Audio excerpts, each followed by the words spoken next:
I'm sure they What did we ever made do that to up, you?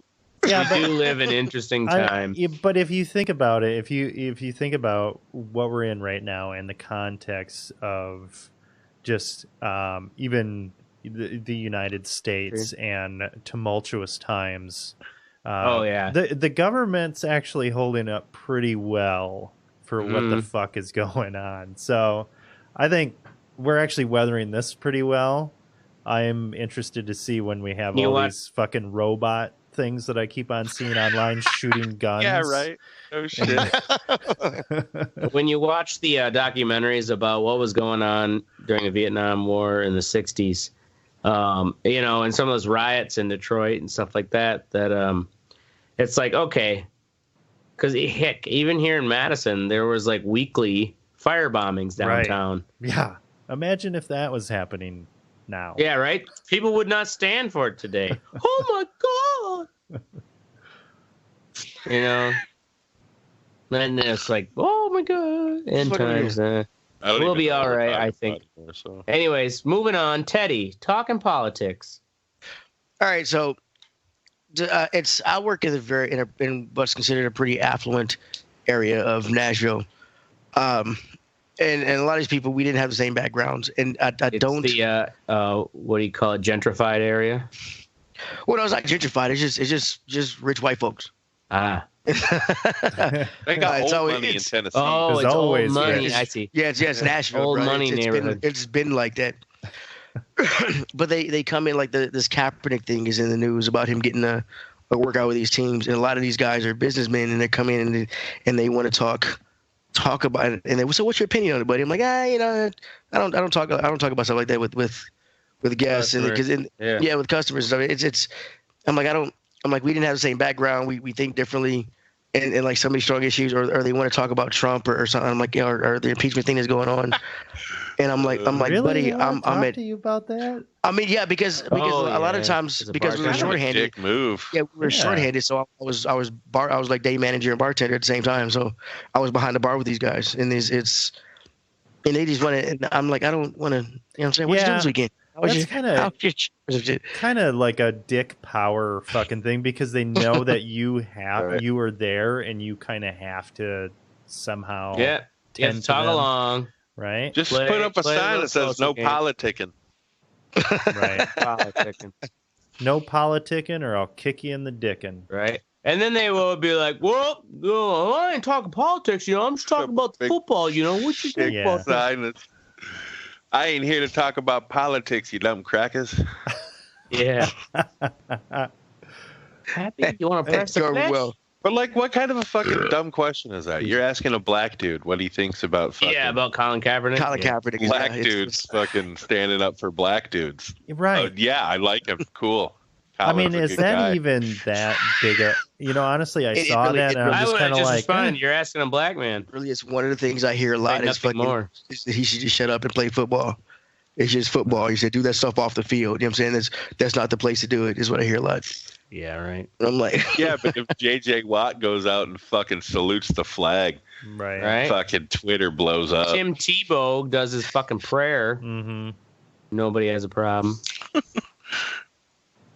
The only problem was he sucked. Otherwise, he'd still be doing it. You wouldn't believe how many Christians thought that God took some time out of his day to help Tim Tebow. Didn't help him enough. Have the Broncos win. Where's your God now? All right, moving on. I like talking about the Oracle busted controllers. Busted controllers. So my previously mentioned pre-owned Xbox One X came with a pre-owned controller, and I go to use it, and I'm like, what the fuck? The A only works like 9 out of 10 times. All right, this isn't good. So I take it back, and I trade it in, and I pick this one up, which is the same thing, except it's blue. And I'm playing Outer Worlds tonight, and I go to fucking open my inventory, and the goddamn button for the inventory doesn't work at all. On the new controller? On the brand new controller. Dude, get you one of these, man. Dude, What's that? It's the Elite? that's the Elite controller. Yeah. How much does an Where's Elite my go list? for? Right now, I think like $100 now. Damn. Maybe like 120. Okay. But Jesus Christ. they redid them. They're durable. You can put you got 4 paddles you can put on the back. Interchange. They have Are they made by Microsoft? Yeah, they made by Microsoft. You have a couple of slots. You have a couple of the analog sticks that you can pull off. One's longer and has like a little thing. And the I like using this for fight sticks. It's like a circle, but it's the directional pad, but it's like a little octagon circle. Yeah. And it's all magnetic. You can set up. You can remap any button to anything. The only thing I don't like about it is you can't remap the sticks. You can choose the pressure of the. You can choose the pressure of the triggers. It's really customizable. So how do you change? Like, if you want to change the pressure, is there like a screw that you turn on there or something? No, it's all in the console. Really? Software? Damn, Yeah, once you register with it, you go into devices and accessories. And if on your Xbox you go to any devices and accessories, it registers everything you have hooked up. Yeah. And a lot of the stuff you can go in and mess with. And this is how you go. Change like the fucking tension and shit through that, huh? Well, it's not the tension is where it registers what you're doing with it. Oh. Or like how quickly? I see. Yeah, so like Got it. So like if you want to barely have it set to you barely tap it in and shoot, you can do that. Or You want a hair trigger? It'll give you a hair trigger. yeah, it'll give you a hair trigger. You can do the same thing with the analog sticks. Yeah, maybe just your sensitivity's fucked up on that button.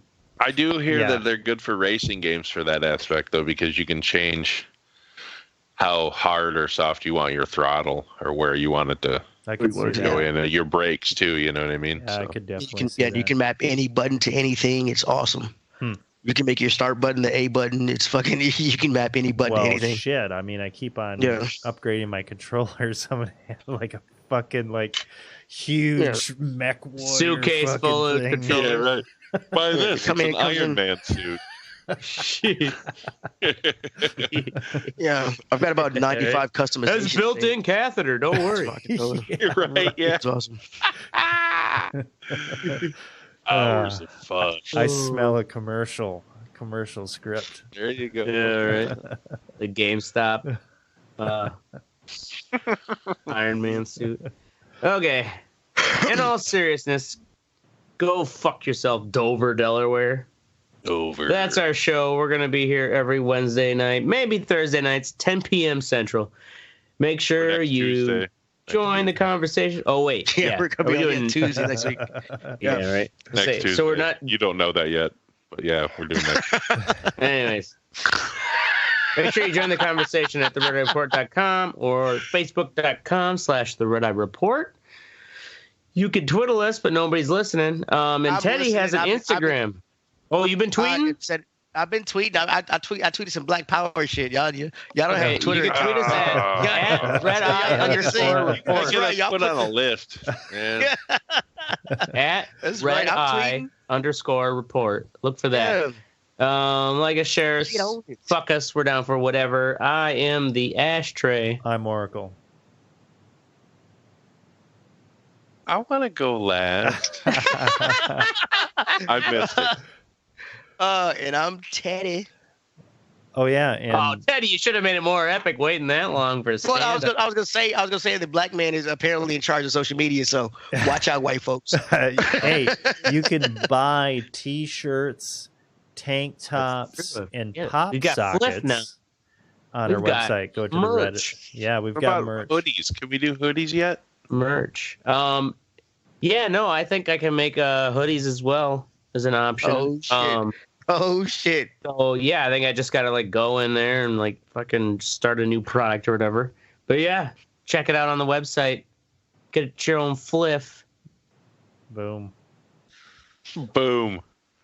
Boom. All right, fuck off. I'm going to sleep.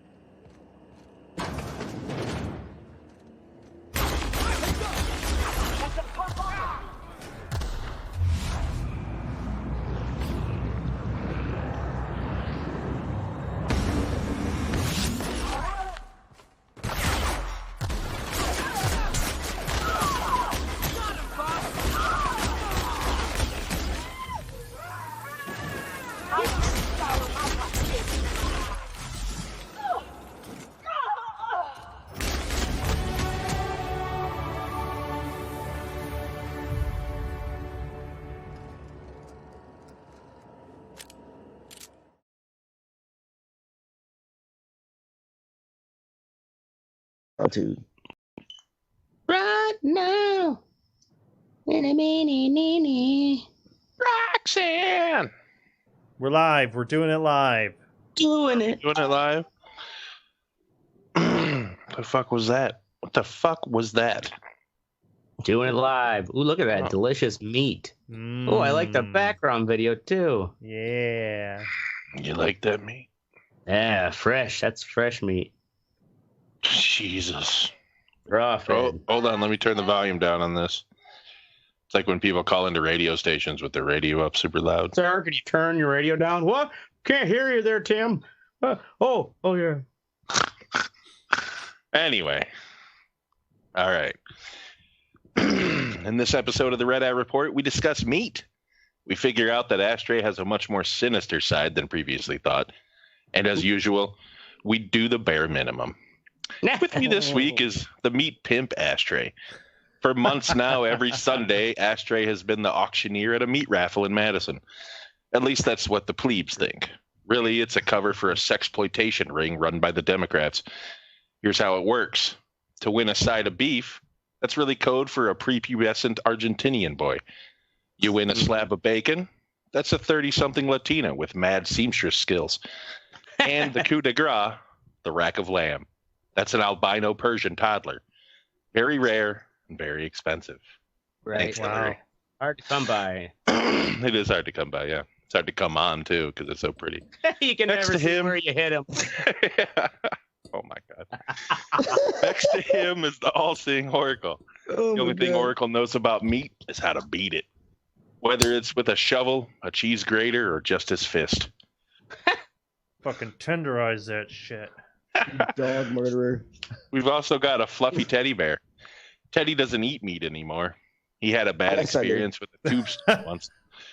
Young, naive Teddy was like, fuck it, I'll try it.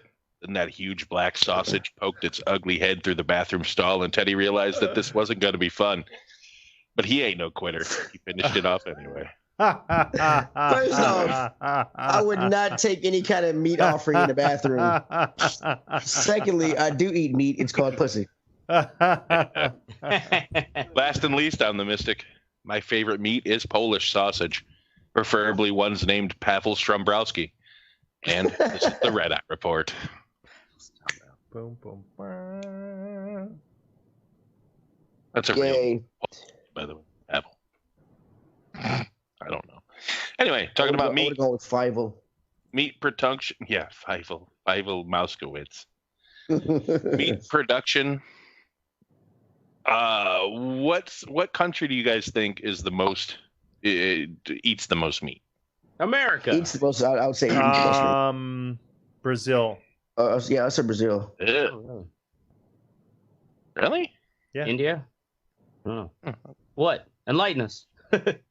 No, it's U.S.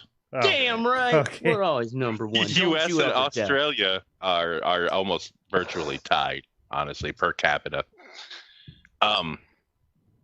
So just to give you on the opposite end of the spectrum, the average Ethiopian consumes just 7 kilograms of meat. A Is that day like- or a year? Is that like one A chicken year. breast? A Ooh. year. Damn. Jesus. The average American and Australian consumes breast a over 100 kilograms of meat. Don't know what that is in pounds because this is a European article. Fucking dickhead. Well, let's look that up, buddy. What Somebody what do you Google think is the convert most that eaten- now. What do you think is the most eaten meat in Chicken. any country? Yes, you are right. Chicken. Nice. What country eats the most fish? 200. It's 220 Country eats pounds. most fish? China. Japan. China. China. China. People. China per capita eats more fish than anybody else in the world, followed by Vietnam and Malaysia. I would think Japan would be in there somewhere. Yeah, right. Probably up Because, I mean, there. they're- So total 2019 meat production in the U.S. is currently projected to reach another record level of 103 billion pounds. That's up 1.3% year over year. Per capita meat is about 217.3 pounds from the 2018 level. That was 2018, so now it's about 218.6.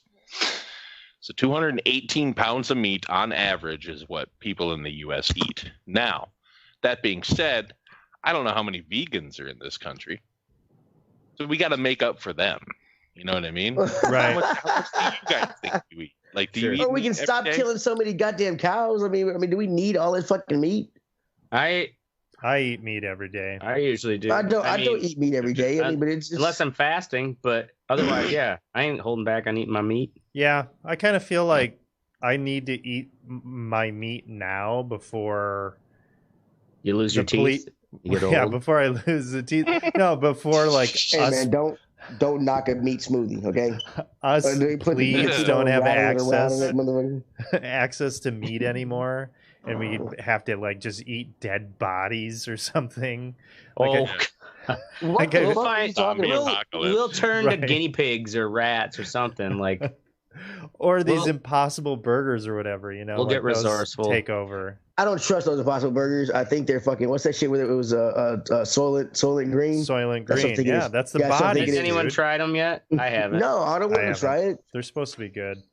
I heard I'm like that they're decent for as far as like it's still a fast food burger. Burger King. That's what they want you to think, bro. But I eat meat every day. Yeah, so do I. One kind or another. You know, chicken, pork. Well, yeah, I eat shrimp and salmon. Yeah, so yeah. So I guess the richest countries, obviously, the more money you have, the more meat you're going to eat. You know, I mean, we have the choice in this country, for the most part, most of us do, whether we want to eat meat or what kind of meat we eat. You know what I mean? Now, countries that are just coming up in the world don't really have that choice. We got that cheap meat. So in the 1960s, China consumed less than 5 kilograms a year of meat, every person. By the late 1980s, it had risen to 20, and now it's up over 60. The same thing happened in Brazil and India. Is it just because they've got the large scale agricultural practices? Well, yeah, and everyone's making more money. Mm-hmm. Yeah. You know, so. And we wonder why the Amazon's getting cut down for more cows. Thanks, fucking China. So poultry is by far the biggest one, followed by beef, and then pork, and then there was one other one they mentioned. I don't even know what the fuck this is. What they call it? Broiler something? Broiler chicken?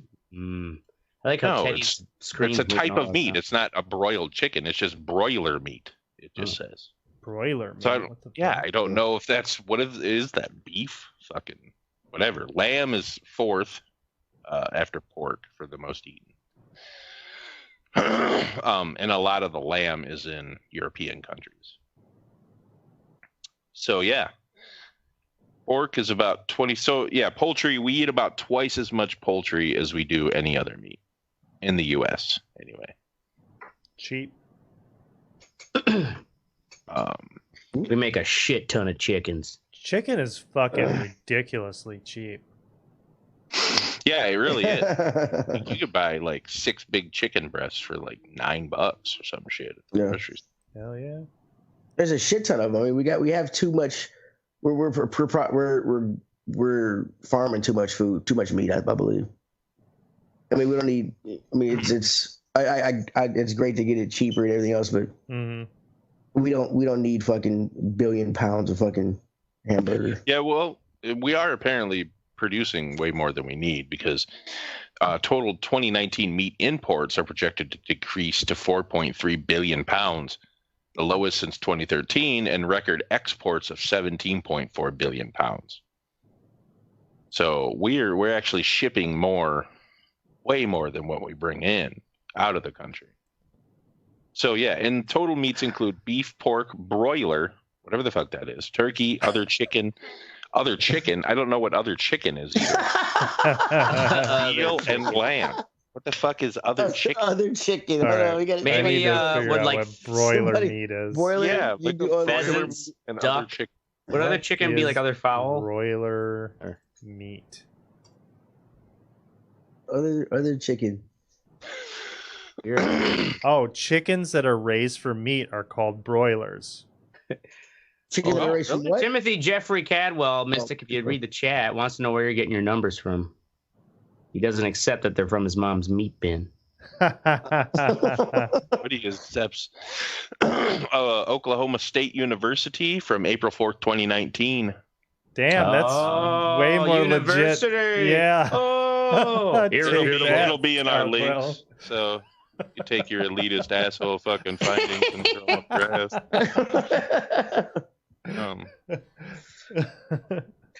Welcome to the Red Eye Report. Yeah, welcome to the Red Eye Report. Willkommen. Where were we? So anyway, I forgot totally where we were. Talking meat. Okay, let's just while I gather my thoughts here. What's your favorite meat? Everyone go around. Ask Trey your favorite meat. Favorite meat. I like all the meats, really. Although, okay, I have to pick a favorite. Prosciutto. Prosciutto. Like what a the specific fuck is prosciutto. Really, The that's really super, thin, dried ham. It's kind of weird. Right. Oh, I love that shit. Cool. It's expensive because it's not really cooked or baked, but it's actually dried out like a thin, almost. It's not like the consistency. It's like it's a thinly sliced Italian ham, is what it is. Yeah. You gotta try sometime. It's pretty good. I mean, it's good. Yeah. Oh, I've tried. Oh, it's good. Oracle has. I'm talking. Anyways, what's your Oracle? I like a good I like a good barbecue ribs. Fucking love that. It's easy to make. Just throw it in the oven. Put some fucking barbecue sauce on it. It's fucking delicious. Yeah, gay. Whatever. Cool. Okay, Teddy. Teddy's judging your fucking. Yeah, your I'm judging game. your fucking meat. Me, just give me a nice. You don't talk about rib game around black people, dude. Yeah, give me a nice fucking 16-ounce fucking prime rib, nice thick au jus, and some creamy horseradish. Dog, it's over. Boring. It's over. Whatever. Man. Anybody could say that. But nobody said it but Teddy. Fuck you. Next. I think just regular ass bacon. Yep. Timothy, the broiler chicken meat is also chicken. So do you like your bacon crispy or do you like your bacon soft crispy and fatty? Crispy, man. If you eat your bacon limp and fatty, you're gay. That's how they test. No, I like it crispy. I'm like, yeah, crispy like, bacon, I think bro. BLTs are like a perfect fucking sandwich. I love them. Yeah. Like so nice juicy around. Just before it gets crispy. Really? I love chew to it. Yeah, I gotta get that crunch in it. Gotta get that crunch in it. That's gross. Yeah, it's got to be crispy. Not burnt, just crispy. Yeah, just crispy. Have you guys had what the fuck is it? It's like pork side or whatever. It's like really thick bacon. Like pork belly. Yeah, pork belly. Yeah, it's very popular down here in the South. I went to a Japanese restaurant and got the pork belly ramen, and a bowl came out, and the whole bowl is surrounded by top with a swirl of fucking pork belly, and I had chopsticks. I'm like, how the fuck am I supposed to do this? Yeah, the big old chunk. I'm like, what the? So what did you think about that? Was it good? So I mean, pork belly is good. All it is thick bacon. It's like you said, it's thick bacon. So. Yeah, but it's got that layer of fat that if you sear that shit, oh my god. Oh yeah, it just melts in your mouth, bro. Yeah. Good. Probably not good for you. Yeah. Yeah, I know, but it's so good. I don't even know where we are here. We're still waiting for you to collect yourself. Yeah, I don't know. I didn't collect myself. Like I said, I'm cooking. We started talking about bacon, right. started drooling, and that was it. So, what about sauce? I heard there was a shortage of pork in China right now because that African swine flu. Oh yeah, that's right. That's I didn't realize it, but that's another reason why they, not only just because they're throwing the middle finger up to Trump, but the reason they've cut back on buying our soybeans is because a good chunk of those soybeans were actually ground up, they were ground up and milled for feed for their pork that they raised. Now all these pigs have died, they aren't Dun, dun, dun. Dun, dun, dun. Economic connection. Oh, I'm going to get some water. Fucking, oh my God. So I do think, though, that increased meat production is overall bad for the fucking environment.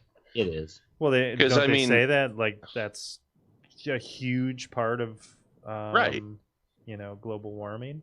Well, not just global warming, but you got to make more crops to feed all these fucking animals. It the takes resources way more to raise them. Right. The resources to raise them by far outweigh the benefits of eating them. Mm-hmm. But they taste so good. That's the problem. Like, yeah.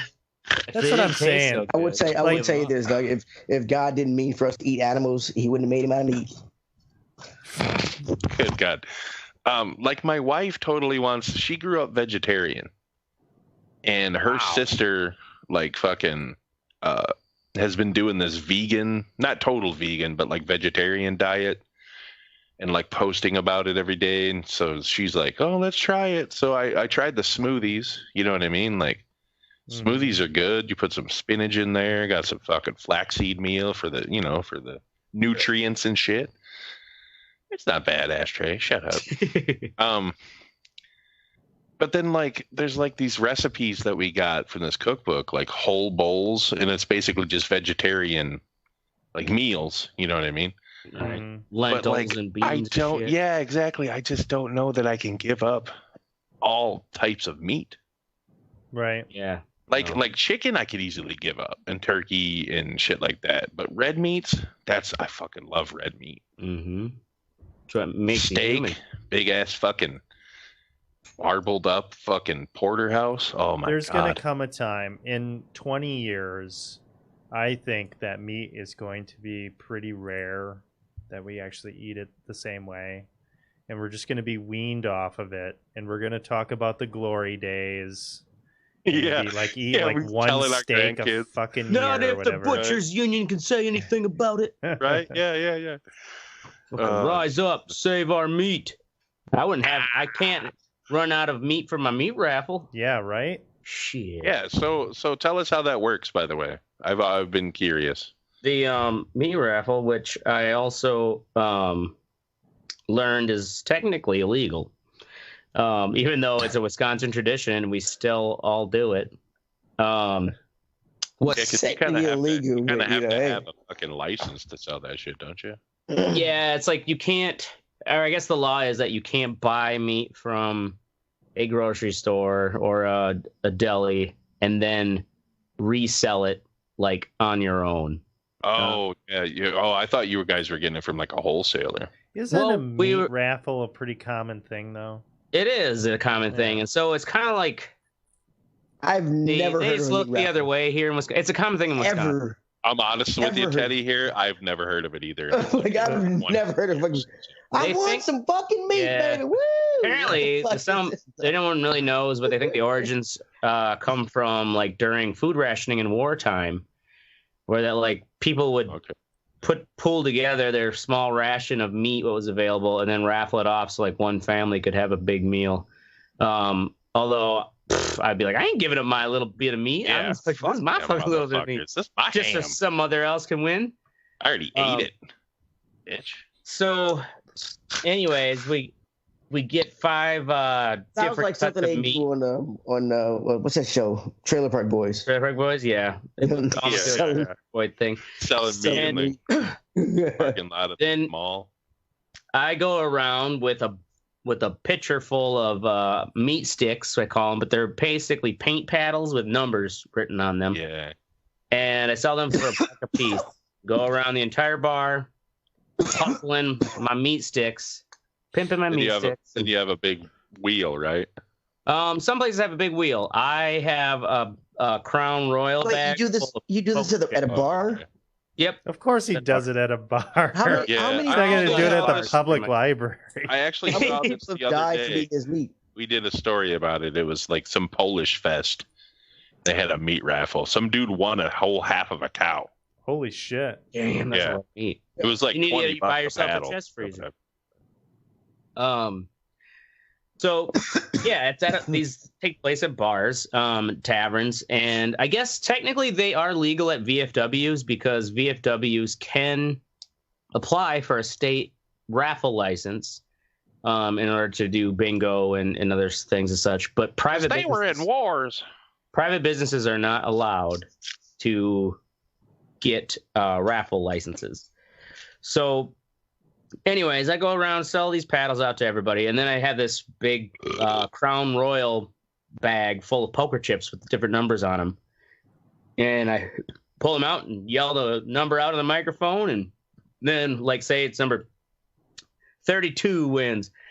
And finally someone's like, oh, yeah! Like, everybody gets into this big fucking crazy scene where they start waving their paddle, and then on the mic I gotta like, all right, let's see your meat dance, meat dance, meat dance, meat dance.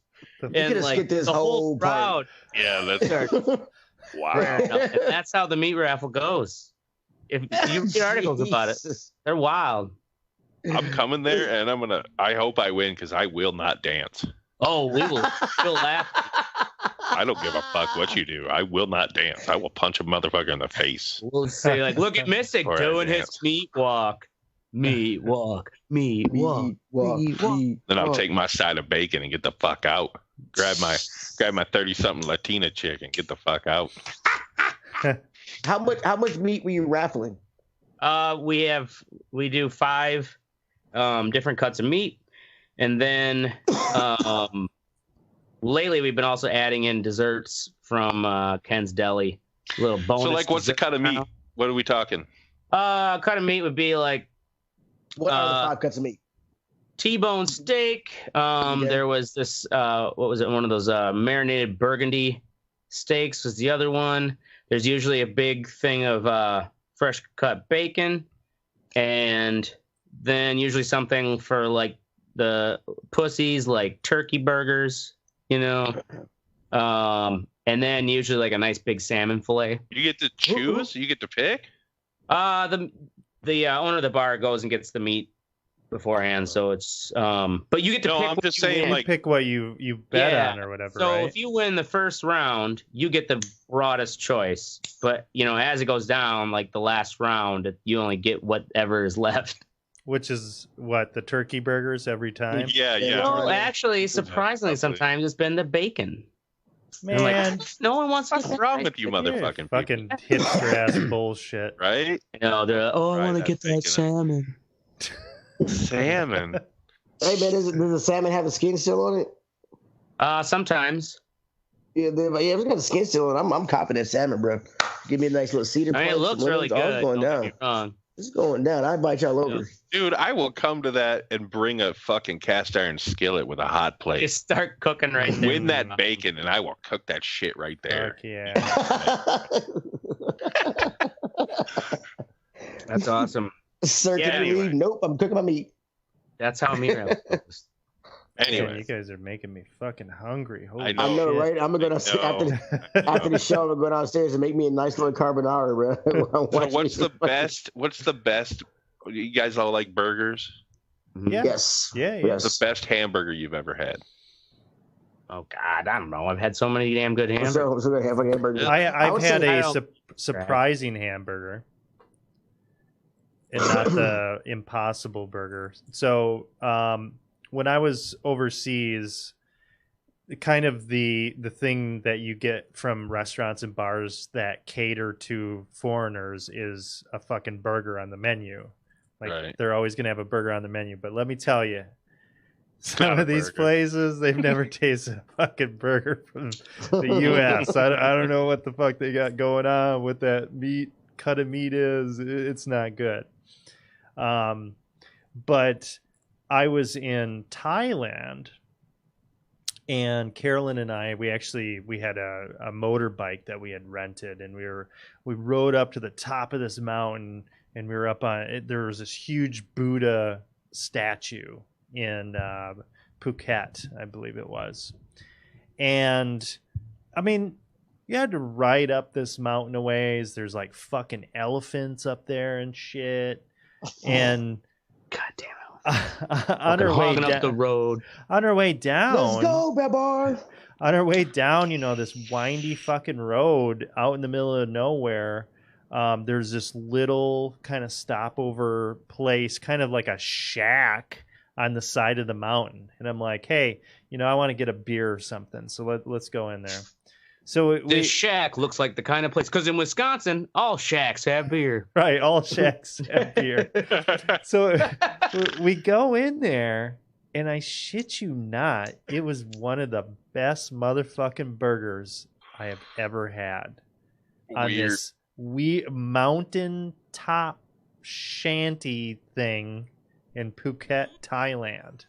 Fucking good ass burger. They make burgers in Thailand? Yeah. And it was good as fuck.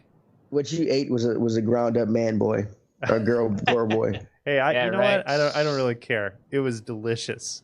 Call it the sticky Thai patty. It was good. Delicious. So that is my surprising burger. Yeah, I don't know. That's all I have, really. Any other comments before we move on? So do you guys, what do you really think is the impact of this new kind of impossible meat?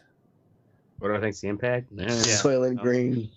I think it will be actually what I think will be interesting is finding out what the vegetarians think of it. Like, will they consider it meat and boycott it, or is there going to be how can they consider it meat? It's fucking beans and shit. Well, what is it? What is it made? What is the root ingredient that they make it with? It's made out of like beans and I don't know. I listened to like a Freakonomics about it. It's all completely plant matter. Oh, okay. So it's all plant matter. Yeah, it's not one of these cultured things that you're. Yeah, it's supposed to, but it's supposed to. Oh, like is there a different one then when they're actually there's a different one where they actually grow like proteins. This is not that. Oh, okay. Yeah, this is a completely different. I know thing. Burger King has one. I should try one. Yeah, they have the Impossible Burger. Yeah. I honestly, I think that shit's gonna totally. I'm telling you, 5 years from now, if they get that, if they can up, that's awesome. I'll eat salads and cheese. Because you could definitely see that they could. I don't want to fucking. The scale of the process, would probably be something you could, much more manageable without using as much land, right? As actual cattle. Anytime we're trying to pass off a food as another food, we are fucking with the natural order of food. Yeah, but Boca burgers are still around. What the hell's a Boca burger? What? Those are the first veggie burgers, like a bean patty. Yeah, they're like one of the original veggie patties. Yeah. It's like a bean patty. They're kind of gross. They're like coasters. Yeah, they are gross. But I'm saying, like, they didn't throw off the whole order. I've never had one. They didn't usher Teddy's in just the a conspiracy Antichrist. theorist. He's just a conspiracy theorist. I mean, like, I don't. If I don't want to eat, I mean, if you don't want to eat a burger, don't eat a fake fucking burger. I don't get it. What is the point of eating? What's wrong with that? Because if you don't want to eat meat, why do you say the same thing about robot sex? So you could say the same thing, Teddy, about quitting smoking cigarettes. Yep, and vaping. If you don't want to smoke a cigarette, just don't smoke a cigarette, right? Yeah, but what's the point of getting a vape to try to wean yourself off of it? What if I don't want to eat meat anymore, but I fucking love hamburgers? Meat, right? But you don't want to. Okay, well, that's environmental impact. It's an addiction to somebody, buddy. Yep. Just saying. What fast food has the best burger? Burger King. No way. I haven't been to Burger King in a while. Really? I think Hardee's does. Hardee's. That or Culver's. Culver's is really good. I still have not tried. I like Culver's burgers. Jack in the Box is the edges are all crispy and shit. It look weird. Yeah, that's the best part. Their lemon ice fucking shits though are fucking awesome. I think Wendy's on a good day. Yeah, is pretty good. You get the fuck out. Wendy's, bro. On a good day, man. It's got to be a good Square day. burgers, man. Really? Oh yeah, square patties. Give me those corners. Oh my god! Just like White Castle sliders. Checkers ain't bad. Greasy Checkers Rallies. I've never had Checkers. But you got to risk it. You really got to risk your life to get some good Checkers, Doug. They don't have Hardee's around here. I do like Hardee's. They're only in the ghetto. They're only in the ghetto, bro. You got to. They don't. And it's and they're only drive through, so you can't. You got to sit there, fucking like watch around and shit. Culver's Butterburgers can't run inside real quick. Yeah, Butterburgers are pretty fucking good. Culver's is, I think, one of the best. Their cheese curds are if I had to choose, dog shit. I love the way they sear the Culver's burgers. Mm-hmm. Yeah, it was weird. Crispy all right. So you learned all you needed to about meat, ladies and gentlemen. Fucking eat it. Next, we're gonna do the What's Sexy. This is where we tell you what's sexy, and you listen, motherfucker. I want to talk about John Bolton. He's a sexy dude. Not really. I think it's sexy that he got fucking sexy caterpillar on his face. I think it's sexy that he got fired, only for the fact that he seems like a vindictive asshole, and he may come out with some kind of fucking tell-all situation about Trump here, and that'll at least be entertaining. May not, get anywhere, but it'll be fun. Nothing else is stuck, but yeah, it'll be another. Hey, exactly. Another fodder for comedians. Well, and also that'd be an easy way to cash in on a big chunk of money. Oh fuck yeah! He's already talking book deals. You know he's doing. You know he's talking book deals. He's got an NDA, I'm sure, but I could break that bitch. Right. Yeah. Right. Fuck, everybody else did. Use half of what you made to fucking get a lawyer. Anyway, that's it. He's gone. Caterpillar Face is gone. Teddy, free Super Metroid. So, the out of the blue, fucking with the new update 9.0 on the Switch, they came out with fucking a Nintendo SNES Entertainment fucking emulators. Got some cool games. I'm playing Legend of Zelda right now. I can't see that shit. Legend of Zelda, Super Metroid. When I first started modern systems, I looked for that ROM, and it was so hard to find like a real ROM. It was always something somebody fucked with. You could never find the original, and now I got it for free. Really excited. But it's free. That's nice. Yeah, it's as long as you play for the you got to pay for the. I think it is. I think the emulator is free. And then so you just need to have Switch Online. Yeah, Switch Online. Yeah, and it's $20 a year. No, $20 a year. Yeah. $200 a year? $20 a year. Okay. Sorry, I got very incensed. That would be a little excessive. I mean, but it started out with some of the first 10, 12 games on there. Pretty awesome. All the Marios are on there. Yoshi's Island, Pilot Wings. Pretty cool. So more shit to play when I'm airplane. Word. Yeah, I don't know. I don't give a shit about old games. Dude, these games, I mean, the old fucking Super Mario World still holds up. I mean, fucking Legend of Zelda: Link to the Past still holds up. Super Metroid still holds up. I mean, the games they started out with are real strong. The thing is, though, man, I've seen it before. I've seen that one. Yeah, I know. You know what I mean? It's kind of like I played those games. I know how they end. It's a nostalgia thing for me. So I got one of these. Just masturbate. Yeah, one of those mini PlayStations as a birthday gift. Oh, you got one of those? Well, it was a gift. But so can't say no. I mean, it's a cool idea, but it's only 20 games, and I played some Destruction Derby. And it brought me back, and then it reminded me of man, remember how much analog sticks on your controller are better when you're steering a car? Yeah, it's I'd play this for a little bit, but it's I played all these. Yeah, I get it. I mean, it is a nostalgia thing. So if you ever want to, if you're like me, you want to dive back into some old shit, the Super Nintendo is one of my favorite systems. I loved it. That and the Sega. I love the 16-bit battle. They came out with some good games. Yeah, and, I guess with the 2D systems, too. So. Like with the original PlayStation, those fucking graphics are ugly as fuck. Yeah, they're ugly as fuck. Yeah, the original PlayStation sucks. It doesn't hold up. A lot of those games hold up, but the 16-bit games hold up better than those do. I mean, they come out with a lot of stuff that looks like that nowadays. Yeah. Well, so and it was kind of its whole era. That was the prime time for all the 2D adventure scrollers. Yeah, it was. True. Well, yes. I mean, Star Fox is on here. Kirby's Dream Course, F-Zero. Yeah. Man. Yeah, those games were cool back in the 90s. Yep. Yeah, they were back cool. When I was 12. And F-Zero stood you hear me. I mean, hearing fucking the theme from Mute City as I'm racing to Mute City is awesome. I'm just like a super game nerd, so for me it's awesome. So fuck the rest of y'all. Don't play Super Mario with me. Fuck it. Don't. All right, Oracle, Prince of Providence. Prince of Providence.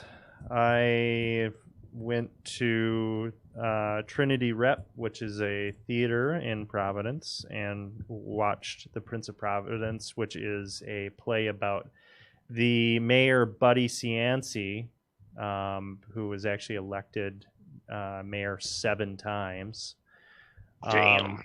Even after he assaulted somebody with a log from his fireplace and burned his eye with a cigarette. 28 years? Yeah. He was, so that's like that. That's like that dude from Toronto. Remember that died of cancer? Yeah. Or is dying of cancer? So he wasn't that level. Coke, did cocaine and then still got elected. So I mean, it's good, and it really told like the whole story. So have you guys heard of the Crime Town podcast? No. It's pretty popular. But anyway, the first season was about Providence and about Buddy Cianci.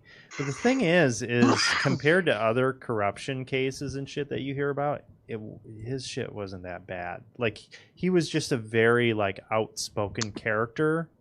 And the thing about him is Providence was a dump before he started making the changes. So all the like really cool, awesome things in the city have a lot to do with him.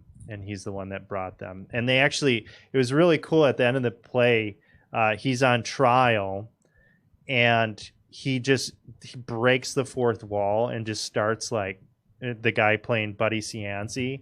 And he's like his spirit, like saying like, look at you motherfuckers. Like, this Trinity Rep wouldn't be around if it wasn't for my support. Like, I've bailed out, 3 directors. I'm the reason why. And then he's like, go grab the plaque with my name off the wall. And they actually go out and grab the plaque off the wall, and it's got his name on it. And just kind of change like his legacy and how he's viewed in the city. It was really fucking good. It was 3.5 hours long. So holy shit. Yeah, it was a long play. Did they give you an intermission? They did give an intermission, but it was impressive how much they actually covered, and it was cool. It was really cool. So Prince of Providence. Good Word. Shit. All right, Ashtray. I don't even know what that is, so just go ahead. The other people drama. Like, yeah, sure. Hearing stories from friends of friends where it's like you don't know the people at all, but they tell you this ridiculous story, and it's like you just can picture it in your head and laugh at it because it's also like not someone you have to then be around. Because old Fat Mary, who is like a character in one of my coworkers' lives. Fat Mary. Fat Mary, yeah. She oh, Fat Mary, keep on rolling. Oh, exactly, because they have this area called the garage where they all hang out at, and they're all like people who are in their 30s and early 40s. And Fat Mary's been married for about a year, but she like doesn't like her husband or whatever. And this party's going on the weekend up into the wee hours, and the owner of the house walks out into her garage where they all hang out and party at night. This is like 7 a.m. And there's old Fat Mary rolling on the ground with one of the like neighbor kids, which is like a bunch of people in their early 20s, like some dudes in their early 20s who've rented a house, just down next to them is fucking old Fat Mary. And they're rolling around on the old dog bed. Oh my God. They have, she's like, my friend's telling me this story. So she's like, there's couches, there's cars outside. Like, there's plenty of places, and I'm like, shit. When I get Randy in someone's basement, I at least lean him up against the wash machine. Like, you don't need to lay down in the dirty old dog bed. And so then we started singing the song of Fat Mary keeps on rolling, rolling, rolling on the dog bed. Oh my God. So the owner fucking Trailer Park Boys? It sounds just like Trailer Park Boys. The owner said she stood there tell they noticed, like, for a while, because she's like, I'm going to shame them. Like, you don't fucking do this in my garage, because they know her husband. And it's kind of like, if you're going to have an affair, like, don't do that shit here. Especially, it's like fucking Fat Mary sleeping with the 21-year-old doofus next door. Wow. So that's the story about Fat Mary. So we just heard a story about a friend of a friend of a friend. Yep. Cool.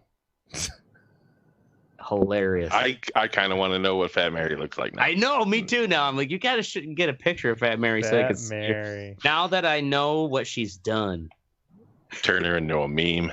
Fat Mary, I know what you. Anyway, now we're moving on to the fuck what you think, and I'm gonna go with Oracle first because Ashtray doesn't have anything written in here. Eat your fucking veggies, Oracle. You motherfuckers are slackers. I showed up 3 minutes before we went on. I know. And I somehow got shit in the outline. I've got my shit in the outline. Fuck you. All right. Yeah, I got it in there. No, you don't. You write it in now. Okay, so I read this article a few weeks ago. Doctors say diet of fries and chips left teen fussy eater blind from malnutrition. That's what you get, you fat bastard. So this kid in the UK wouldn't eat his fucking vegetables or anything else. And it says here, this is CBS News. His diet was essentially a portion of fries from the local fish and chip shop every day. He also used to snack on chips like Pringles and sometimes slices of white bread and occasional slices of ham and not really any fruit and vegetables. So the boy started showing some problems at age 14. And then by the time he was like 18 years old, he was fucking blind, like irreversibly blind. And what gets me with this is, where the fuck are this kid's parents? Yeah. Tell your goddamn kid to eat their fucking, fruits and vegetables. Yep. It's one of these snowflakes. Jesus Christ. I mean, you're just going to let the kid fucking eat Pringles until they go blind? I mean, that's ludicrous. I thought he'd die of a heart attack. That's what they did, yeah. I didn't think he'd go blind. I think it's just insane, and I think parents need to fucking... You're the goddamn parent. You got to set an example, and you need to tell your kids, because they're fucking kids. They don't know any better. Fucking... Yeah, like some parents are scared of the kids, man. Yeah, they'd eat cake. Kids would eat cake every fucking meal. Right. So, I don't know. I just saw this and it's like, you got to be kidding me. This kid is fucking blind because you let them just eat chips every day. Yeah. I hope you feel ashamed of yourself. Yeah, shame, fat Mary. Fine. Fat Mary and her fat kid who went blind. Fat blind kid rolling around in the dog bed. What the fuck? I mean, that was a little harsh. A little intense. A little bit, yeah. Fat Mary earned it. Fat Mary. Keep on rolling. Yes, all right, Ashtray. Underground bait factory closed. Oh, that was probably written in there the whole time, huh? Yeah, right there it was. Yeah, I guess my fuck what you think is these two brothers, 20-year-old Tyler Huffins and 23-year-old Jacob Huffins, were running this operation where I guess they were making something like 500 of them a day. They were paying 10 employees to basically fill these cartridges, and it's right. Like, I'm pretty sure, because there's pictures of them, but there's also pictures of other brands.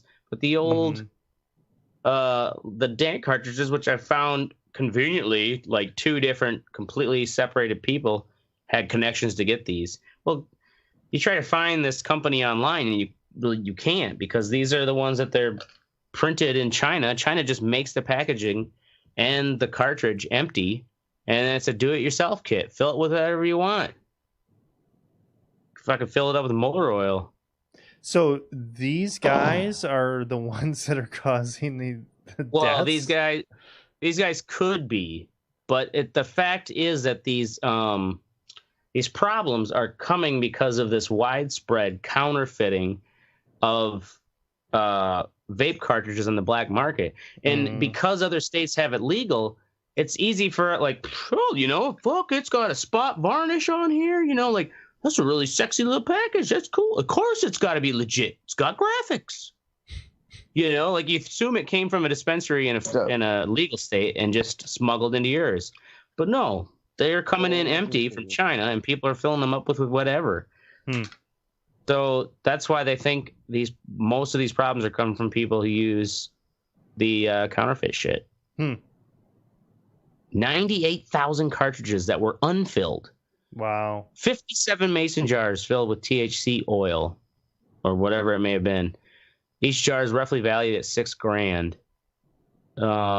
They estimate a street level of THC of $1.5 million. Damn. And they've got totes just full of the bundles of pre-prepared packaging from China. Ooh, look, Sour Patch Kids. It's a rip-off of the Sour Patch logo. It's all fucking Chinese. So are we just going to gloss over the irony that these guys' last names is Huffins? Yes. They're selling vape cartridges? Anyway. All right. Teddy, goddamn cross button. Okay, so apparently PlayStation, after the 20 years they've been making this console, have come out and had to respond because apparently they're tired of people calling their X button the wrong name. Apparently it's the cross button. It really is called the cross button? It's really called the cross button. Which I'm like, who the fuck cares? It looks like an X. I think they call it cross to be different or just to be it really looks like a fucking X. Yeah, I know. Yeah, cross to me. I think of well, I guess because I'm Christian. Yeah, but shapes. PlayStation has shapes. Right, yeah, triangle, probably circle, just trying square. to differentiate themselves from the Xbox. It's not a letter. Oh, yeah, I guess. I mean, I didn't does it think really about matter Xbox that much? No, well, it doesn't. What you're talking about? Yeah, but Teddy, but the responses from the internet motherfuckers are just stupid. As people are using definition of a cross, apparently a cross or an X has equal parts. Is a way equal. These things are equally apart. I'm high as shit right now. Apologize.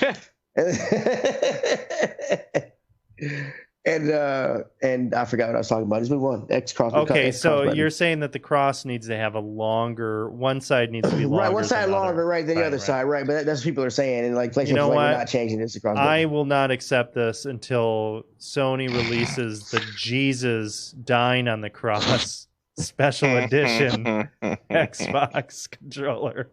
Nice. It's like fucking mash the crucifixion button. Crucify him. I don't even know where you're going. All right. Awesome. Well, anyway, that brings me to some more vape shit. This is Trump this time saying that he's ready to what is it? What's the word I'm looking for?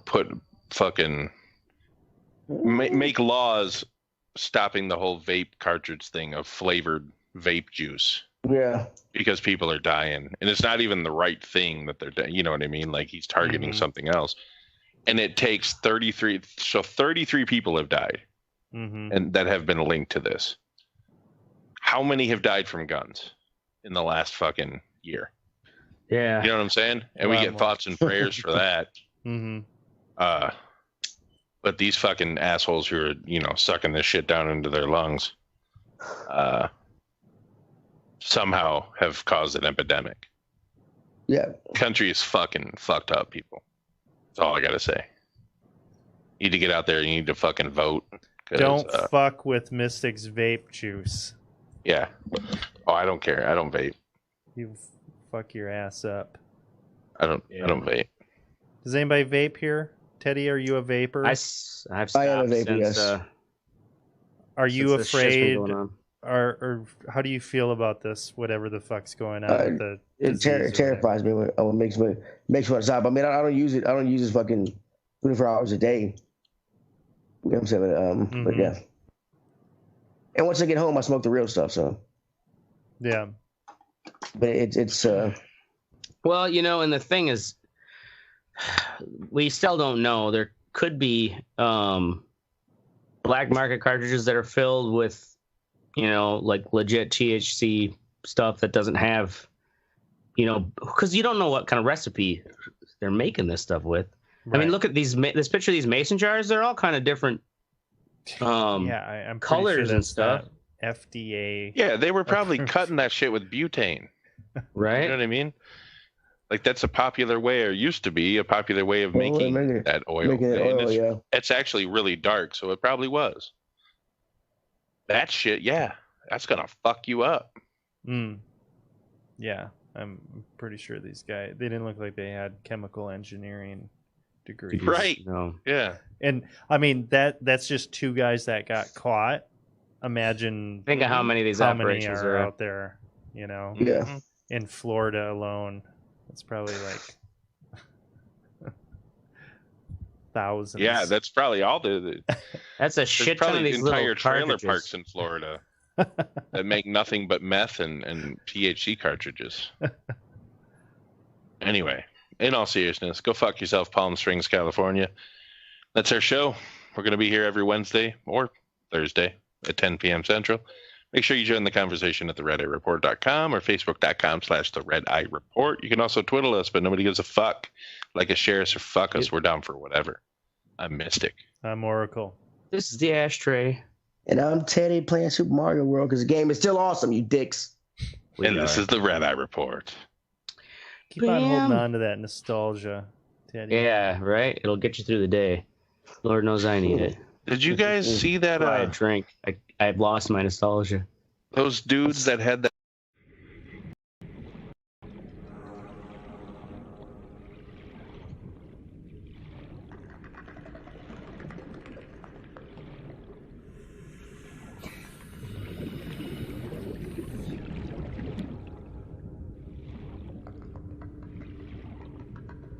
Detecting sulfur deposits in the local cave systems. Sulfur is an essential component of the repair tool.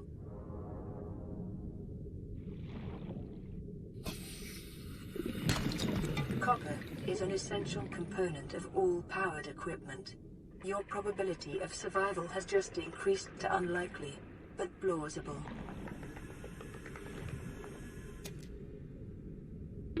30 seconds.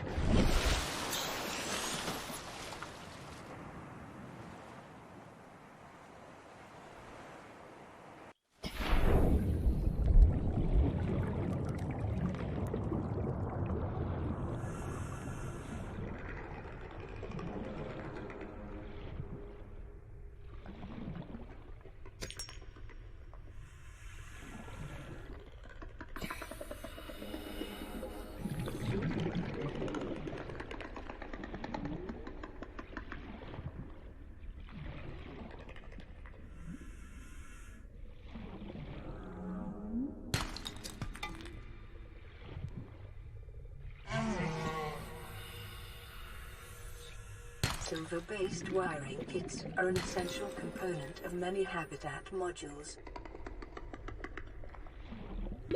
30 seconds.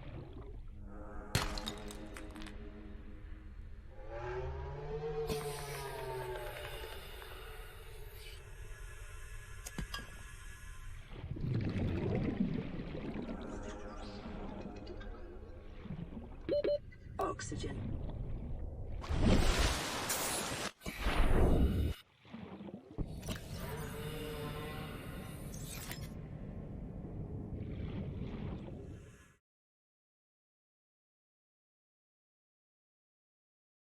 Balls, dude.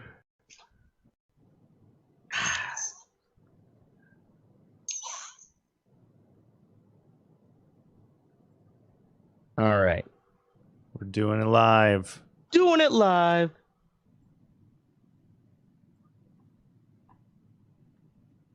Okay. Are we live? We're doing it live. Yeah. I just got a ding-a-ling-a-ling.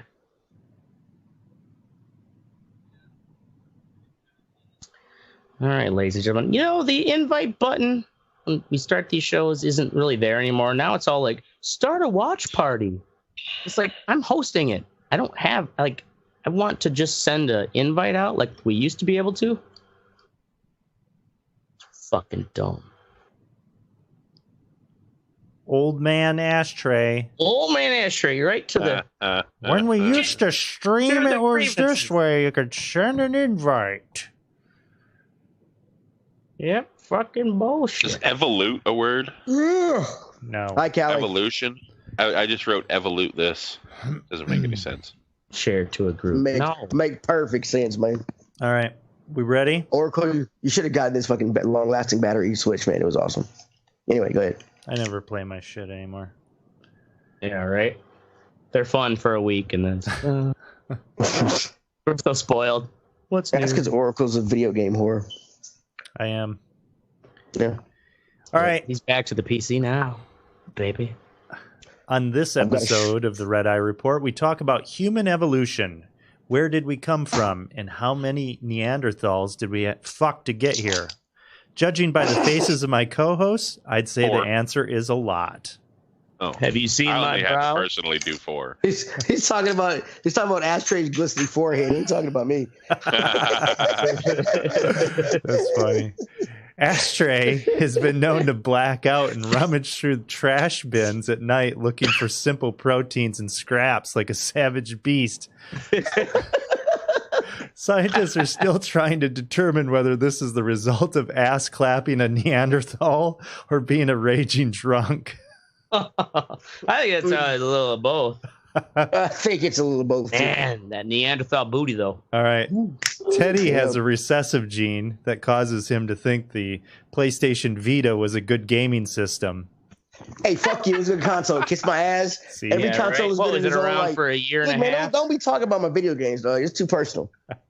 He also consistently fantasizes and comments on consuming the bodies of other humans, especially the body of our next host, the Almighty Mystic. Yeah, you do. Eddie wants to eat me all the time. Hey, you ever sucked on a fat baby cheek? It's tasty, man. You know, gross. Gotta get them cheeks, man. Weird.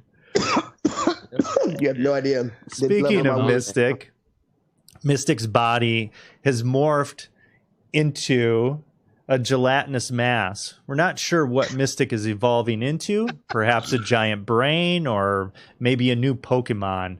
Either way, the process will be streamed on Twitch. So don't worry, we've got you covered. And that leaves me, Oracle. I'm tall and I can eat dairy like a fucking mutant, so I guess I have those evolutionary traits going for me. What's it good for? I don't fucking know. Sucking on giraffe titties? Nature holds many mysteries. So join us as we uncover a few of them tonight on the Red Eye Report. Sucking on giraffe titties, dog. That was a good one. I haven't. Wait, giraffes have titties? They gotta have titties. Yeah, they're mammals. They're mammals. Ashtray, you ready? You ready to take a shot, Ashtray? Oh ready, shit! So Teddy and Ashtray are actually drinking tonight. Well, when is Ashtray not drinking? Okay, this is true. All right, so Teddy, what is your drink of choice tonight? What are you drinking? I am drinking a lovely Smirnoff vanilla vodka. Okay. All right. I do like a flavored vanilla vodka. vodka. I don't think I'd go for like vanilla. You pour that on your tampon, shove it up your fucking vag there, buddy? Or what? Look, I don't like taste alcohol, all right? Look, when you want me to drink what you want me to drink, you buy my goddamn alcohol. Yeah, what is right? it? If not, shut the fuck up and grow. I want you to stop acting like a man when you're drinking vanilla vodka. That's what I want you to do. You want to drink, yeah. You want a real drink. All right, what do you got? Bronca. I don't even know what the fuck that is. The devil's mouthwash or the bartender shot because think of it like it's a botanical type like Jägermeister, but without Jägermeister has a lot of sugar in it. Mm-hmm. So kind of think of like a Jägermeister without the sugar. It's like one of those things that like it's like a tonic. That's what I'm saying. I'm like, yeah, that's what they call it. That's why they call it the Cheers, bartender's Esther. shot. Sounds like the horrible part of black licorice. Cheers. Yeah, it is kind of like that. Pink. Okay, so I actually, you're an alcoholic when you realize you drink too much of this and you start to get burning holes in your stomach. Had to lay off it. yeah, that's Oh shit. that's a problem. All right, so as these guys devolve into, I don't know, we'll see. Alcoholic. That's going to be interesting. The drunker I get, the more truthful I get. So somebody gonna get their feelings hurt. So we're gonna be talking about human evolution tonight. So let's talk about kind of the classic past different branches of evolution and shit like that. So we share a common ancestor that lived 7 million years ago, the chimpanzee. That's our closest relative. How dare you? Yeah. Oh my God. I'm already blasphemous. The Lord and Savior Jesus Christ did not make us come from chimpanzees. We didn't come from them niggers over there. We didn't come from chimpanzees. There was a fucking split at that point.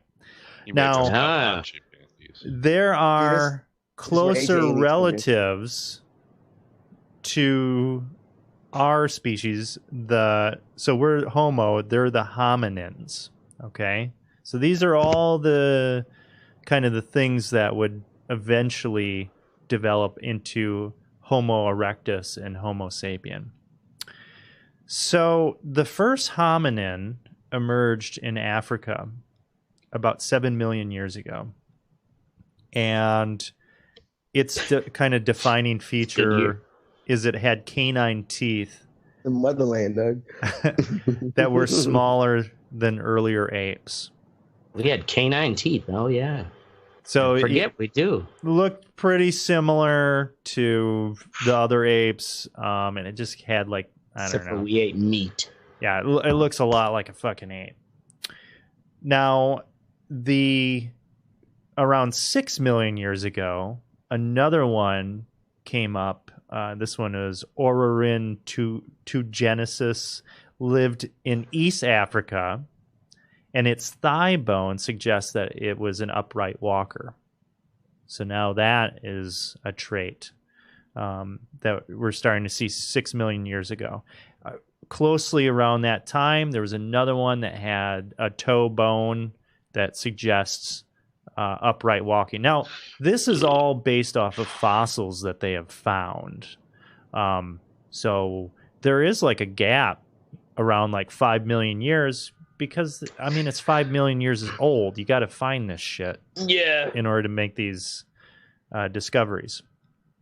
So in the early days... Is that considered the missing gap or whatever they call it? Yeah. Missing link? Well... Isn't that what they call it? Yeah, and they say that that's kind of overplayed a little bit with the missing link.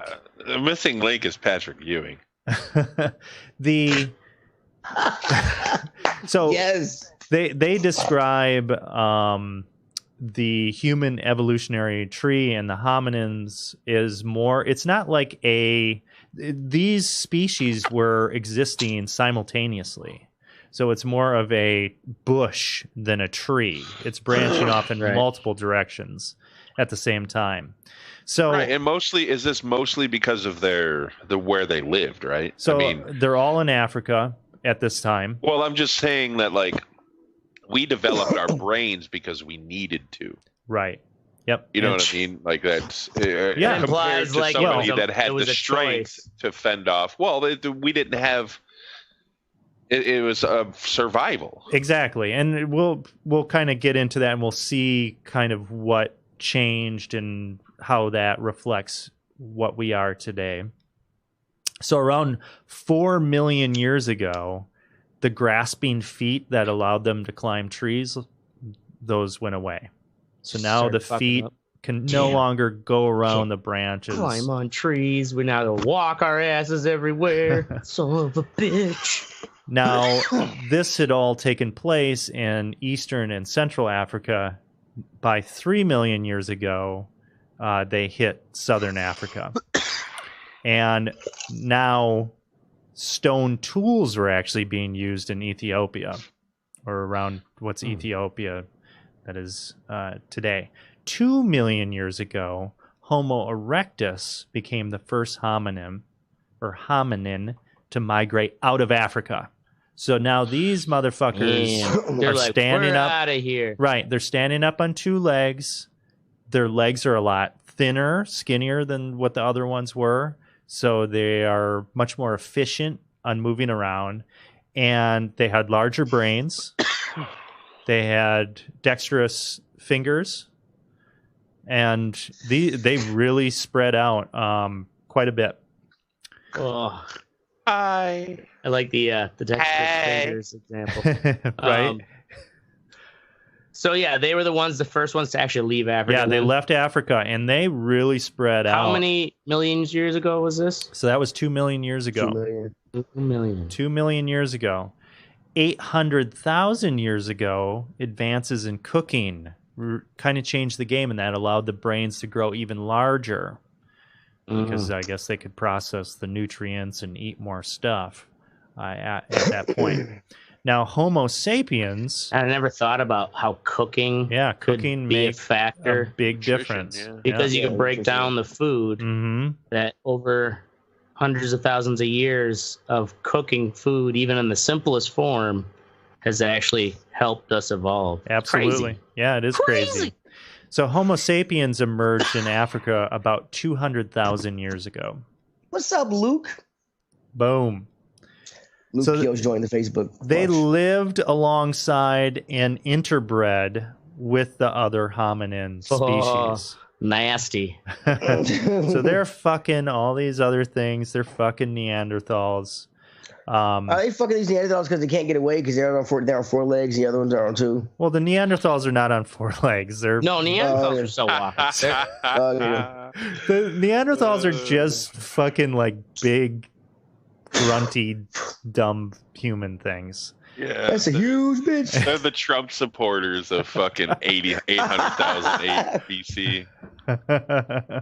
So other hominins went extinct, and they think that it maybe the Homo sapiens killed them, or also they were built for a different climate than they were built for a hotter climate, and they were built for a colder climate. Sorry, and I don't know.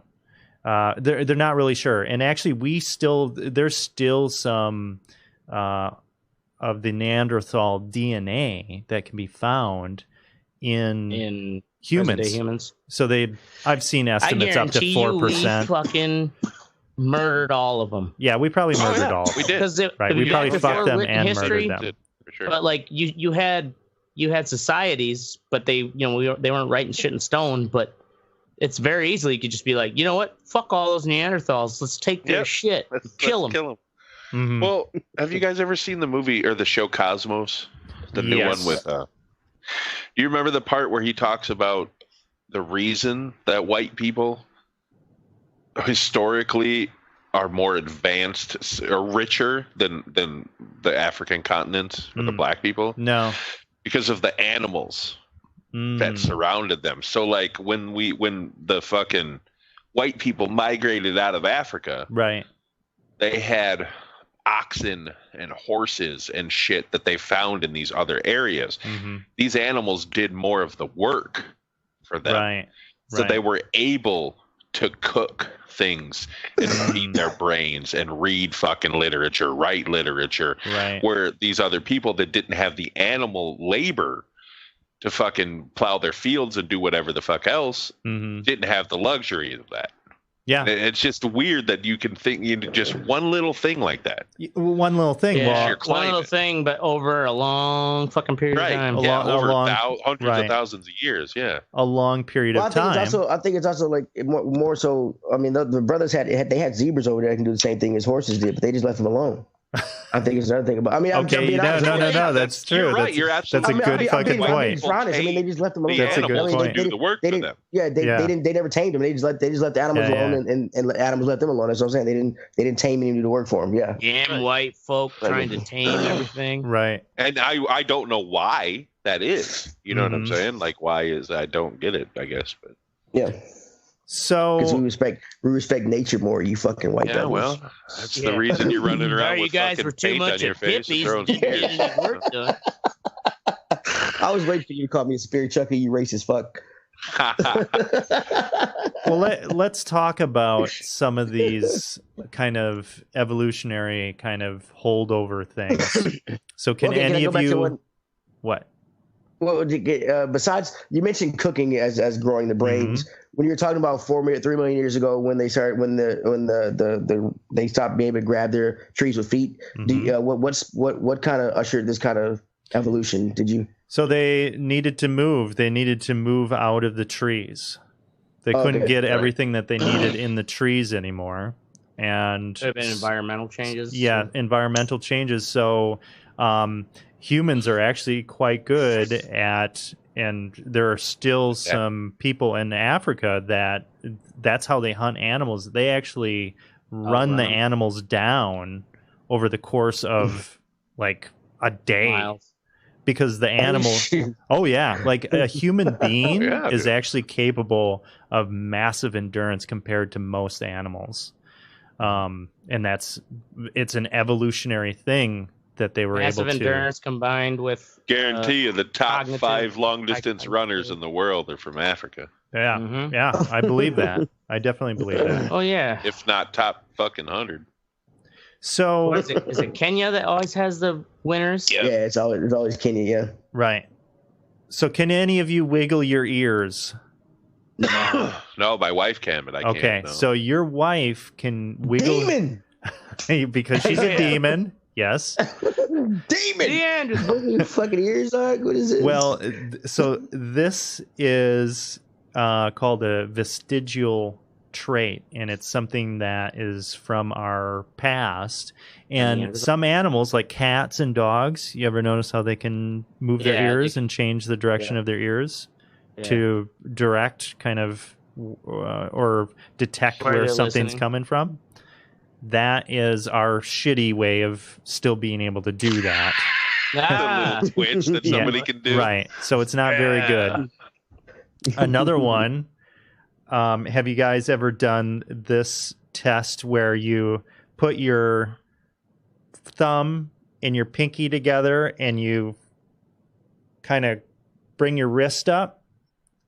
Do you have this thing? Yeah, you look at the thing. Yeah.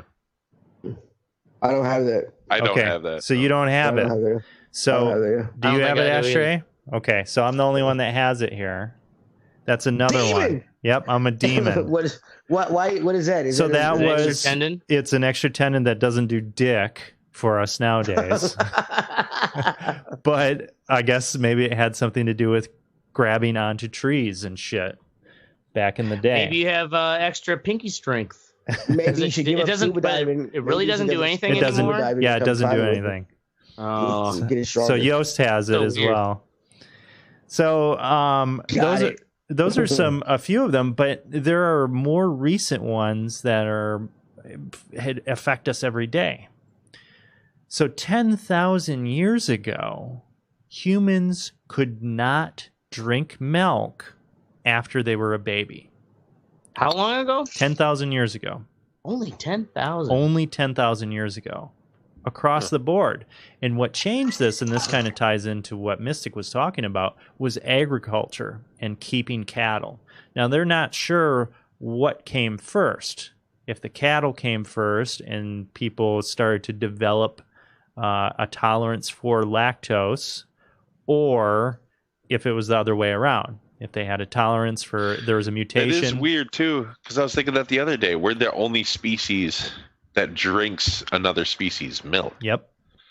I mean, cats will drink cow's milk, but we give it to them. They wouldn't willingly go out and suck on a cow's tit or something. Yeah. Right. So today, more than 90% of all people have some degree of lactose or lactose tolerance. If I eat ice cream, y'all in the same room with me. Y'all are gonna hate it. About a third of the population Rocky Road is digests going down. lactose imperfectly and experiences some symptoms of lactose intolerance. And some people, mostly of African, Asian, or Mediterranean descent, are not able to digest lactose at all. Oh, you Native Americans too. Yep. I'll fart and then if I want to clear my colon, I eat some ice cream. Got a little rocky road in your pants. I grab my tablet. Nope, I prefer caramel praline. It's just a white people superpower, man. Yeah, right. It's true. So that's white folks for white milk. I get it. What do you think 10,000 years. the early groups, tribes or whatever that could have lactose tolerance and use dairy as a resource, like over thousands of years? Well, this is only 10,000 years ago, but still, it's thousands of years. So they're saying helped them advance faster. So here's a quote and this is from the Smithsonian. The European and maybe Arab expansions that whacked the Byzantine Empire may have been outcomes of this new ability to digest food, digest dairy. They had more resources. They had more nutrients. Yeah. So being able to do that gives you an advantage. Well, and you can eat, like you could make cheese and keep cheese and eat it throughout the. You know what I mean? Mm-hmm. They had to eat vegetables that would go bad right away and shit. Like, yeah, that is a big advantage. Huge advantage. Big game changer. Well, yeah. Prior to then, you're always foraging. Mm-hmm. Pretty much. So 10,000 years ago, things change dramatically. You're also restricted by the harvest season of whatever you're eating. Right. Things change drastically for humans as agriculture developed, as civilization developed. Now, here's another one. Have you guys heard of scurvy? Yeah, that's a lot of fruit, right? Vitamin C. Yeah, right. Lack you of actually vitamin caught C. scurvy in a Super Nintendo video game called Secrets of Not Secrets of Yep. I have no idea what you just said. But we're going to continue on. Yeah. So I'm going to take another shot. I've had like 5 or 6 already. I'm taking another. All right, Ashtray, are you taking another shot? It's not even. Okay, so as these guys are taking their vitamin C supplements, I'm just taking shots. So you don't want to have scurvy. Basically, you start to fall apart. You start bleeding from your orifices. It's really not. Yeah, it's not a good time. Jesus Christ! And I don't like the bleeding from orifices. Bleeding from your orifices? Oh yeah. Holy shit! And you get salute, Teddy. So. Explorers back in the day, so back in like the 1400s or whatever, they quickly discovered that on long voyages you better fucking bring along some source of vitamin C, otherwise you're going to be in big trouble. And the thing is, your cat or your dog or other mammals do not have that problem. Yeah. They don't need vitamin C, and almost all other mammals they generate their own vitamin C, and humans do not create their own vitamin C.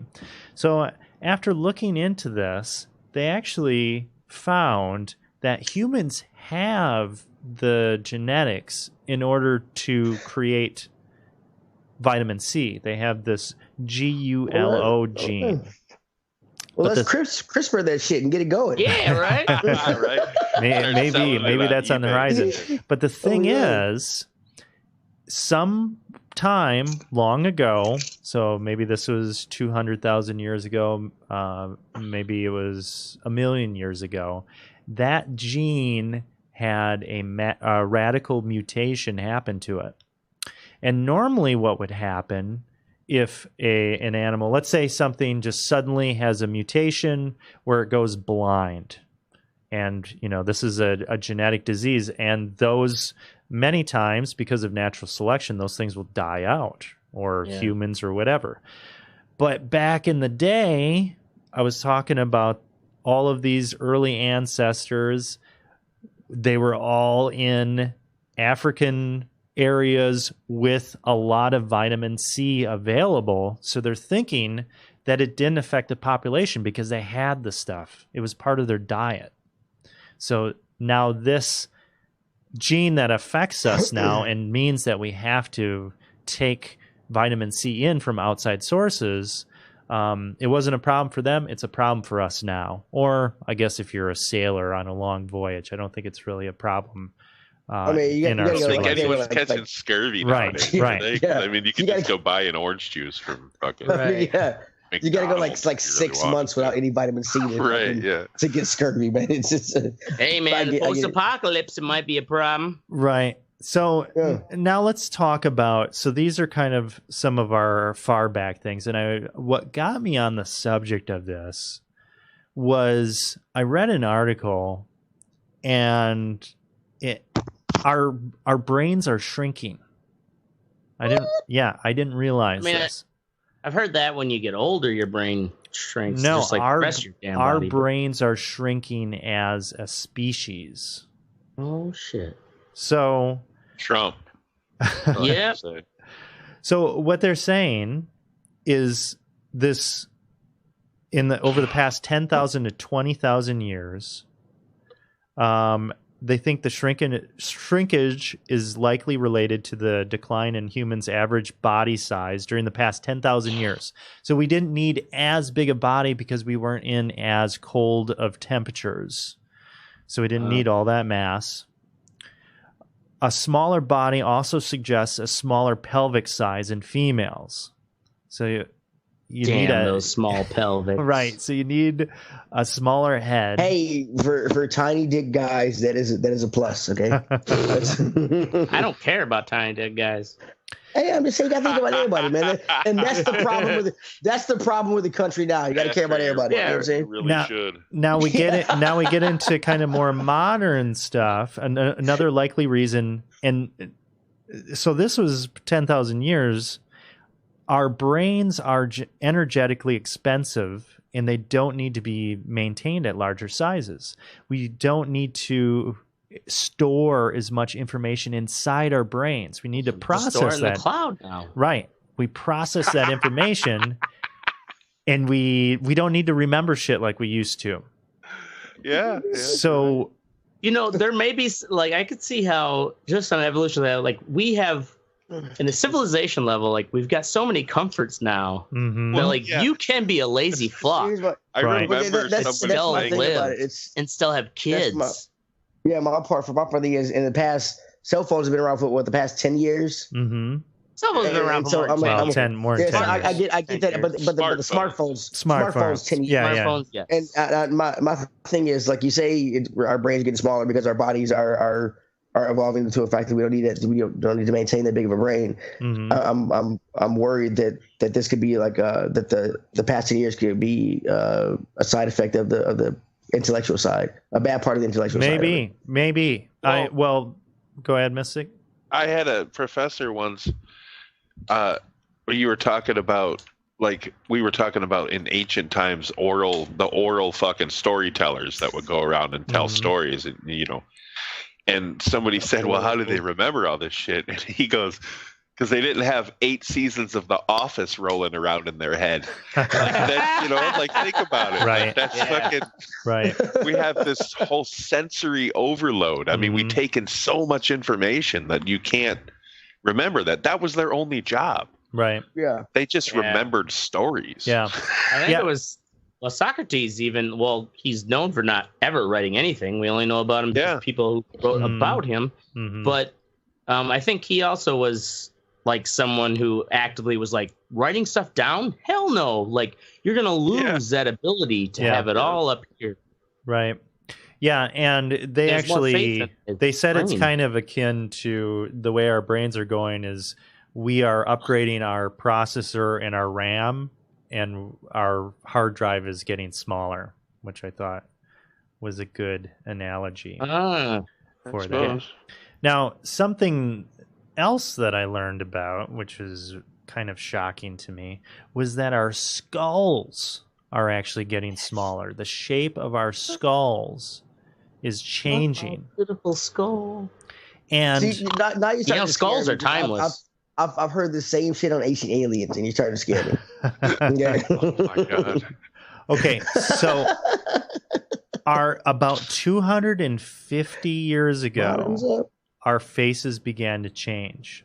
So industrialization interrupted the ancestral patterns of weaning and feeding, with babies nursing on demand for years while also trying solid foods under adults' watchful eyes.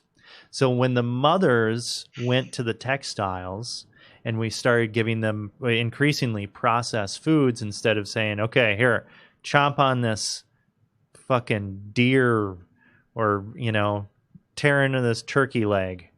Here, don't choke yourself. Exactly. Yeah, right. It's actually it's changed the shape of our skulls, and they're much more narrow than what they used to be. And actually, they're finding that our mouths do not have enough room for our teeth anymore.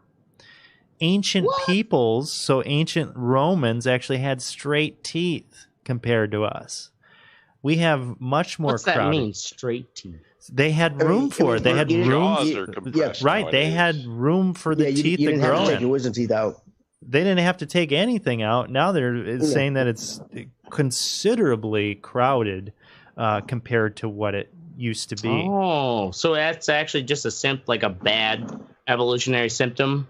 Right, because we're getting by because we have the technological means to. It's an evolutionary thing that is caused by not only evolution of people being born and being able to reproduce with these problems, but also what we are eating when we are children and how that is shaping our mouths. That's actually changing what's going on here. And it's affecting, they're saying all of this crowding in the skull is actually affecting the breathing of children. They've got, what's the thing? Little Sleep asthmatics. apnea. Yeah, I heard. Yeah. Okay, it was that little 6-year-old who got arrested and handcuffed. They said, "Oh, she suffers from sleep apnea," and I'm like, I thought, isn't that for old fat people? Well, I guess it's a big problem for kids now. I didn't realize that. Yeah. And that was something that I had never considered. All right, so just to wrap it up, talking about technology and how that has changed the survival of the fittest and kind of speculating on where we're going in the future here. So they're saying that survival of the fittest no longer applies. Our medical technology has changed the face of that. And basically evolution in humans, evolution is occurring in two other ways. Efficiency based. So let's say you are physically would have been completely fucked up and incapacitated 250 years ago. Now, I don't know, maybe you're a mad programmer or some shit. Who knows? Like if you were a total dweeb today, back then, like you wouldn't survive. Right. So that has changed that. They didn't have peanut allergies back in the day. Because you died from it. And then another one is transhumanism. And I think we're going to be seeing a lot. We're going to be seeing a lot of that, like what Teddy was saying with CRISPR. So that's basically trying to get some of these recessive genes out and trying to increase our lifespan and basically hack our humanity. So there you have it, human evolution. Humanity. Yeah. It's interesting that how we're at a point in society that we've gotten to where we classify and narrow things down as much as we can as far as species go. Mm-hmm. But yet we're narrowing down an ever-changing pool of organisms as far as humans go. And like, I wonder what kind of, and I'm sure there's probably papers written about it where, you're going to have those people who say, well, that's why differences in races are that we're not really technically all the same. They use that as like a eugenics supportive thought. But at the same time, like, so different genes do make you of a different color of skin and whatnot. I mean, that is a certain part of your genetics. Mm-hmm. But it's just, and now, especially with international travel, we're sleeping, races are crisscrossing left and right. Like, it's weird. It maybe will. What are you talking about, Drushy? You know, like, eventually are we going to evolve all into like a weird middle tone skin? Okay. Well, yeah. Oh, pretty Like, much. yeah. By the time, Yeah. I think fucking couple thousand years from now, we're all going to be Because this fucking crossbreeding tan is tone. supported by Right. our modern medical system, which has Right. kept a lot of us alive. I think it will. I also think that just like you know, I don't know, man. The Swiss is agriculture. pretty pale. Yeah. like agriculture changed the landscape so much 10,000 years ago. You can't tell me that the technological differences that are taking place within the past 50 years, which will take place over the next 50 years, those are going to have significant changes to our evolutionary makeup. And it's going to be just like it is accelerating with technology. Because the thing is with humans is that recorded history. We iterate on the things that we do, and that speeds it up exponentially. So who knows how that's going to change us, not only mentally. I agree with you, Teddy. I think that mentally there are things that are changing that we do not understand at this point. Maybe autism. Who knows? I think there are things that we are all experiencing, not just autistic kids. You know, I think there's just something going on that we don't understand. And physically, I don't know. You know, who knows what that's going to look like or what that's changing for us physically. If we don't need to use our hands and like with manual labor as we used to, who knows how that's going to affect things. So I don't know. It's really interesting, kind of crazy to think about. You know, our skull over 250 years, our skulls have dramatically changed shape. Just 250 years? 250 years. That is not a long period of time. No, it's not. We think about evolution in terms of millions of years. For human beings, post-industrialization, we're talking centuries. Look at how fast it's happened. You talk about food and what we put in our bodies. The processing of food in the past 50 years. Like they had stabilized footage from the early 1900s of people walking in New York, and there wasn't one fat person in the goddamn footage. Right. Nowadays, 3/4 of them are. There were no morbidly snacks. obese. Right. Snacks were not a you thing. You made food at home. There were no snacks in Catch 1900. some shitty ass McDonald's on your way to work. Yeah. Should be interesting. But I guess we're in this together, so we're all fucked. You know, you got to sit back and be like, damn, ain't we lucky to be just at that tipping point where it's like shit's starting to get cool. Yeah. And it's getting easy, but we're not going to live long enough to all of a sudden we're just brains floating around with robots. It's going to be like WALL-E. You ever seen WALL-E? I know Teddy. Yeah. Where everyone's just a blob. Everybody's on just a a big little hover bed. They just hover around. Exactly. All right, so we're moving on to the next part of the show, the What's Sexy section of the show. And first up, we have Mystic with Old Music. So,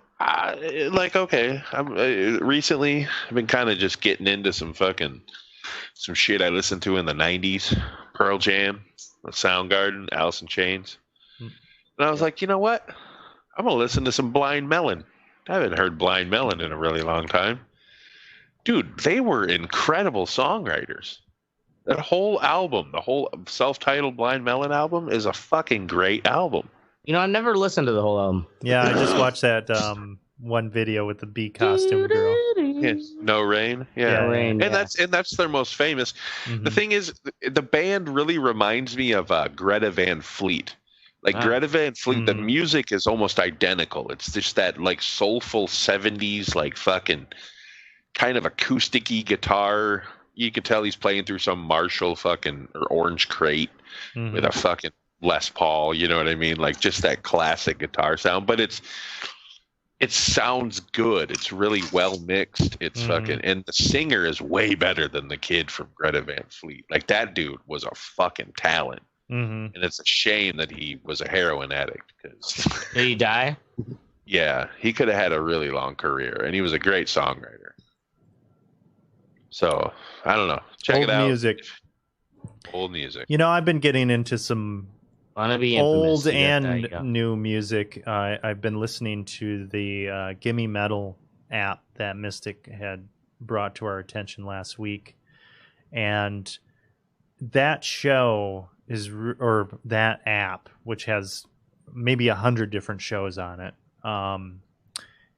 is really making me realize, damn, there was some fucking kick-ass music back in the 70s and 80s.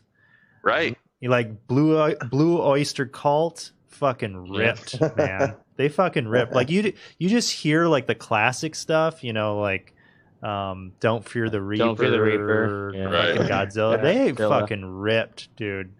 And just hearing these bands and shit, it's like, man, it's really making me appreciate. And also there are new bands that you just don't hear about in the mainstream.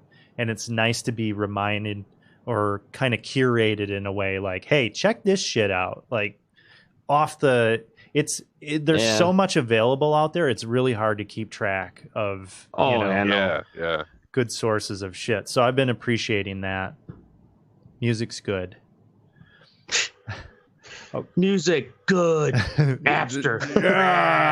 Neanderthal. All right, next up we have me with Weirdo All Access.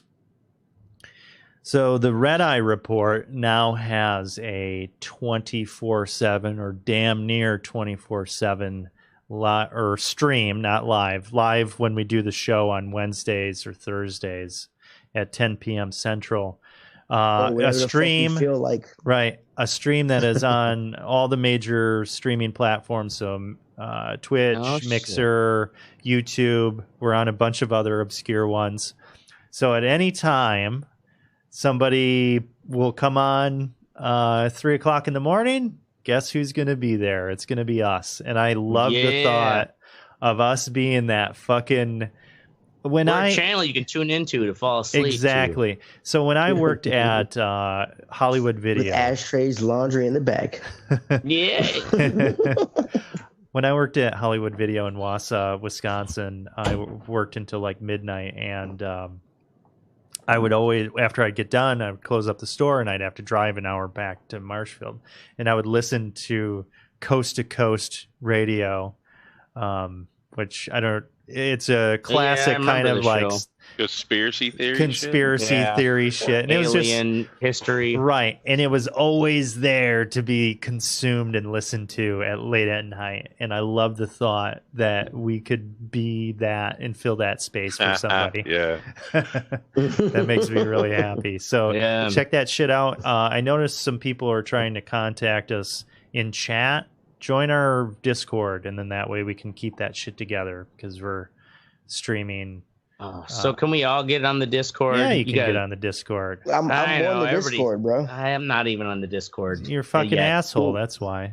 But you can join. I'm a drunk too. So wait, do you have all of our episodes just on a loop? So I have probably the last 10. I'm going to be adding some more, and it goes on a random playlist. Oh, okay. And it just it just plays it. So check that out. Next up, Ashtray. White House inadvertently sends Ukraine talking points to Democrats. Yes. What? I don't know if you heard this, but I don't watch the news, man. This is with the whole Ukraine investigation now, which is only starting because President Trump basically was like, I guess it happened very shortly after the Mueller report kind of made things kind of and he's like, all right, get back to breaking fucking rules. Goes right to making this fucking mess. Well, to get all the Republicans on board, they sent their spam email with the the White House talking points. and they accidentally must have rung up the like all the Democrats like email list, like enough people that they sent it out and they tried to do some sort of email recall. It's like, well, no, shit, you can't stop that nowadays. Like when you realize you sent a text to the wrong person, you're like, and like, oh shit, no. Right, Mom did not want to see that. Oh, I got dishpan dick. Oh fuck! Sorry, Mom. Put some Dawn on it. All right, that's my what's sexy. All right. So, Teddy seems to have locked up. Are you still there, Teddy? Yeah, I'm here. All right. I'm locked up. Video-wise, you look very concerned. That's okay. I thought it was just me. Okay, Wise. Like, that's all right. It was meditating. All right, he's back. Oh, there it is. There, back. boom. Wow. Look at that Moving. recovery. Damn, and he's fucking like 5 shots deep. Holy shit. That's right. Okay, That's so right, Teddy baby. with this hoary Daemon Ex Machina.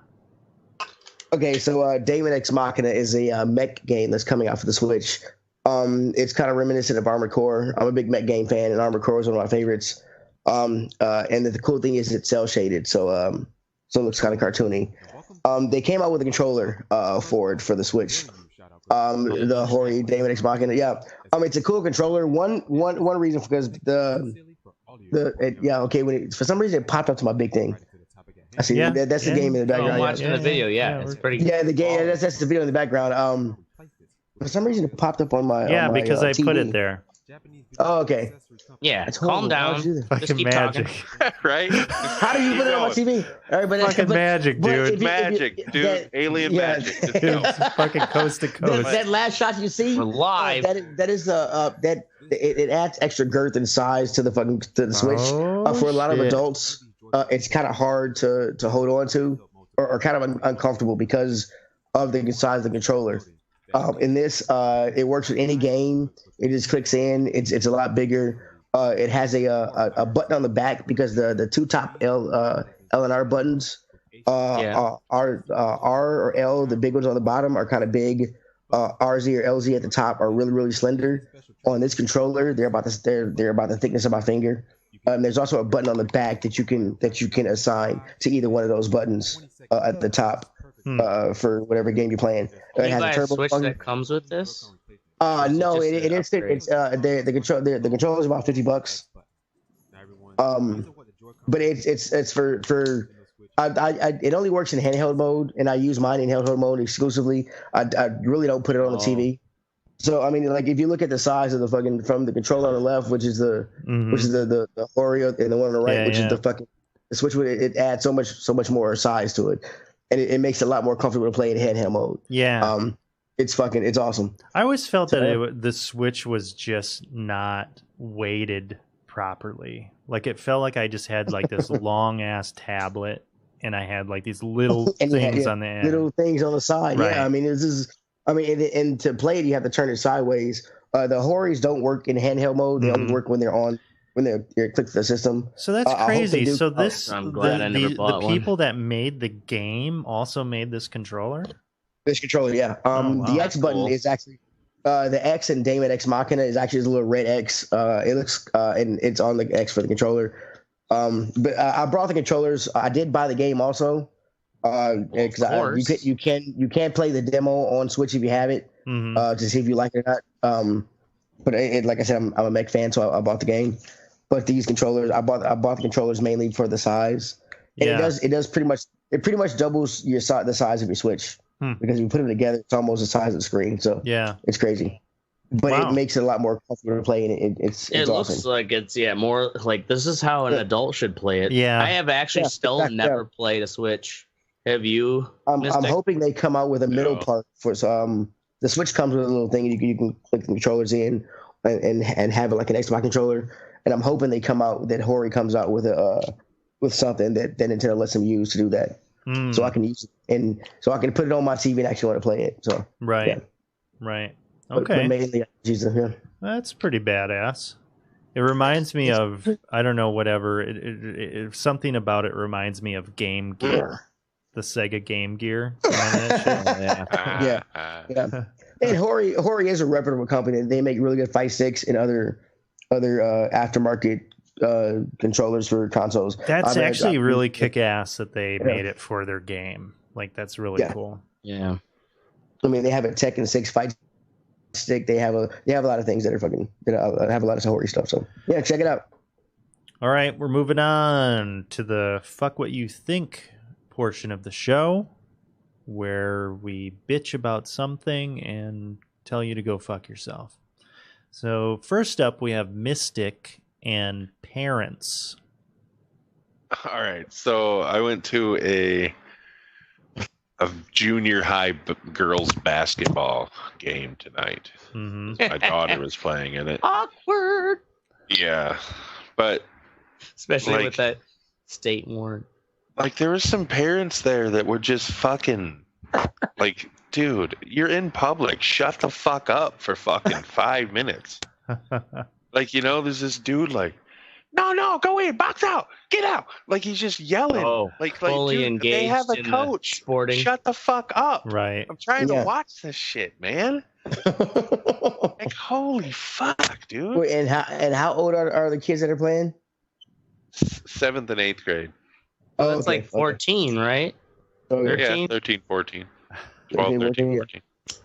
I mean, and honestly, the game ended. It fucking ended with a buzzer beater 3. Really? Wow. 35-34. Yeah, like nice. It was a really close back and forth game, but like, dude, these parents just shut down. It's like these guys that the dads, that I played ball. When I was in high school and my girl could do, like, shut the fuck up. Got my girl pregnant, dude. And I had to be a man. I had to step up, so I had to take care of my kid. So I lost. I put aside those dreams. That's funny. Yeah. And it's just like, dude, I get it, but shut up. Well, the rest of us want to watch this game. Yeah. Anyway. Right.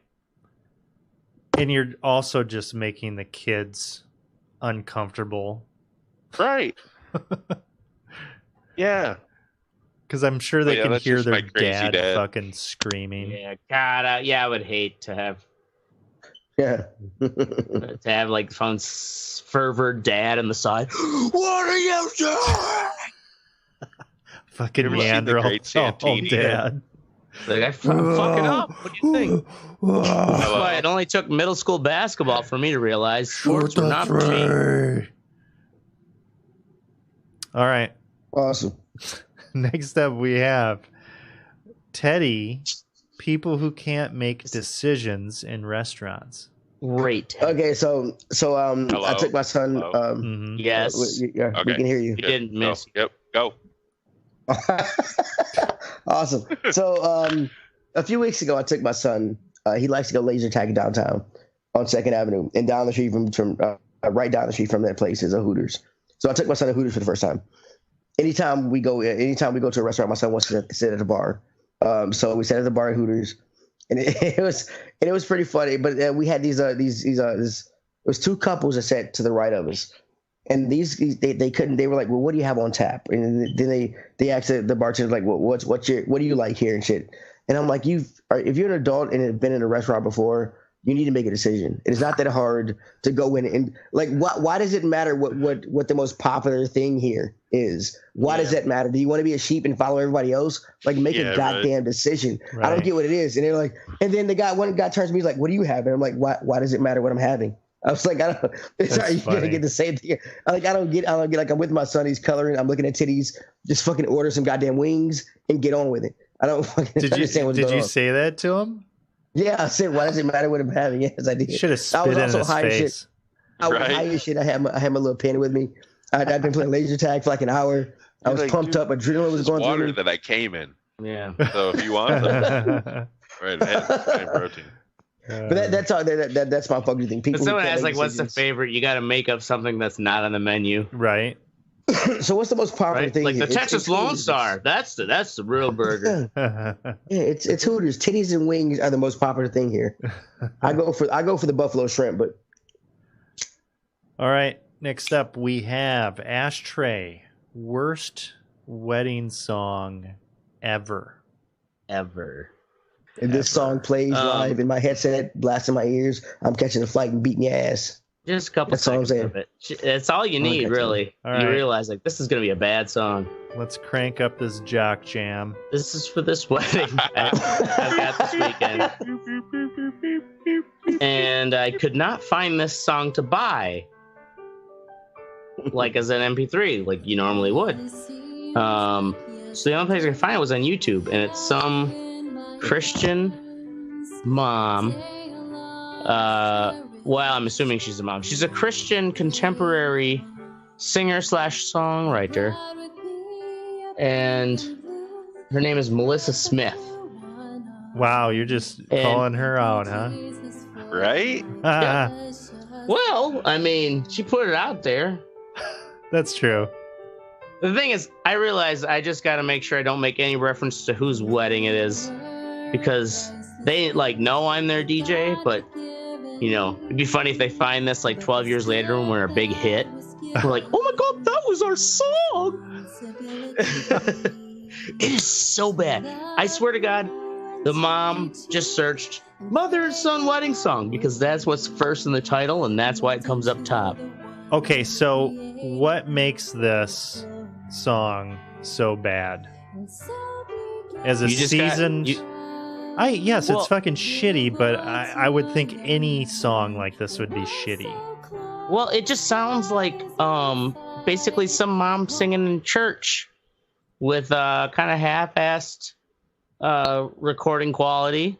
Mm-hmm. And if you really listen to the lyrics, it's the most dumb, uninspiring, deadpan, a literal example of I helped raise you, my son, 'cause you were such a little boy, and to grow up to be a man, I had to be there for you every day. And it's just really? Whoa. It's so intense. That's fucking funny. Ugh. But I give you props. It's if you want to try to torture, they use Abu Ghraib. It's like waterboarding for your ears because it is. I play a lot of bad music as a wedding DJ, and I'm fine with that. But this is one where it's just damn. But this is a bridge too far. This is why I could not buy it. Because it's so bad. It's that bad. Because it's bad. Fucking banned by the FCC. Even Amazon. I had to rip it. I had to rip it off her YouTube channel. Oh man! It's the only place I could find it. Too many of these fuckers pick songs that are some weird, obscure shit off of goddamn YouTube. That's an old ashtray DJ be like, "Listen, can't you pick a goddamn song that's registered by the AACP so I can buy it?"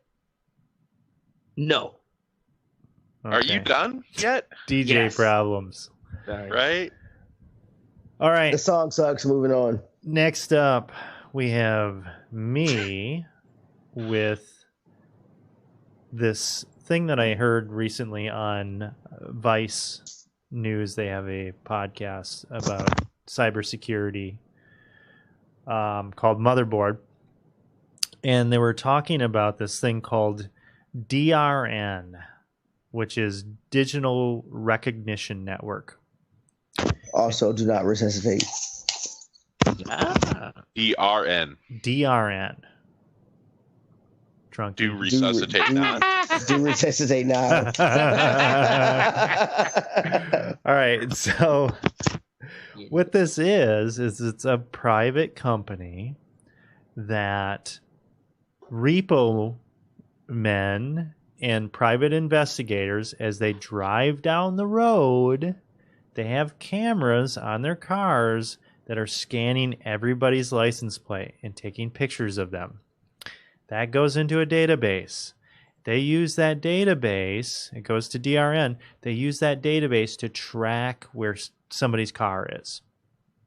Now, this can be useful if you're trying to repo somebody's car, or if you're a private investigator, looking to track somebody down. Yeah, so this company, basically, they just drive around. It's I'm sure they're scouted to certain areas, but So they're going around. So they're not driving around. The repo men are the ones driving around. Their customers are driving around and collecting this data for them. They have something like 8 billion pictures. And there are because this is a private company, there is no restriction on who they sell this to and how they use it.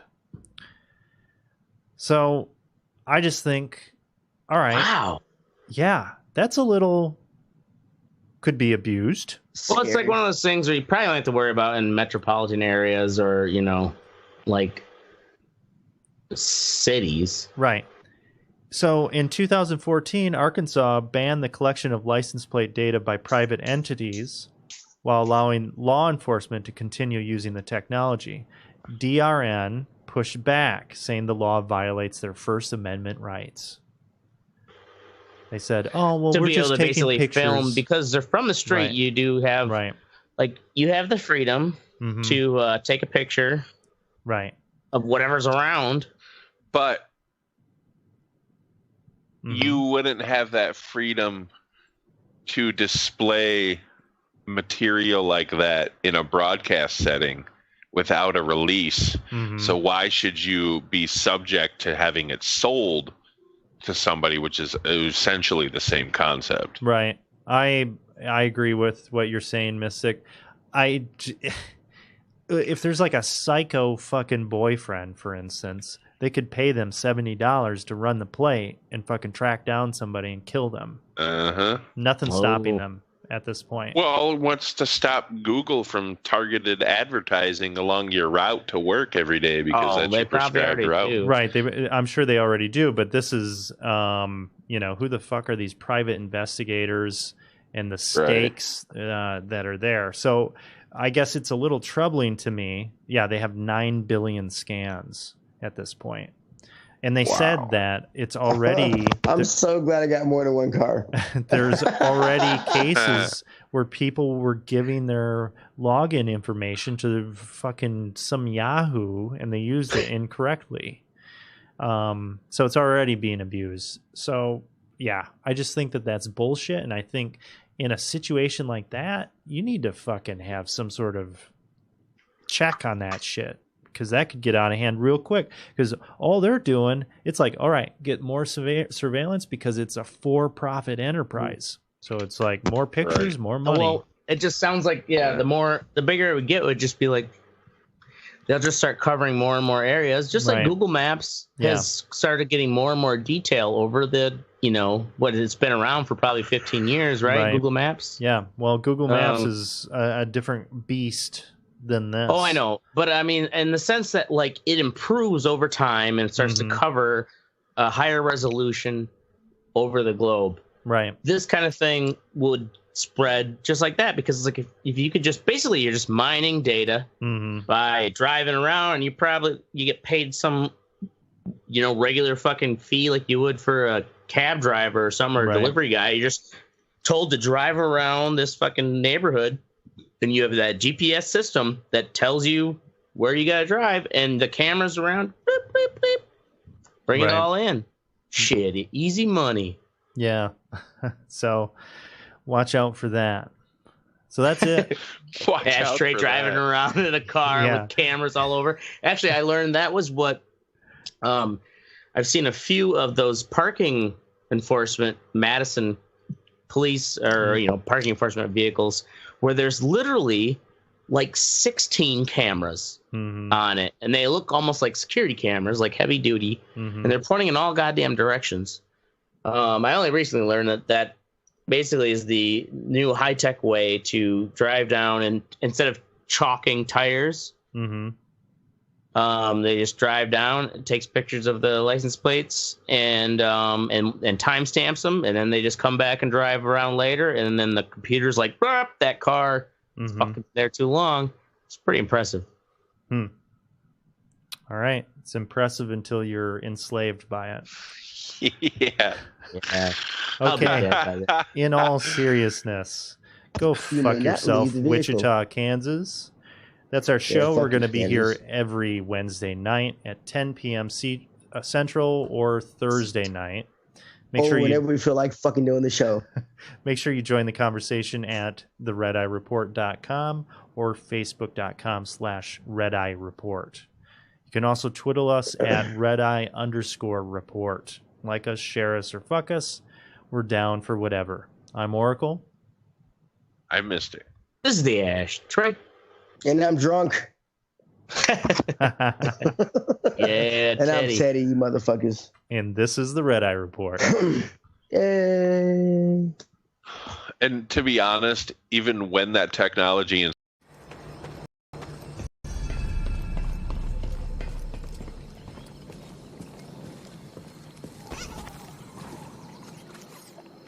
You passed the test. So you knew about BD1? Come on board.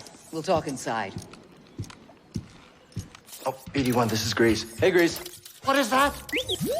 Get off my sofa! Get off my sofa! Don't! Get out of there! Get out!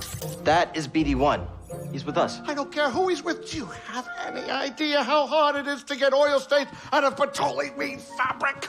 Not really. Oh, I hope you found something better out there than this droid. Oh, calm down, Breeze. He did. Tell us, Cal. The vault was built by an ancient civilization called the Zepho. A Jedi named Eno Cordova hid something inside of it. What did he hide inside? A holocron from the archives. It contains a list of Force-sensitive children. The next generation of Jedi. I knew it! Ah, Cordova, you old fool. You knew him? Yes. A long time ago. I was his apprentice. Cordova was a loner. That little droid and I are probably the only ones that know about Pagano. Hold on, wait a minute. A holo what? A holocron. It stores information, but only accessible to Jedi. Hang on, I think I have one around here.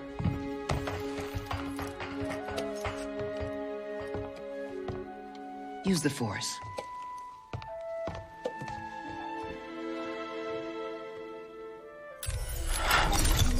This is Master Obi-Wan Kenobi. I regret to report that both our Jedi Order and the Republic have fallen. With that list of Force sensitives, we could rebuild the Jedi Order and defeat the Empire. Okay, no problem. Let's get it. Well, except the holocron is hidden deep inside the vault, and to get it, we have to follow Cordova's path. He mentioned something about the planet Dathomir and a Zepho homeworld. All right, well, where are we going? I'm just asking because I was thinking of maybe making some food. Look, before we do anything, I need to know something. How come you're no longer a Jedi? I had an experience that changed my perspective. So I cut myself off from the Force. But you still want to rebuild the Order. I believe that rebuilding the Order is the best chance we have against the Empire. What do you believe? I believe I can't keep hiding from the Empire, so I don't really have a choice. Cal, as long as you're alive, you will always have a choice. Are you with us? We're in. Dathomir Zepho. It's your choice.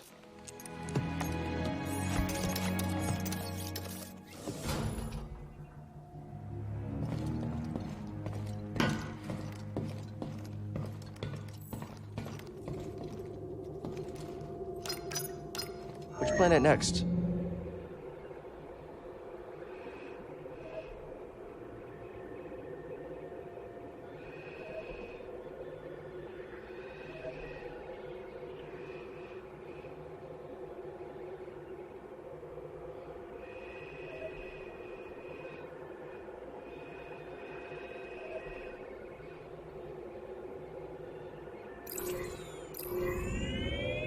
Ah, Zepho. My favorite place.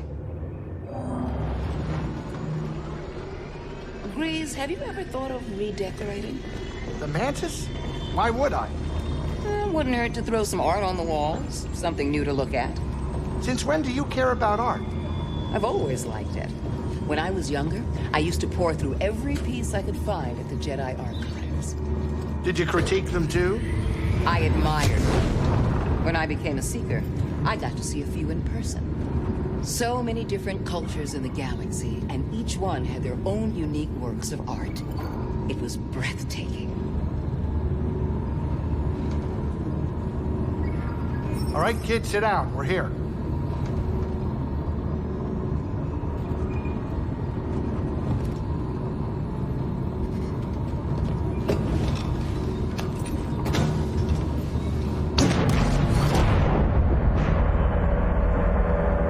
A storm brewing down there. This might not be the best time to land. Something strange. Those winds are interfering with our comms. Hey, Cordova mentioned something about peace in the eye of the storm. Well, I can just make out a settlement in the middle of it. Then we have to get there. Copy that.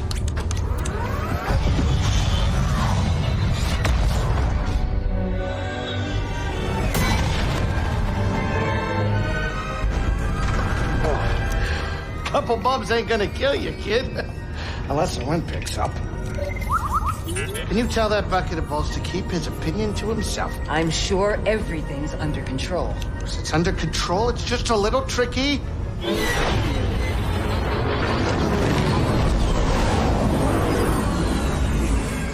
Okay, hold on.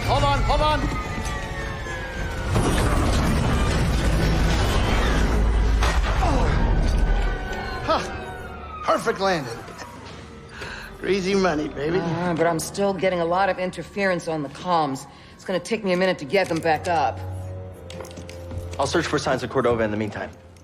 Good. I'll be in touch once I crack this.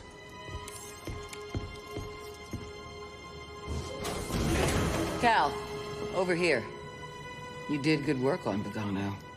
The more information we gather on Cordova and the Zepho, the closer we'll get to stopping the Empire. I've heard of ancient cultures, but don't know much about them. I only knew that Cordova was obsessed with the Zepho, believing their teachings to be important. I, too, was intrigued by the mysteries of our galaxy. You better get moving. There's a lot to learn here. Good luck.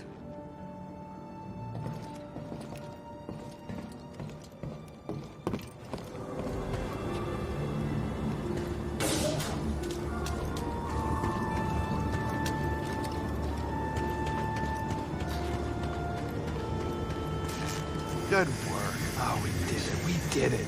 I hope you're not hurt. What are you looking at? Who are you talking to? Just my ship, the Manus. Good name, right? Intimidating. Oh, what do you know? You probably never even flown a ship. Maybe I'll teach you one day when you're done with your Jedi stuff. I'll even give you a discount.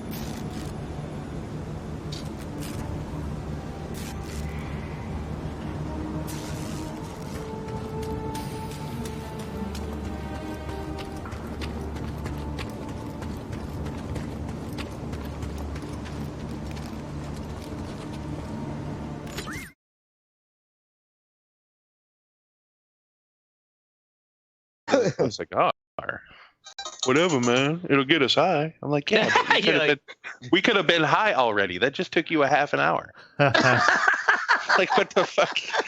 Makes no sense to me. This shit took you a half an hour, bro. Right. That's funny. Nigga, I gotta go now. I mean, you can't really. All right, we're live. Do it Yeah, I live. see that. Oh shit, we're live already? We're fucking live. Kim Jong-un. Is that a babbling brook in front of behind That's you? a fucking Babbling. I don't know. Scenic beach. If I were to peg that beach, I would say it's maybe in Maine. Maybe in Maine. Yeah. Maybe in mainstream. Yeah, that was fucking dumb. It made perfect fucking sense, and you all will respect I don't know what you authority. just did there. That sure is whatever you're talking about for you. Yep, just gave me a boner. I'm still confused. I don't know Like what you're most guys, talking about, but I got a boner. This time it didn't even involve a homeless man. Yeah. Oh, I hate you all. All right, on this episode of the Red Eye Report, we talk about competitive eating. We listen to Ashtray ramble on about some bullshit as his forehead gets nice and glistening. And we also ridicule Ashtray. Also ridicule Ashtray's bad competitive eating jokes about Mystic. With us this week is the Mystic. Mystic has been a competitive eater all his life. The only problem is he's been competing with himself. So now the only thing he has won every time. He did win every time. Way to go, buddy. Undefeated. And now the only thing he has to show for it is a busted leg and a serious bout with the gout. Nope, no gout yet. No gout yet? Way to go, buddy. With the gout. I like Bout it. with the gout. Ding, ding, ding. Yeah. Only one man comes Be out. like a boxing match. Gout for homeless wins. people. Right? That's like a celebrity death match fucking thing. Celebrity death match. That was like one of the only things I watched on MTV for the longest time. Yeah, that Holy was shit, good. I forgot all about that show. Okay, next to him is Oracle. Oracle's competitive eating. He does competitive eating in the saddest way possible. He does it by staring at himself in the mirror, crying as he shamefully shovels spoonfuls of food into his mouth, all the while telling himself that no one will ever love him. Yeah, exactly it. That's it. No, he's right about that. And then there's the Ashtray. Ashtray competitively eats one thing: drugs. And I mean a lot of fucking drugs. Like I did a lot of drugs. Like I did a lot of drugs, and my wife died. But this motherfucker, I couldn't party with you. my heart would explode. All that radiation therapy I got. It's my superpower. Yeah. Now. He's on the light end. It really? Come to Wisconsin, bro. I've been to Wisconsin. I had to bring my own drugs. You've been to Madison. I real came to Wisconsin and had to bring my own drugs. All right, so don't come in here with that bullshit. You didn't bring your own drugs. I got you drugs. No, I got you drugs. No, Bullshit. I got you drugs in a city I didn't even live in. No, you did give me drugs in the city you live in. Right? Yeah, I get that. That was correct. That was only after I had run out of the drugs that I brought with me. Remember? Okay. Yeah. You're right. Boom, sucker. Right.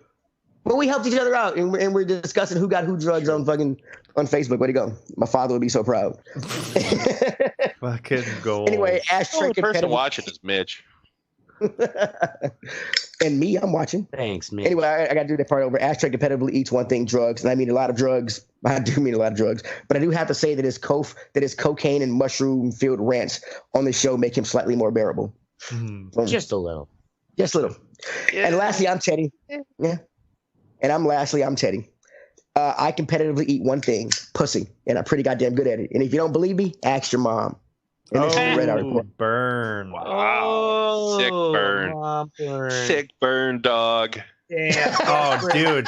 Actually, that reminds me. I saw Kyle in his native environment. Habitat. His natural environment? Yeah, his natural environment. So Was it a gutter?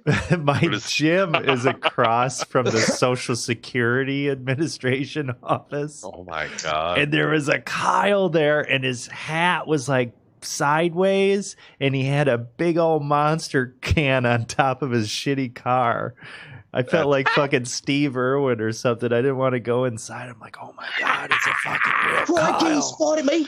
You should have, dude. You should have fucking loaded up your camera. You're like, we don't want to spook him.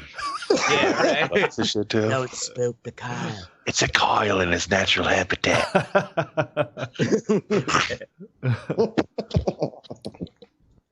All right, so this week we're talking about competitive eating. This was my fuck what you think a few episodes back. I think like 4 or 5 because July 4th. The episode around July 4th because that's when the Nathan's hot dog eating contest takes place. And I kind of sucks that I know that now. I had no idea when that contest took place. It kind of like surprised me. It was like, it's coming up. I never knew it was on July 4th. So like, I really couldn't find the earliest fucking. This is like some Oracle type shit because I found this story. Oracle used to do the history of the shit. He used to come up with this obscure shit. But anyway, one of the earliest competitive eating challenges is a Thor and Loki Norse tale. They are confronted by a giant king, Utgard Loki, and he challenges each visitor to a competition. Everybody loses, but then Loki chooses an eating challenge, and the king puts him up against a guy named Logi, and they put a wooden plate. Loki versus Logi. Yeah, Loki versus Logi. They put so they put wooden plates with pile with meat, in front of both guys. Loki eats all of his meat. Fucking in front of him are a plate of bones, and fucking he thinks he's won, but he looks across the table and the other guy has eaten all the meat, all the bones, and the plate. Wow. Damn. And the plate too. So then so Loki won. No, yeah, Loki won, and it turns out like his name in Norse something means like fire or something, and he had something to do with fire, so he just like kind of burned the shit up. That's why he won. But yeah, whatever he eats just gets incinerated. Yeah, that's a great myth. So what happened to Loki? What's the moral of that story? Right? Right. Besides Nathan's that's fucking a pretty dumb fucking story. Right? Like I don't get it. I don't really get it. Yeah, what was the like point of the first fucking eating contest? I know. They were trying to fucking do. Yo, I hate you all both. I gotta go back. I just want to say about the contest. All the other stuff down here, I just didn't read it. I mean, didn't he like win something, like some kind of power or something? Did he at least not get killed because of it? Like, was he gonna get murdered if he didn't win? Like, but it doesn't say. It said he arrived at the palace of Giant King Ogre Loki. He challenges the competition, tells about the competition, and then Loki chooses his competition, and fucking yeah. It's just telling about competitive eating. I don't know what you ever notice that that's like a common thread in ancient times. Was like when you win the competition, what you win is that you don't die. like you get to live. And like everyone else gets to fuck. Yeah. Well, woo, thank you. Yeah. God, thanks. I don't know why I entered. Right? Yeah. It's like, why the hell did I join? Right. Fucking stupid.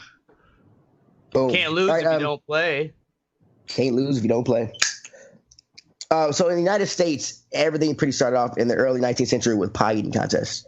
Those were kind of like the staple for fairs and things like that. All right. And July 4th, 1916, fucking that's when Nathan's first announced his hot dog eating challenge, and that's kind of where like the shit took off. They started doing it every year, and the shit took off. Like things started getting crazier in from pies, competitive eating grew to incorporate a lot of foods like a spaghetti eating contest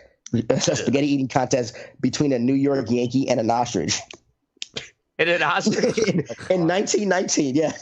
People paid money. What? Ostrich. That sounds like a Family Guy sketch. Yeah, it does. Like. Yep, April 3rd, 19. What they didn't tell you is they starved that bird for a full week. Right? That bird ate the living fuck out of that spaghetti. Dude. Bird almost ate his company. So just pecking at the guy next to him. So now you have competitive eating. It's on like a fucking scale. The competitive eating competitive eating fucking son of a bitch. You lost your spot. You okay? Competitive eating son of a bitch. The International Federation of Competitive Eating, which came official in 1998. They regulate over 70 fucking competitive eating challenges in the United States. Damn. Every year. That is so dumb. It just seems like it just. I agree. I think it's like I get it. We make everything into competitions. You know, like obviously walking, running, fucking sports, anything like that. Like things we do with our bodies, but like eating. Like it's weird to me. Yeah. Well, I'm actually surprised that this has been around as long as it has. Right. You know, in a kind of because Nathan's was running the thing back in 1916, right? Yeah. Right. Yeah, that's kind of crazy. Yeah, in the Nathan did by now. In the 1980s. In the mid to late 1980s and 90s, it started to catch on in Japan, and that kind of helped spur it in the United States. That's what it says. I don't know why. Because the Japanese were doing it. What year was it? No, because they were in the mid 1980s. It's because they had because everybody was smoking crack in the U.S., so they didn't have much of an appetite. Over Japan, they started having all these crazy TV shows, and a lot of them had to eat a lot of shit. So that's why, Like I understand the competitions You know what I mean? Like the Nathan's competition once a year, it's a spectacle thing that goes on. Or like, you know, the competitions of how much can you eat in one sitting. But like, I've been watching, or I have this dude on Facebook that I follow called Randy Santel. And this dude is like, that's what he does. He goes around and does these eating competitions at different restaurants, you know, like, oh, can you finish this gigantic fucking pizza in an hour and you win whatever, you know what I mean? A t-shirt and fucking $75 fucking, you know, gift certificate to an arcade or some stupid shit. But like, I don't understand how this dude does this shit every day. He does it every day. Every day. I don't know if he does it every day, but he posts videos all the fucking time. Like, and he was doing this behind the scenes type of thing. Like, he says that's the only meal that he eats that day. And he also is like huge into bodybuilding. I mean, he's a pretty big dude. Like, you know what I mean? He's not fat, and he's pretty. Well, a lot like the top 20, the top 15 and 20 fucking competitive eaters in the International Federation of Competitive Eating, they are in mad shape. Really? Yeah. They use all those calories and shit and fuel and then they go lift. You know what I mean? And they go work out. Oh, yeah, that's part of it. The thing is, like your stomach actually, like your esophagus goes down all right here, and then your stomach starts like up here actually, and it's not like all the way down here. It starts like right here. And so what they do is, if you're fat, if you got a lot of body fat, that fat takes up a lot of space because you need your stomach to fucking expand a whole shit ton. And if you got fat constricting that, it won't expand. So that's why a lot of them aren't fat. So they fill up the it's kind of again gross. Fucking I mean you're taking the average competitive eater. Your stomach can hold about a liter of fucking shit. And they take it and add like 4 or 5 liters. Damn, like it's crazy, and it's not, but it's not like a lot of, but it's different. Like you can drink a gallon, like a gallon of water is not as heavy as a gallon of chili. Right. Oh God, so chili. So I mean, I already got heartburn now. Don't tell me. So that. The volume is the same, but the density and shit is not. Yeah, it's not there. It's competitive eating, like you shouldn't. Nobody should eat that much fucking food that much. But when there's money involved, how can you say? Well, I mean, but it's not very lucrative. I mean, like I know you can't make it. Well, yeah, Kobayashi. I think Kobayashi. He was like the highest paid one year. He won $150,000, and that's just going around the country eating. You win. I mean, a lot of these contests, like the biggest one, which the Nathan's Hot Dog Challenge, is considered the Super Bowl of the professional eating world, and that gets you like $10,000 to $15,000 if you win. and then the other ones. I mean, it's like a professional eater. No, you don't have to. You don't have to fucking be a professional eater. How the fuck do you train? The thing though it's different. Well, training is. Oh, sorry, Mr. Good. If you're only doing shit like that, you're probably not making a lot. But that, like I said, that Randy Santel guy, like he has like 2 million followers. You know what I mean? A lot of people watch his videos, and he gets paid for advertising. So he's found a way to monetize this to monetize it, eating shit. You know, this kind of I'm talking the thing I'm talking about is kind of like pre. This is like pre fucking YouTube era. Right, so right. Now anybody can. It's like if you get your household name, get your name, be a household name, you can pretty much get into the fucking. Everything's got like a Hot Wings fucking challenge or whatever. Yep. Mm-hmm. You know? The old 96er. What's the old 96er? You don't remember that later. Great Outdoors? Y'all are fucking my train of thought. Oh wait, yeah, I do remember. We'll get to it. That's all right. We'll get to it for fucking sake. All right. So to do all this, you have to train your body to eat all this food. For one, you have to train your body to do a lot of things. One, you have to train your body to fucking your stomach has to stretch, and they have examined competitive eaters things like your stomach stretches and contracts, but competitive eater stomachs they don't contract back. Like they train because they stretch it out so much they train it not to contract back. So it's all bigger and saggier. But the thing about that is it can twist up on itself, and then you have to have like some kind of twisted bowel. That'll kill you. It twists up on itself. That doesn't sound good. No, No one likes their stomach twisted. Sounds like you should almost not be a competitive eater. Right? That's not it. Here's some celery. Now calm down. Just calm the fuck down. So and yeah, you never see a competitive. It's always chicken wings or something True. big. Vegetarians should or vegans, they should make their own. Do a competitive eating challenge with celery or some shit. You know what I'm saying? Yeah, they should have like somebody eat carrots. Celery. Can you imagine? Like a bunch of rabbits, like crazy rabbits eating carrots, and you're eating carrots. Yeah, right. That shit. I mean, imagine, eat 5 pounds of celery. Like, just imagine what kind of you're gonna be shitting like full logs, like trees, right out your ass. So much fiber. It's so strange. Man, you could press that shit and make a TV stand out of it. Right. That's some farm stool. What's that smell? It's just TV stand. TV stand, bitch. Calm down. My shit one time, and I shit you not, held up the side of a house. That's how firm it is. Yeah. Why is your TV at an angle? Oh, someone that has that early shit, not enough fiber in that. Yeah. Anyway, another thing, if y'all seen the contest, you know how they're pretty much shoving. They do ways to get. Don't they put it in water or something? Some of them do because they say it helps them swallow easier or get it down easier. Some do, some don't. Some dunk it in water, some fucking swig it, whatever. But when you're doing that, you have to breathe right because you can get hypoxia because you're stuffing your shit and the brain loses oxygen. Damn, you can pass out. Like you get down the wrong pipe. A lot of what do you call them? Choking. Amateur. Ladies, a lot of the amateur fucking. We call that choking. A lot of amateur eaters they die in chokings because one they're eating all this food and they're shoving it down and they didn't train. They didn't train. I mean, like these guys they got a day job. Swallow big things of food to stretch out their esophagus. Like it's they actually do train for this shit. And that can cause choking. Like a lot of people, like when I looked up the fucking cases of people dying from what's the name from competitive eating competitions, it was all fucking all chokings.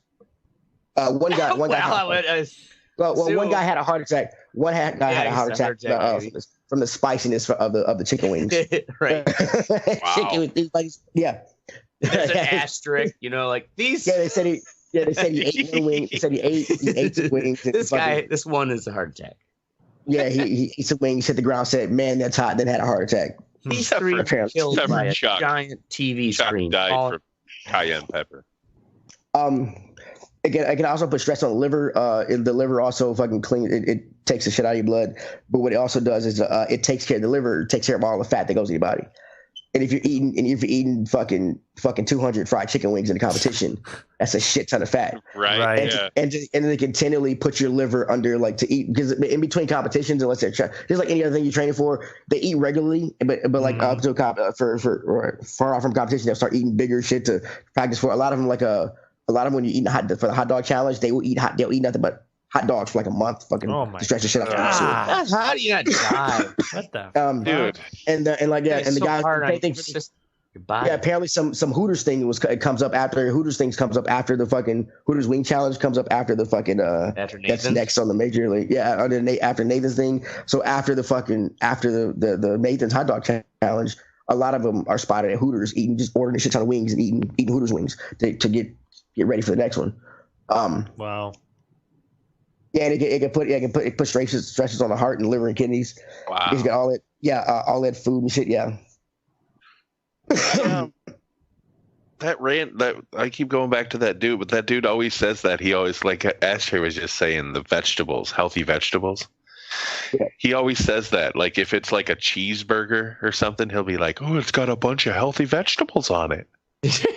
What? Are you onions? fucking kidding? There's like 4 fucking pounds of meat you're shoving in your fucking mouth, dude. Yeah, right. But there's a pickle. I don't care about some lettuce and some pickle and tomato that's on the motherfucker. Like that's gonna help.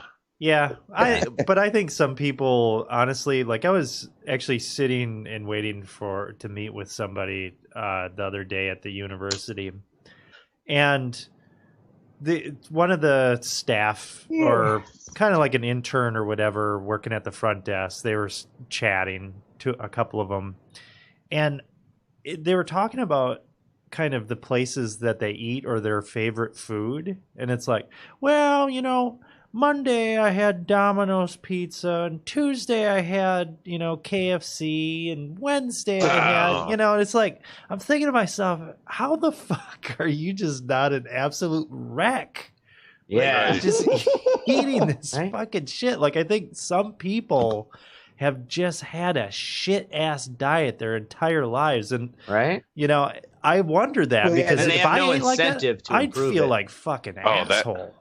It will catch up to them. Yeah. I guarantee you that.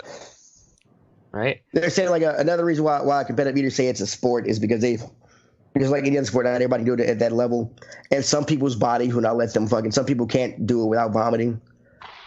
Because their body will not let them ingest that much food at that given time. Bad. People start puking when you're up there.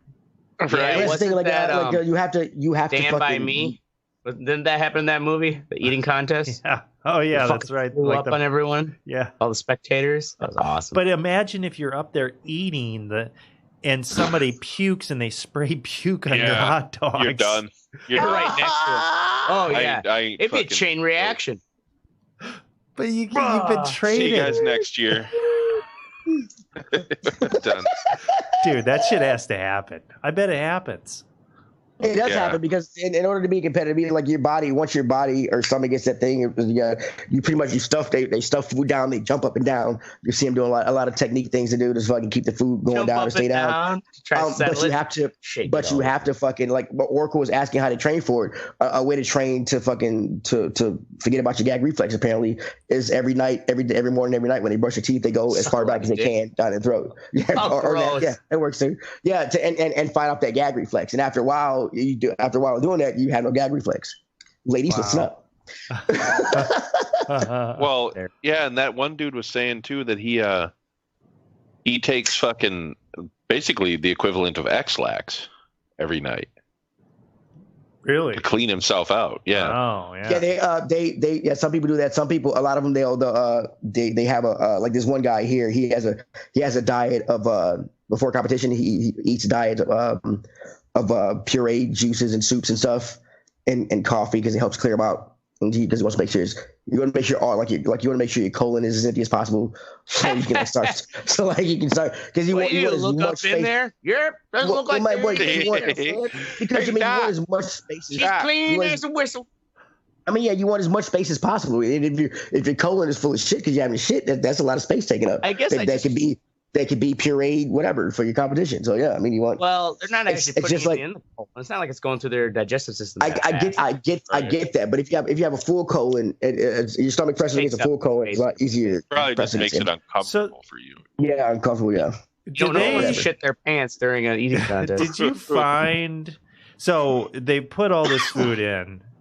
They got to evacuate that shit. I mean, I would think soon. After they finish, do they normally go throw it up or what? Some people throw it up. Some people let it go by itself. Some people use a mixture. It depends on the person. It honestly depends on the person. Man, I bet if you look, you can tell the people who do it because like have you ever looked at Kobayashi's teeth?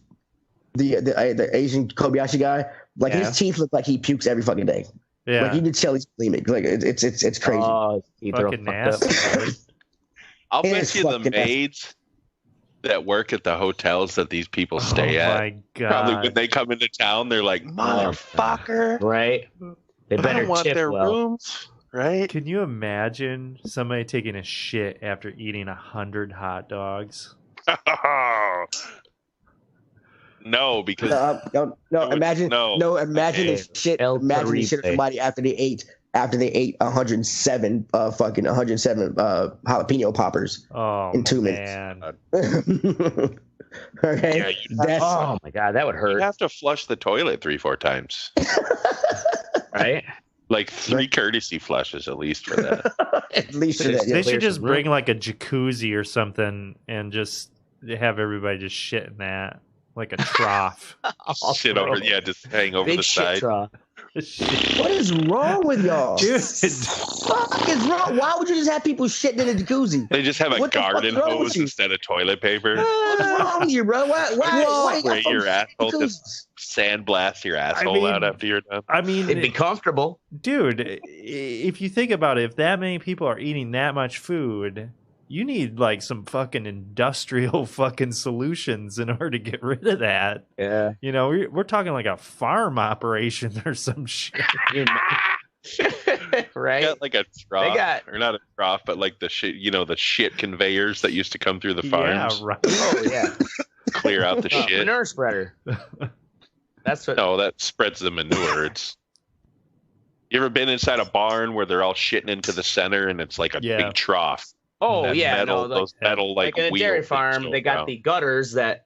They're like scrapers that run on a chain system. Yeah, metal scrapers that scrape all the shit out. Don't get your foot down there. So, I want to ask y'all, everybody around here, two questions. One, have you ever competed in the first one is, have you all ever competed in a food competition? Fuck no. I don't think so. No. No? Oh, well, I think I'd forget I it. think so. Actually, think so. it wasn't a competition. I ate the 8 wings at Buffalo Wild Wings, like the hottest ones that you can get. Oh, you get them for free if you can eat them. Really? Well, that's a competition. Oh, I guess, but it was only 8 wings. It wasn't like a lot. It was just that they were so hot. 8's And it even wasn't a too lot, bad though. because while you're eating them, you get like 4 or 5 in. You're like, this ain't bad, and you finish that 8th one, and then the heat just fucking hits about a minute and a half, 2 minutes later, and you're like, holy fuck! I was in pain for at least a day. Like my Wow. whole face was just fucking on They just fire. send you home with a tub of blue cheese dressing. No, they're like, oh yeah, now you don't have to pay the $11 or whatever the fuck it was. And now you Yay can't for drink me. lemonade Right? without yeah, getting pretty much. heartburn because you burned your fucking whatever. Right? There's Fuck that shit, dude. I mean, those have been those kind of things. Competitions have been popularized in the United States. A lot of it is due to the show. I don't know if you've watched. You've probably watched Mystic Man versus Food. Have you all ever seen it? I think I've He goes like around an doing these ridiculous. Yeah. He goes around doing these ridiculous eating challenges, and every challenge he did, I was like, every time he did, I was like, nah, I could probably do that. Is that guy still doing that show? No, there's a new host now. He stopped doing it because of health problems. I was just gonna ask that. Did he fucking still? Yeah, he stopped doing it. No, he didn't. And then before that show, he had no competitive eating experience. He went to Yale. Wow. He had no business experience. Yeah. So that got me thinking. Like, do you all know of any eating competitions around the area? Actually, I take that back. I saw. I didn't go to it this year, but they have the Italian festival here in Madison, and they have a spaghetti eating contest, which I bore witness to. It was terrible. What about any food? I'm like when I say competitive challenge, I mean like restaurant challenge that has like a 12-pound burger that you eat, you get it for free, whatever. I know they have a couple around here, but I don't know specifically what they are. Pretty sure they're burger ones. Yeah, I guess I don't really look it up know right now. Any, I'm sure they exist. I do know in Nashville there are 3 places I know in Nashville that have one. It's first the Pie Popper Eatery is as a breakfast called the Boss. It's a half pound of crispy hash brown smothered in chili and cheese, topped with 6 jalapeno scrambled eggs, 4 pancakes, 4 strips of bacon, 4 sausage patties, 4 pieces of grilled Black Forest ham, 4 fried eggs any way you like them, 4 fresh biscuits smothered in homemade gravy. God damn, Jeez. That's like everything. Yeah, homemade gravy. Everything that I want in my everything mouth. but the kitchen sink. Yeah. Then there's a corner pub. It's got a You just put that in the blender. I'll drink it. It's got a 3.5 pound burger. 3.5 pounds. 3.5 pound burger? Yeah. Oh man, Yeah, Milwaukee's got quite a Even half-pound burgers are hefty. And then 3.5 pounds? Jesus. This place is actually awesome. The next place is actually right down the street from my house. It was featured on Man vs. Food. It's for Big Shake's hot chicken. That shit is awesome. But they have a hotness that's called fucking death row sauce. Death row sauce. Death row sauce. Yeah, you have to. Yeah, it's a great name. You have to fucking sign a waiver, and you have to wear gloves when you eat the chicken. What? And the irony is that no one on death row would choose that as their last meal. Yeah, right. And you get a T-shirt, and like all these places, like you get a T-shirt, and then you get your name on some fucking wall of fame, which is like some of these restaurants will offer. I've looked at challenges, and they had like you could win up to $200, but for a lot of the stuff, the meal is like $200. All the food and shit, food costs like $200. So you can fucking so you pretty much paying $200 to get your name on the wall, to get a fucking T-shirt, and to get like some serious fucking indigestion. Right, and if you a lot of places, if you do the challenge, you get the meal you just have for free.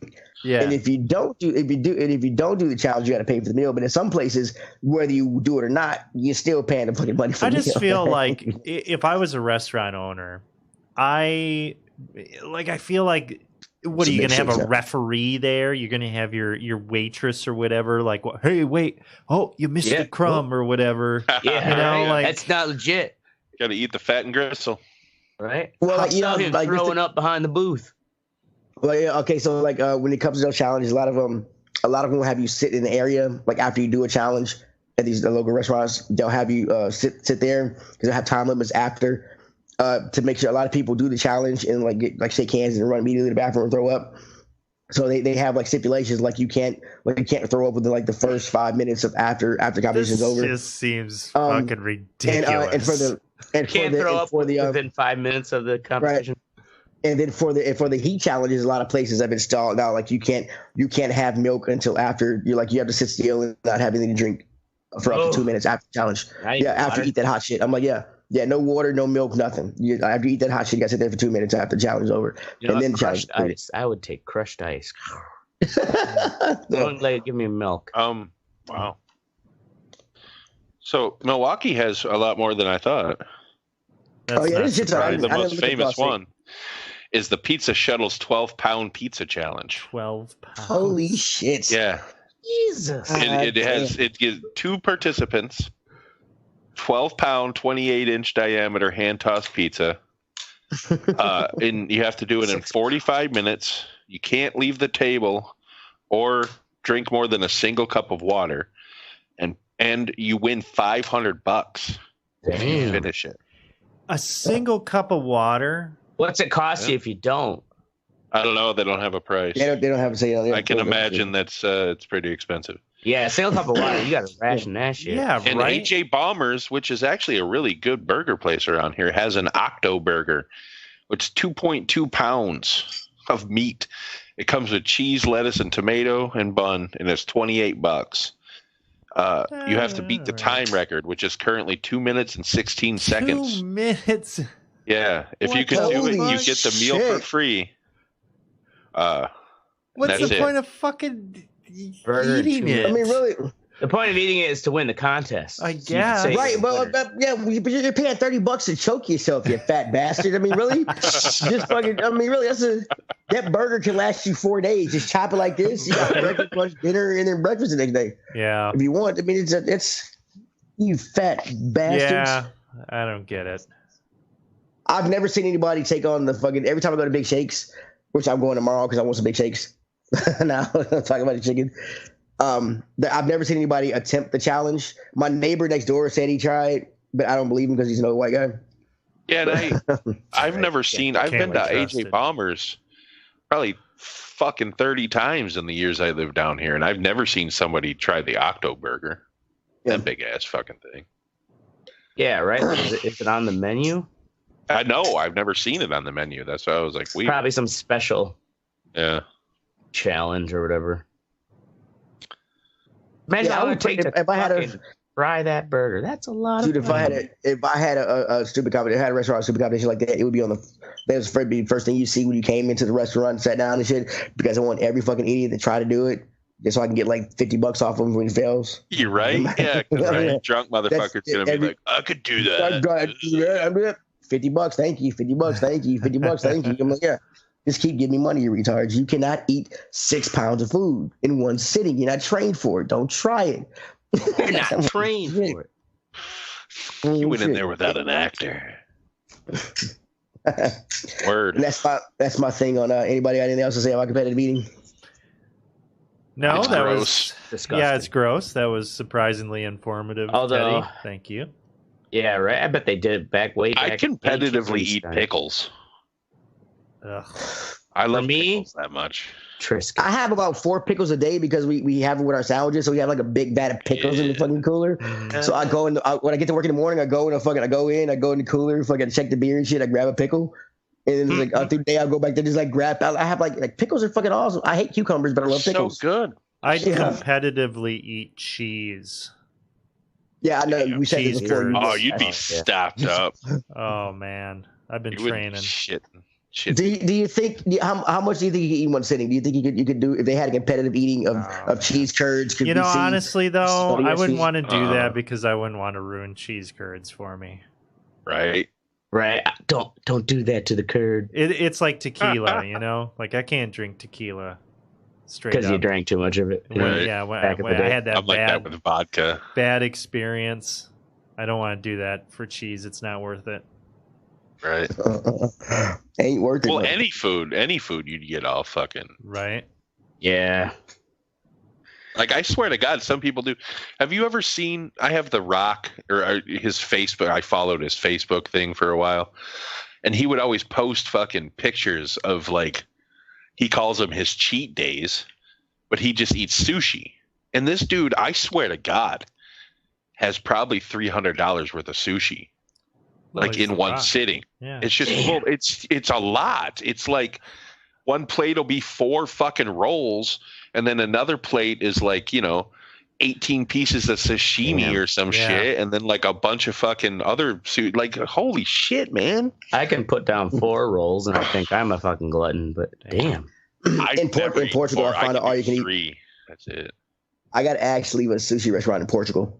Asked to leave? You ate too much? Yeah. It was all you could eat, and like, but right next to that was a fucking weed shop, and everything in Portugal is legal.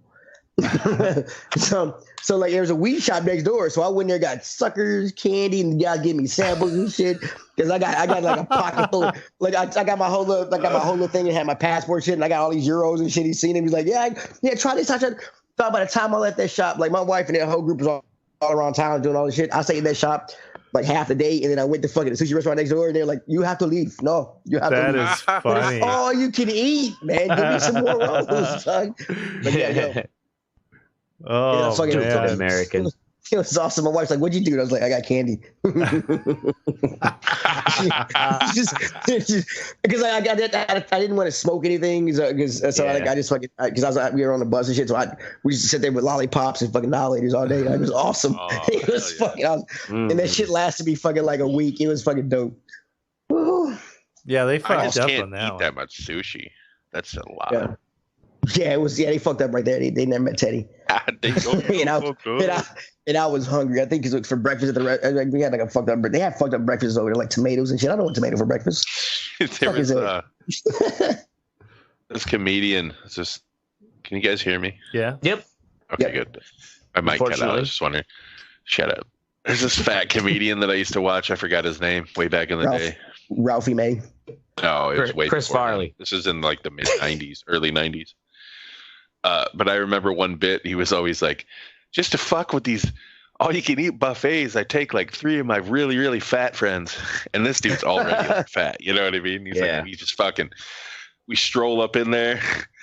Oh yeah, we're hungry. He's like, oh no. Look how big you are. You don't eat no. You should eat more vegetables. Just the way he fucking did their accent. It was so funny. You know, back in the day when you could make fun of Asian people. Yeah. And now you sound like a racist. Thank you, Instinct, for bringing that kind of. See, and everyone brings up the racist thing. Yeah, especially the black guy. Well, you know what? It's like we're all racist. We're all a little racist. Credit card with no limit. Yeah, there's a song about it. I am very like racist. I hate everybody. Children's song. We're all a little bit racist. That's awesome. Anyway, moving on to what sexy part of the show. Mystic is up first with Give Me Radio. Yeah, so it's an app called Gimme Radio. It's metal. It's for the metalheads. I don't know that Teddy and Ashtray would really get into it. The metal. But it has cool DJs or DJs that I guess are different. It's got like Dave Mustaine is a DJ on a show. The guy from Lamb of God, the singer, Amon Amarth. And they play shit that they want to play. You know what I mean? It isn't mainstream radio whatsoever. You do have to pay if you want to go back and listen to older episodes, but you could just listen to the radio, just like you would listen to normal radio, which is fine for me because I can't find a station that's heavy enough for me. I listen to like fucking rock station. No, these are heavy enough for a big boy like me. Well, I'm saying I listen to these rock stations, and it's like they're still playing fucking Green Day.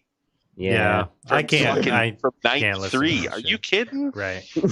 Right. Or that fucking song they use at every goddamn senior graduation. Time of your life. That Green Day song. Yeah. Oh, yeah. Well, I just downloaded it. So, boom. Gimme Radio. Check it out. It's cool. Awesome. I was listening to the Dave Mustaine one today, and it was cool because it sounded like he was just sitting on some gaming headset in his garage. He probably was. He lives in Nashville. He was like, we're here in Thrashville, just fucking blah, blah, blah, talking. And then he's telling stories about, touring in the 80s and shit. It's just cool to listen to. It's not some dickhead DJ that's fucking like mispronouncing the band names. Talking all the time. So. Awesome. Go. Check it out. Give me radio. Next up is Oracle at 1865. And this better be this better be because we fucking got free in 1865. Not some bullshit about some white people. I'm just saying, very pivotal year, right. history. Well, you should fucking listen to the podcast called 1865. So it is about it takes place right after Abraham Lincoln was assassinated, and it follows the war secretary Edwin Stanton, who was actually pretty much the architect of a lot of the Emancipation Proclamation and the Restoration. And when Lincoln was assassinated, the vice president, Johnson, was actually a fucking drunk, and he was hell-bent on erasing Lincoln's legacy.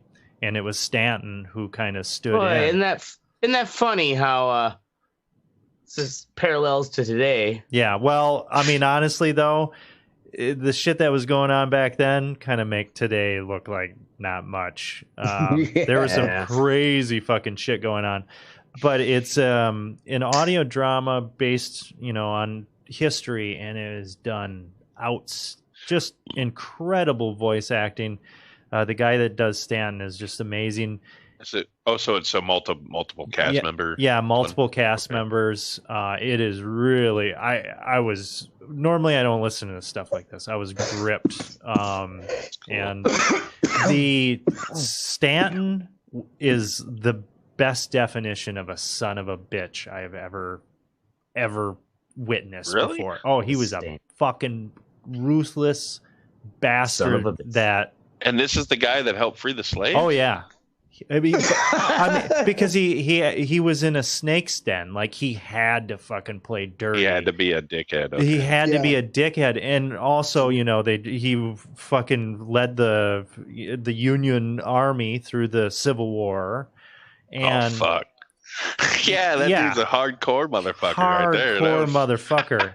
And it's fascinating. It's just like, wow. Like, but it's crazy, though. You listen to the shit, and it's like, there were a lot of motherfuckers that knew John Wilkes Booth and people that you don't hear about in the history books. And they actually allude to maybe even Johnson possibly being involved with the assassination. I'll bet he was. Conspiracy. Yeah, and a big I'll bet you the Clintons were involved, too. Yeah, Clintons with their fucking pizza fucking porn palace. They were running porn rings out of some dude's barn. Yeah. 1865, though, really fucking good. Highly recommended. Boom. Awesome. Cool. Ashtray up next with Amazon merch accepted me. Yeah. Oh, it's that. It's like a 2-week waiting process for it. But Amazon merch is essentially, it's a platform where you can upload your artwork and you set a price. It has to be above a certain amount to cover the shirt printing and shipping and all that. And then you get what they consider a royalty, anything above that. The beauty, though, is Amazon takes care. They've got full fucking warehouse factories full of these direct-to-garment printers where they're just cranking out these shirt orders as they come. So it's like I can make a design, upload it, and it just Amazon will put it out there, and then I could try to like boost it if I want to, advertising. But other than that, I don't have to do anything. You just have to have, I guess, unique enough designs that people are willing to shell out money to buy them. But it'd be a cool little thing to like set it and forget it. It's unique. Yeah, hell yeah. Well, you almost have it. Could you do it almost like tattoos? Like a lot of tattoo artists, when you come in, if you pick anything off their flash board, they'll take it off of there, so nobody has the same tattoo as you. Oh. You know what I'm saying? So like you could be like, hey, this is a one-off design. I will never ever sell this again. You know what I mean? Like it's $20 or whatever the fucking price is. You know what I mean? Well, for the Amazon merch though, it's I guess you could just, after you get a sale, you could just delete the item. Delete it, yeah. There. Yeah. Well, then somebody has a unique what shirt. about One of a kind. Red Eye Report shirts? Right? Like only just one. No, but like yeah, actually, cool quotes on the back. Like I told you guys, they also offer, besides shirts, tank tops, hoodies, they also offer those what are they called? Pop-ups or whatever, the circle things that people have in the back of their cell phones. So it's like something Pop locks. Yeah, I think that might be it, pop lock. But yeah, I'm gonna do Red Eye logos where it's just the eyeball on pop lock. Awesome. I'll buy one. Do it. Let me know. Yeah. I'll fucking buy one. We'll fucking advertise. Yeah, I just gotta accept it. I'll let you know once I get the we can even put it on our page. Bam. Self-promote, bitch. Boom. Who's next? Next is me with Beta, baby. So they the Call of Duty beta is coming out. I'm excited about this Call of Duty game because they're going back to the roots of it. The last big game, in my opinion, it was Call of Duty Modern Warfare 2. This game is going to be a continuation of that, which came out like fucking 12 years ago, 15 years ago. It's been a long fucking time since the game came out. Holy shit. And so they have the open beta tomorrow. You can download it on PC, Xbox, and PS4. This game is going to be cross-platform between all three systems.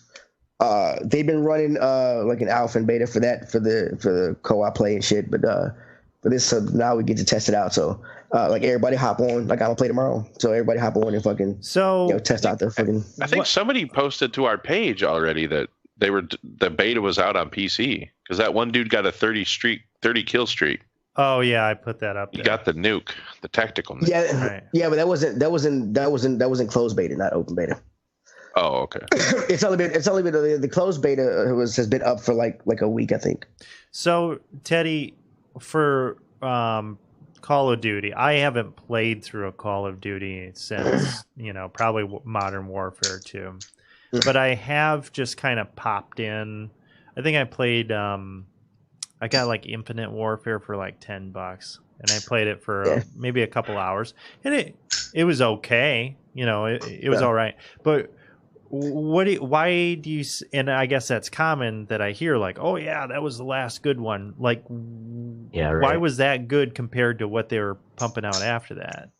Or what was the difference? What for me, I know it's a video game, and Mrs. goes, it's a fucking video game. But it was more rooted in reality and what I feel like skill to do. I mean, like it's like the quick scoping in the game is retarded. Mm-hmm. There's no way you can click on the sniper scope, just flick it and then pull the trigger and you get somebody to headshot every time. Right. It's the things they're doing now. They got one of the Call of Duty you can run on walls and shit. Mm-hmm. It's like you going. Oh yeah. You're wearing mech suits or some shit. It's just not. I mean, I get what they're trying to do, but like this, I feel like this game. Yeah.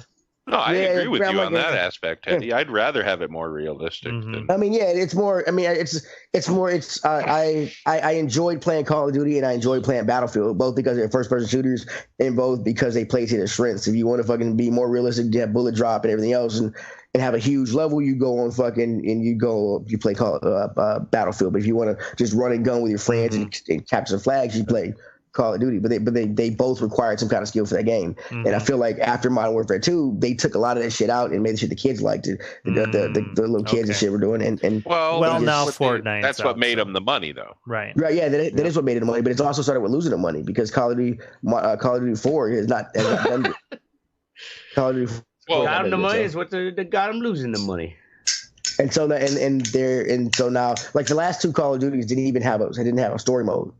Right. Like there was no story. Yeah, there was no story. No campaign. Like there was no campaign. when I bought Modern Warfare 4, I bought it. I didn't want to play the multiplayer. I wanted to play the campaign, and there was no campaign at all. And I'm like, I just spent $60 for this shit. Yeah, right. And yeah, I mean, I did get Modern Warfare 4, Call of Duty 4, Modern Warfare. I got it free with the it was like the what do you call it, remaster one? Yeah, I got that for free when I bought it, but I mean that was the only thing. But there's no campaign whatsoever. It is all multiplayer. It's either multiplayer or zombies. That's the Battlefield did that with Battlefield 2, but that's right. That makes Battlefield sense, is they're fucking right. Well, and that was the whole point of it was they have massively multiplayer. Right. Battlefield had a story. Not Battlefield 2. Yeah, it did. Bad Company, yes, it did. That wasn't bad. The Battlefield 2 was before that. Oh, was it? Okay. Yeah, Bad Company was the one right after it. Oh, okay. Okay, I played I thought Battlefield 2 was just called Bad Company because I played that one and it had a story. It was awesome. But yeah. Word. So everybody log on, try to overload the servers and shit so when it comes out, so they can get all the shit fixed when it comes out, won't be no goddamn problems. I absolutely will not do that. Thank you, though. That's fine. Yeah. I hate those games. I can't take it. First up is me. Oh, sorry. Next up is our Fuck You Think. First up was me. And I'm just talking shit about Cam Newton. I don't know if you've seen his last two interviews. It's week 1, week 2. This thing out here look like somebody. He looked like somebody's grandma. I sent Oracle a picture and somebody's grandma. He looks that picture up. Where is it, in Facebook or what? It's in the Facebook Messenger. Yeah. Right. I mean, just look. Give me a second here. A short sleeve, short suit. Executive producer, Oracle. I mean, yeah, he looks like Darkwing Duck, like you were saying. It's like they're trying to figure out what Batman villain looks like. He looked like, he looks like somebody's grandma. Like, you didn't get those scarves from the men's section, okay? It's just, why you gotta judge, man? Because I just don't judge a man by his scarf. Yeah, that's Darkwing Duck. Yeah, right. Okay, hold on. The hat needs to be a little bigger. Oh, you're using an ad blocker, fucker. Who is? I am. You. Oh my Your God. mom. Jesus Christ. Here. No, it's fine. It's the mushrooms talking. All right. Did you really take mushrooms? You might take mushrooms? Oh, yeah, I did take mushrooms before. I told you this motherfucker always eats drugs. I told you. Shit. Remember when he snorted his medication on air? Yeah, right. Yeah, that was... Dude, this picture looks like somebody photoshopped that shit onto his head. Like, it doesn't even look real. No, it's real. That was him on Sunday. Oh, it's real. That was him on Sunday. Oh, damn, look, bro, dude. Batman villain is Cam Newton dressed like. I mean, it's a. I mean, it look like he look like somebody's grandma, man. It ain't. It's just. I understand. All he needs is a big old brooch. I get that. I get that people that much money want to wear shit like that. But do y'all remember the baseball player who fucking wore a diamond necklace to the game and And he ended up getting the guy was gonna tag him out, but he caught his chain and fucking diamonds went all over the diamond. Oh, really? Y'all ever remember that? No, The diamond. No shit. And so he's out there fucking like halting gameplay because he's out there looking for diamonds and shit to pick up his necklace. Funny. Fucking broke. The irony. I mean, it's. I mean, I get that y'all want to. I get that y'all want to do this shit, and he can do it. I'm just talking shit and being a hater, so just life choices. No, bro. you're right. This is ridiculous. He could look better than that. I mean, he looks fucking terrible. Right. Hater rate. Next up is ashtray whistleblower complaint about President Trump involves Ukraine. Yeah, have you guys heard this news story that's like, there's a bunch of, it's one of those, another goddamn story where it's a bunch of commotion. Whoa, whoa. No one can really know what the commotion's about because they, like, cool, can't divulge that. But essentially, what leaks of this anyway that are coming out is it puts it, where am I at here? They were, basically the Trump campaign with Rudy Giuliani was coercing with the Ukrainian government to try to basically, I guess, make Paul Manafort look better than he is. You know, like try to fucking prop him up. Oh, he's an outstanding citizen. Yeah. He put all that stuff to the children's orphanage. See? And then they're also, where the fuck was it? Okay. They're going after, or the other part was they wanted to target Joe Biden, the son of Joe Biden, who's seeking a Democratic nomination. So it's like, the fuck. I guess we don't know yet what it's about because they're so sworn to secrecy, and I just hate the fact that, like, I guess just the way our 24-hour news cycle works is that it's just a bunch of smoke. Nobody knows what's fucking burning yet. That's why I don't watch the news. I only watch Cartoon Network. Fuck. Yeah, I just watch Cartoon Network and Law and Order. That's it. I'm addicted. I actually got like many things.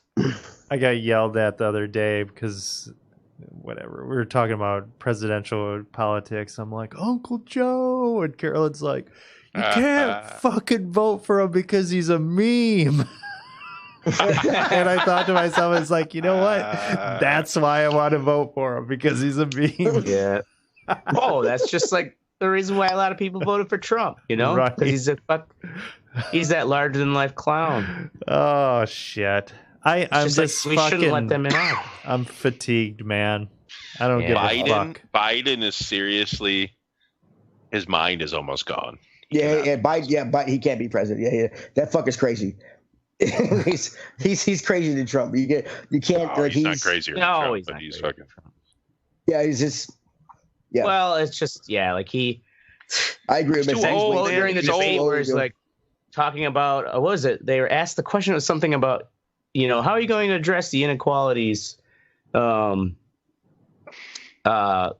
the racial inequalities, and he's like, oh well, you know, we need to teach these parents how to, you know, you got to turn on the gramophone, the record player.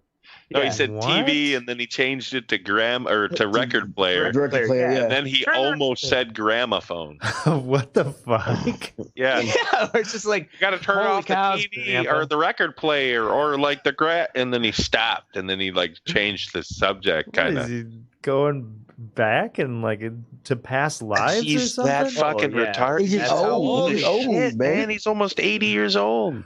Yeah. God damn it. You know, I mean, I'm sorry. We have viable candidates. Right. And that's true. It's a shame. It doesn't always have to be an old white guy. Put him down. Put him down.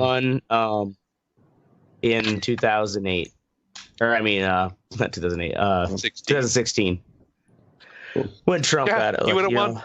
Yeah. Awesome. Anyway, up next is Oracle with Thy Cursed Shirt. Thy Cursed Shirt. So I cannot own a white or nearly white shirt. Because they Why not? always get dinged. Against your religion? Yes, it's against my religion. And every time, so I had like this light yellow shirt, which was a bit of a risk, but it worked out. Okay. So I had this shirt. Things were going well. I'd make sure that I would take it off when I was eating greasy, like you do. greasy foods. I would make sure I took care of it, and I put it into the wash, and I take it out, and it is just covered with fucking green fucking splotches and stains and shit. Oh no! And it was. Did you put it in with other shit? Or Yeah, You never heard about separating your laundry? I don't fucking separate my laundry. Colors, darks, and lights. You don't separate your laundry? No, I don't separate my laundry. Fuck I don't separate mine either, but I don't buy shit that bleeds. Well, that's your problem right there. I haven't had any problems with any of my other shit, but man, that shirt was fucked up. Yeah. And I was just like, oh, shit. It shouldn't have been put in with all that other shit, you dumbass. I don't have any Do you other literally light just shit. put whites in with fucking colors? Oh, yeah, I put it all together. I know that sounds super racist. I only do that for socks. Like, I usually will do loads of like socks, underwear, towels from the bathroom. Yeah. Like where it doesn't matter if that gets dingy I or don't not. know. I but thought we were beyond that. It's 2019.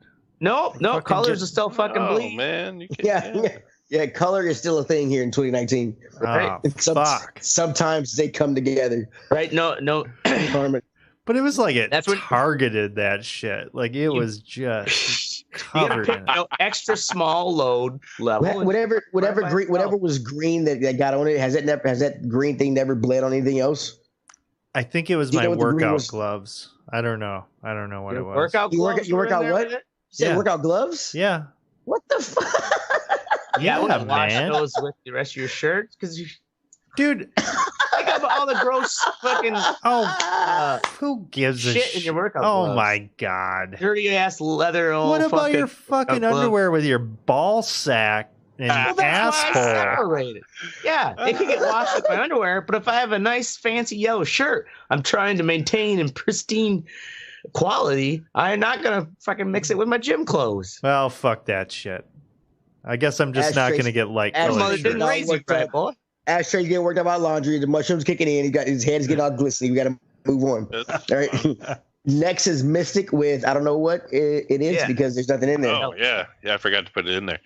Yeah. So Tribune Media, which is the company that owns the station I work for, has just sold their stuff to Nexstar, which is a company they're going to come in and I don't know what the fuck they're going to do. I don't know if we're going to lose all of our management, what's going to go on with firings and shit like that. But it really sucks because, I mean, it took me 7 years to find a job after I graduated.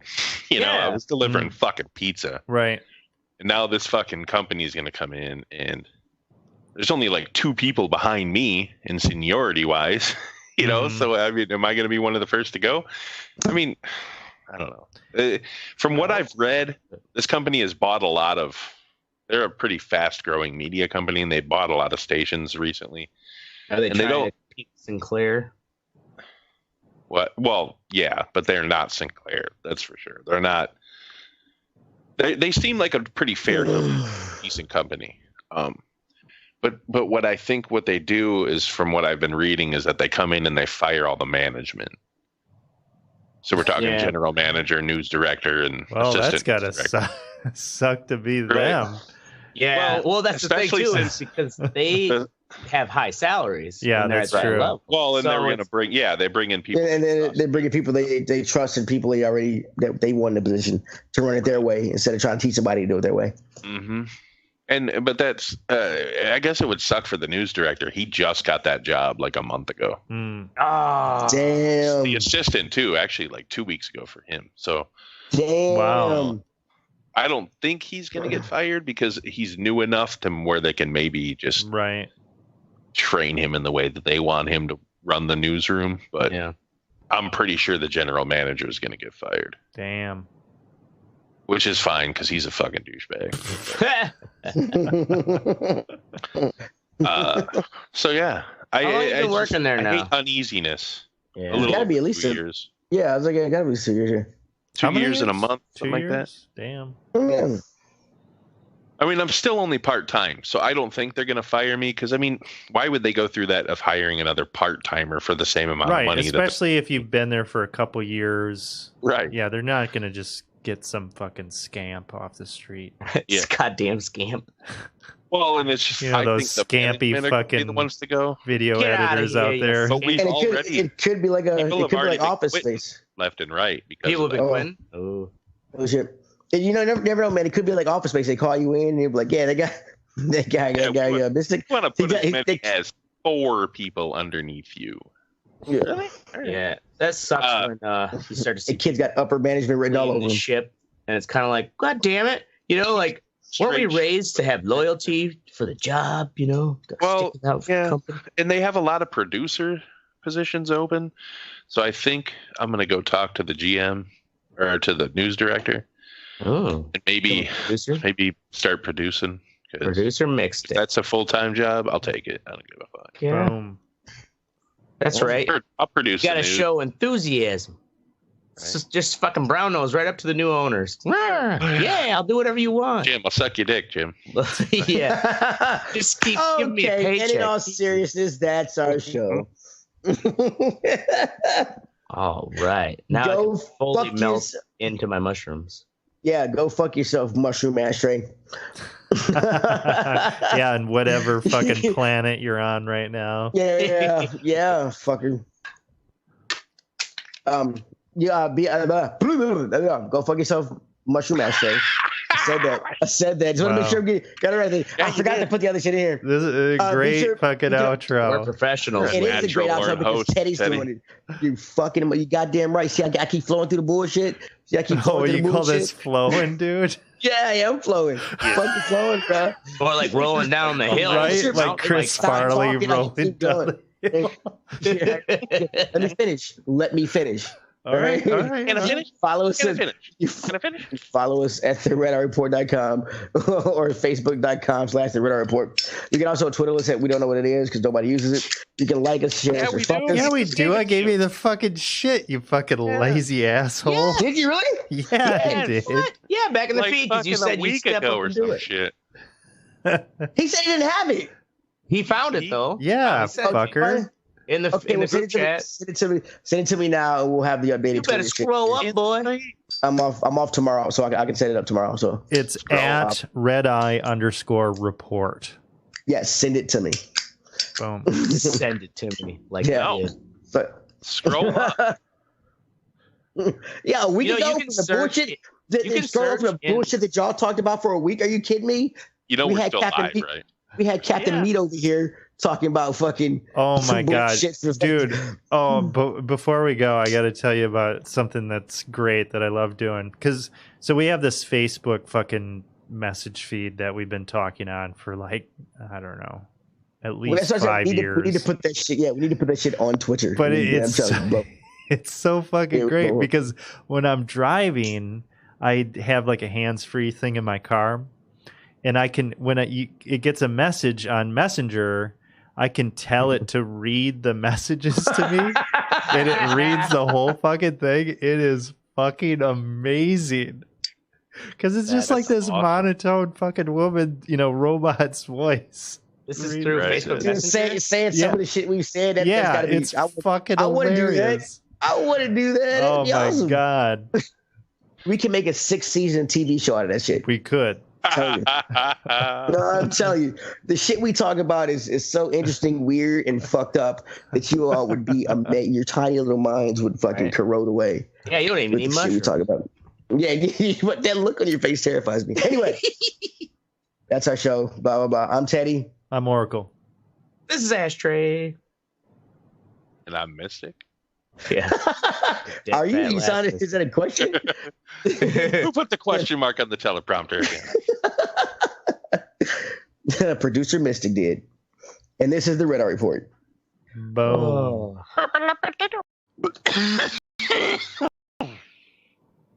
Do it. Just do Merca. Merca. America. Mushrooms at parties. There we go. Fine. And 16-hour smoked pork butt. There we go. That sounds delicious too. It was. Shrooms and pork butt. That's a Primus album right there. Shrooms and pork butt.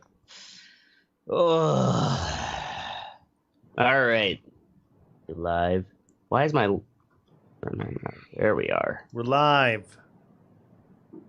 Are we live? Are we live? I just got my link up.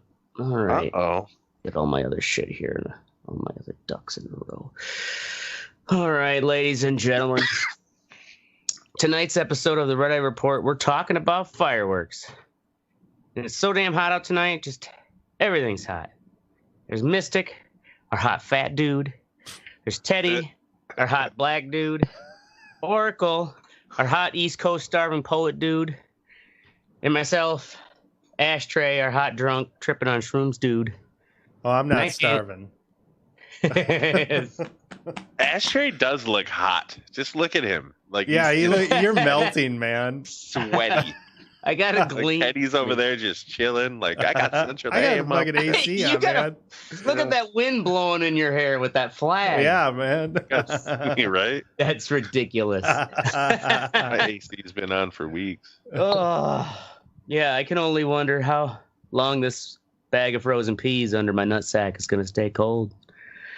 15, and is this the Red Eye Report? This is the Red Eye Report. Is it? I look like I've got heat shock. Fireworks. They've been around for a long fucking time. They, originally made back in the old-timey eras of in China. China's oldest recorded history of really? Okay. Back in 202 BC to 220 what? Holy fuck. AD, during the Han Dynasty. They were basically they're packing bamboo stems with like a black powder substance. There's a, it's kind of one of those things where it's so damn long ago, no one really knows who invented it, but they think it was actually monks who were, there's some rumors that they were looking for an elixir to life. So they were tripping balls. Yeah. Yeah. They took the free shrooms at the party. Everybody was like, you know what? Fuck it. Nothing bad will happen to me. Yeah, right? What do I got to do? Just host a fucking podcast. Yes, stranger, I will take your mushrooms. Nom, nom, nom, nom, nom, nom, nom, nom. So there's another theory that it was, which I think's more plausible, is alchemy. They know if it wasn't an actual alchemist who created black powder, definitely alchemists helped expand pyrotechnics because alchemists were burning and mixing all kinds of shit to try to make gold, out of dirt. Blowing shit up. Yeah, so they're blowing shit up, burning shit, trying whatever they could. So they actually, had some experience and knowledge with what types of metals burned with certain colors. So they do believe that the knowledge of alchemy has helped further expand. Now, with the Chinese fireworks, what were they used for? Was it like a weapon, or was it a celebratory? Well, they actually believe it was they're originally, or at least some of the oldest fucking Chinese scroll paintings is that they were used ceremoniously to ward off demons, like those snappers. Like they would make these little small, psh, psh, explosions to ward off evil spirits. And then they became they became common enough that people were using for celebrations, weddings, births, stuff like that. And it didn't take long for, of course, Westerners to turn them into guns. See this and be like, we could do some. yeah, sure, that's cool. Give me your sparkler, we'll make a gun. The ashtray, I'm gonna send you a fan, man. You're looking kind of greasy and it's making me hot. Well, I turned my fan off. Dude, I got my fan on and shit. I'm like, I'm feeling kind of hot now. Yeah. Go to Walmart and get a $25 fan, bro. No, I do have fans, motherfucker. I just cut it off for the recording. God, I ain't that dumb. Hey, I may be stubborn, but I can at least get a fan. Anyways. Motherfucking Westerners took gunpowder, black powder, and kind of ran with it. But it was actually, you know, a lot of us think of China and Asia for like, you know, who's known for making fireworks. But it's actually Italy is where a lot of oh shit, the best fireworks are still even made today. And so like China still makes and sells the most, but they also make and sell them. They're mostly all machine made. And the thing is, you would think machine precision would make a better fire, you know, well, basically these are like the mortar. We're talking now the mortar shells. The ones that they use for the real displays you're going to, for the fairs. But it turns out, I guess the handmade ones, especially from Italy, are still Italy and Spain are considered like the primo ones to get because they're much more reliable and they have better colors and better patterns. Did you see how much those cost? Like, no. I'm just curious. Yeah. Teddy, Google that while we're talking. No, it's not my topic. While I'm looking for that. Teddy's fucking smoking weed again. He isn't doing shit true. for you. It's not my topic. I can fucking Google it. This picture here in I wanted to say, Oracle, since you're the one navigating the feed for our folks, you show that picture here of that I got in the outline of the inside of one of those mortar shells. I mean, this mortar shell itself looks like it's goddamn about 10 or 12-inch diameter.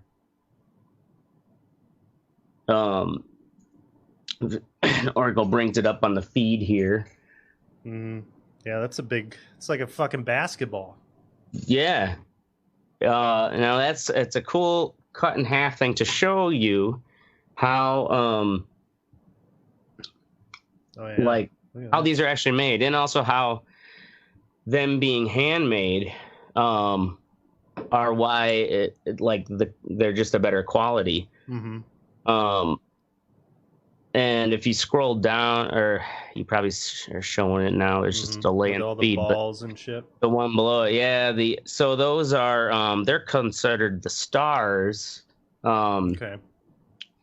They're made to so you can see there's that center fuse. There's initial launch charge that's what fires it up into the air. And then depending upon what mixture they put in that launch charge will determine like kind of the color of the tail and that, let alone how far it goes up. And then that's based on another timing of fuse that goes to the center there, like you can see in that image. That then will set off that center charge, and it blows all of those star balls out. Those stars are what then fly off and create those, you know, that burst. And those stars are actually, I watched a video on how they're made. These fireworks facilities have a lot of them, or at least these were the more primo ones where they are all still handmade. Their mixing sheds are literally about the size of, like, you know, those contractor trailers, you know, at work sites and stuff, about the size of those. And they're actually designed that way, so they're not very big. There's no electricity to them. They're guarded for static electricity, and so they also don't even have any lights. They just line the inside with reflective material to, and then with some like windows to let in the ambient light. But they had what looked almost like your grinder. How your grinder has a screen on it for the beef tray at the bottom. For all our listeners who know what we're talking about. Think of a big one of those where they would mix their certain amount of this chemical, because different chemicals give you the different colors. Like if you want reds in your fireworks, you got to use strontium. Sounds healthy. They're white. You want magnesium. Some strontium on your mom last night. Boom. Oh boy, you know she's strontium neutral.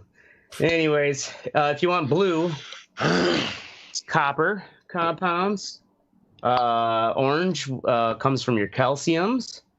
Superheated magnesium or aluminum will make silver. And green comes from barium or boron compounds. And violet comes from strontium and copper mix. And anyways, how these are all mixed is like literally they were taking little precise like scooperfuls, but then they put it on this fine mesh and they kind of like push it through that screen to break it up and evenly mix it into this powder. Then they have frames where they kind of almost like a cookie cutter kind of thing that they press down into the mix, punch out these little pellets, and then those things go into these big rotating drums. Think of, you've probably seen, those really small cement mixer, like stationary cement mixers at a construction site. That just it's like a big bowl spinning sideways. Think of one of those that they put these pellets in and they just keep rolling them, and they mix just the right amount of binder and a little bit of some more black powder on the outer edge and tape them into these very specific sizes. And they have all these little sheds that they make these in, these compounds they're all separate from each other. Like if one goes up in smoke, ideally, it's not gonna light up any others. But let's see, what else about fire? I got a story last night. Yeah, we're airing the fireworks, and before the fireworks, they had like one anchor down at the fireworks, and she was talking. She goes, "Yeah, it's almost like." I mean, these fireworks displays are just so awesome nowadays. It's almost like they got it down to a science. And the other anchor goes, "Yeah, it's called rocket science." Like he was dead serious. You know what I mean? Like, yeah, you fucking idiot. Well, it costs literally right. I looked it up. It costs $1,000 a minute.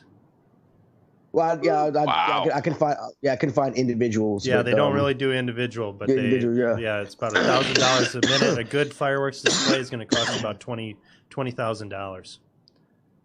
Damn. Yep. Oh shit. Mm-hmm. That's cheaper than I thought. Yeah, I thought honestly for like some a of those couple big $100,000 ones, at least. Yeah. Well, because I was hearing that Trump shit. That he had $750,000 worth of fireworks donated. Yeah, actually, I heard some fireworks companies like stepped up. They're like, "Yep," like he probably just pandered to him. Yeah, you want to do these fireworks? He did because he delayed some tariffs on products that they use. That's kind of that's pretty so clever. But $750,000? That's fucking. Oh, yeah. You gotta hand it to him sometimes. Being the little fucking Trumpo. He's a con man. Yeah, he is a con man. He's a shyster. So, anyways, a lot of the major pyrotechnic companies here in the U.S. Are families that were originally based in Italy. that emigrate over here, and these families, like, they would be like a family business, and they would have a recipe book, just like, you know, probably like their the pizza grandma's shop. pasta recipe. Yeah, you know, and like these recipes for they were kept secret and handed down throughout the generations. And it was actually some Italian immigrated families who started pyrotechnic companies in the U.S. finally, because they still have these firework competitions annually where these companies compete to show off displays. Yeah. And I think it was in the 70s when the U.S. beat Italy, and it was an American-Italian family who brought that tradition over to America. But when we finally like dethroned Italy as far as having the best fireworks display at whatever these world-renowned competitions are, which makes me wonder, like, how do they do that? You can't just do them all at the same time, you know? Like, you have to do it one night, and then the next night, the next people light up their display. Well, I think they have. Yeah. That's true. They probably do like a couple different, you know, because it's like, okay, you get a 20-minute slot, and then you've got the next 20 minutes or whatever. Yeah. Although the thing is, I'm also thinking, like, depending on how many people are competing, like, that's a lot of space. You'd be set up in separate areas. Well, they could set up like over water, they just put them on barges. So each company would set up their own barge. That's true. True. Just tow it in and out. You have like a half an hour break in between or something. You're a barge. Wow. Wow. I don't know where that came from. Shots fired. Right? Like, damn. That's for the strontium or whatever. The mom mushroom. There's a motherfucking. What the fuck were we just talking about? Before barges. Oh, the competition between these fucking different companies and like. Can we call it the Firecracker Mafia? All that's changed, actually. The firework displays that we go to today are not like they would have been 100 years ago, or anything prior. Like, it was, if anything, it was individual mortar shells, and like how elaborate you could make each individual shell. Sure, because you had to light them off individually, right? Exactly. Manually. Yeah, because it was like one at a time. So it was more in like how beautiful can you make, or big can you make your shells, rather than today. It's all now electronic. And they run wiring and connect it through all these boards, and then have it basically computer timed. And some dudes who basically, these dudes have like super anxiety all the way up until like you get it going. And so long as it's like starting to go and everything going well, then it's like huge relief. Otherwise, they're just praying to God there isn't some wire that wasn't properly connected. Man. There was one that went off all at once recently. Yeah. Where it was like the whole barge went up. Yeah. There's been a number of those where the whole, like, whether it's an electrical failure or what, but where they just completely all go off and it just looks like this haze of white and fire. Yeah. And then everybody's like, okay, any more? Just gone. Done. But yeah, with electronic firing now, they can do these elaborate shows, and where they're having multiple ones go off at split seconds from each other, shooting in different directions.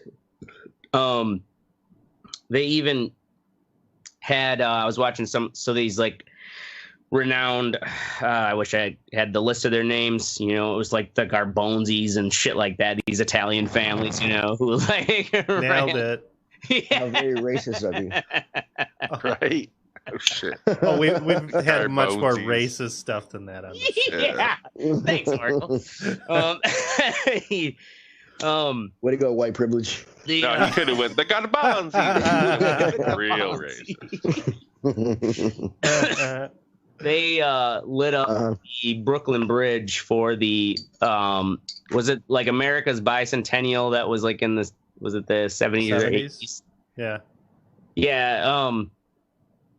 Where they basically were the ones who got the commission by the government to set off the actually it was them, and like it was such a big demand that they multiple of these Italian family-based firework companies like work together. Of course, it's just one of these like History Channel things, which sounds like, oh, what a great thing, industry came together. Yeah, I'm sure there wasn't some backstabbing and shit, I wonder why Scorsese hasn't made a movie about that. When they all came together to get it done for the bicentennial. For the bicentennial, they did have a pretty badass. They called it I think they called it Freedom Falls, where they lined these pyrotechnics up underneath the Brooklyn Bridge. That it looked kind of like a white Niagara Falls coming off of the bridge down into the water. It's pretty badass. Well, let's move on to a little quick talk of some firework disasters. Ooh. Right? That's what we all show up to the radio. That's what we showed up for. Death and Terror. Ashtray never picks a topic unless somebody died. That's not true. That nobody died in your plumbing episode. So don't even try that bullshit. Well, I'm sure someone's died on a toilet before. True. Oh, there was actually in my plumbing episode we talked about the old water heaters and how they used to explode and blow up through your house. Somebody probably died then. Anyways, what's considered here, this happened so long ago in Seine, France. Seine. This was in the 16th of May, 1770. How is it pronounced? I do believe it's Seine. Seine. Touted as the world's worst fireworks disaster ever. I tried to look into this because it's one of those things where it's like over 800 people were left dead and countless were injured. It's like 800 people. What the fuck? Yeah. No, well, what? And granted, this is in 1770, so they couldn't count. Looking it up, yeah. Back then it wasn't like there were photographs. But it almost sounds like these tall tales. They were celebrating the marriage of Marie Antoinette to Louis XVI, and somehow like a firework went off that started, a trailer full of fireworks or something like. Fireworks started shooting into the crowds. I guess it turns out what it was, not so much that the fireworks themselves were blowing people up, but the fireworks shooting into the crowds caused such a huge stampede. That people said saw whole families be literally crushed, and people were like trampling to try to. They're also trampling to try to get down to the river, which was nearby where they were being shot off. And I'm sure, think of how many people who probably got stomped and then they were underwater and couldn't get up. Dude, yeah. Wow. Because people were just spilling into the river. So there's been argument over, when I looked further into it, the death toll it's all over the map. I mean, at one point records were saying, because granted, this is how long ago, it was 1770. So at some historical documents were claiming up to 3,000. The actual government or the city records was like 133. And it's one of those things too. It's like, was it, did it just make that much of an impression on people that it was written about and recounted in like an exaggerated, death counts in the sake that, for the sake of the fact that like, it's not like Snopes is going to get you, for saying there's 3,000 people died. You should have been there. It was crazy. Anyways, all the rest of these that's the only old. Well, that's pretty brutal. That's the only old they still consider the worst, but it's like, it almost sounds like, is it the worst or is it just the most overhyped disaster? Because all these other ones, modern ones, are from like 2000 on. On your list, do you have Duluth, Minnesota? Duluth, Minnesota. No, not in this like.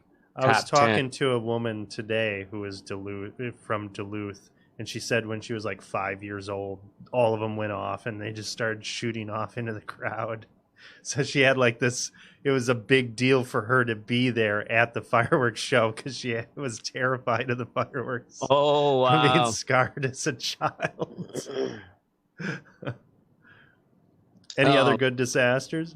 Well, the other disasters were, a lot of them were just like either factories. There was this one here in Mexico in 2013. It's actually a religious procession. The old honoring Jesus Christ in a rural village outside Mexico City. One of the fireworks shot off right into the back of a fireworks truck.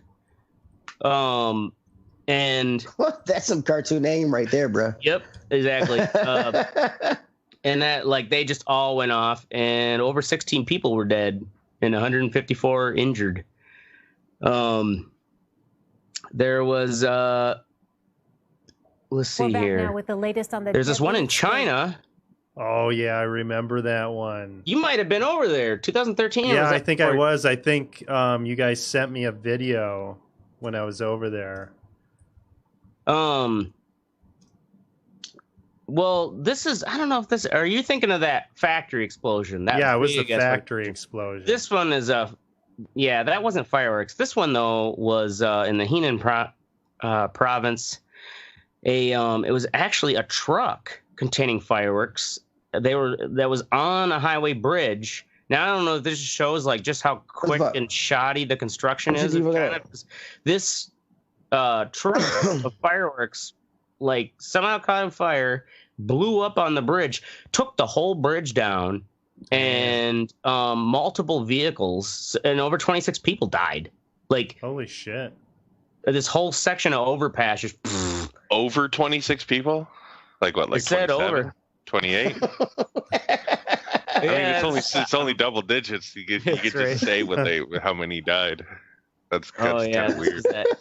It's bad reporting. Over 26 people died. So that one dude lost a limb, maybe 26.4. Oh, I forgot. I'm watching this explosion now in the feed. That article. Yeah, that fucking giant one. That was the Tianjin one. Let's see here. There was another one that was. I can't remember. I want to say. We'll say it's in Alabama. Somewhere south. It was like some dude. They were like the guy like had is just one of those like top 10 list on YouTube, and this guy he's like, I put it in this list. It's not an accident really, but it had to be noted. This guy went into one of these, buy fireworks here tents and just lit one of them off. What? Yeah. And, really? Yeah. Oh, that's incredible. Some people got some serious burns and like the whole. Yeah, I can't remember, like $60,000. Oh my in damage. God. And yeah, he spent 3 years in jail. Holy fuck! Yeah. Right. I just never thought of like that kind of level of anarchy, but it was probably just a dare too. Right. Dude, double dog dare you to go in there. His name was probably Kyle. Right. Right, Yeah. Kyle. Kyle monster Johnson. in the fucking. Give him a monster, he'll do anything. Hey, Kyle, I'll give you a monster if you go in that tent, light off some fireworks. Yeah. Done, bro. Dude spent 3 years in prison for it. It was worth it. Yeah, right. The whole time it was worth it. There was bro. also that one. Do you remember recently there was there are always these anecdotal stories, but it was that dude who decided he was going to launch one of those big mortars off his head. What? He like put the mortar tube on his head, and I'm gonna take a wild guess and say he was white. he died. Yep, I'm assuming he was No white. shit. Well, yeah, he put a fucking mortar on his head. What is he expecting? to be Yeah, I guess YouTube neighbors said he took famous? his head off. Oh my God. Holy shit. Oh my God. Yeah, I mean, it's serious. if you look up, there are some funny. Actually, Travis shared the old backup Terry. Remember that video? the guy with the electric wheelchair. He's lighting the fireworks in the middle of the road and like. Oh yeah. So like he can't get his wheelchair moved. Back up, Terry. Jesus. Yeah. What's that dude that fucking? He played for the Giants. He doesn't play for him anymore. He fucking blew his part of his hand off. He's a football player. He's a defensive end. With M80s.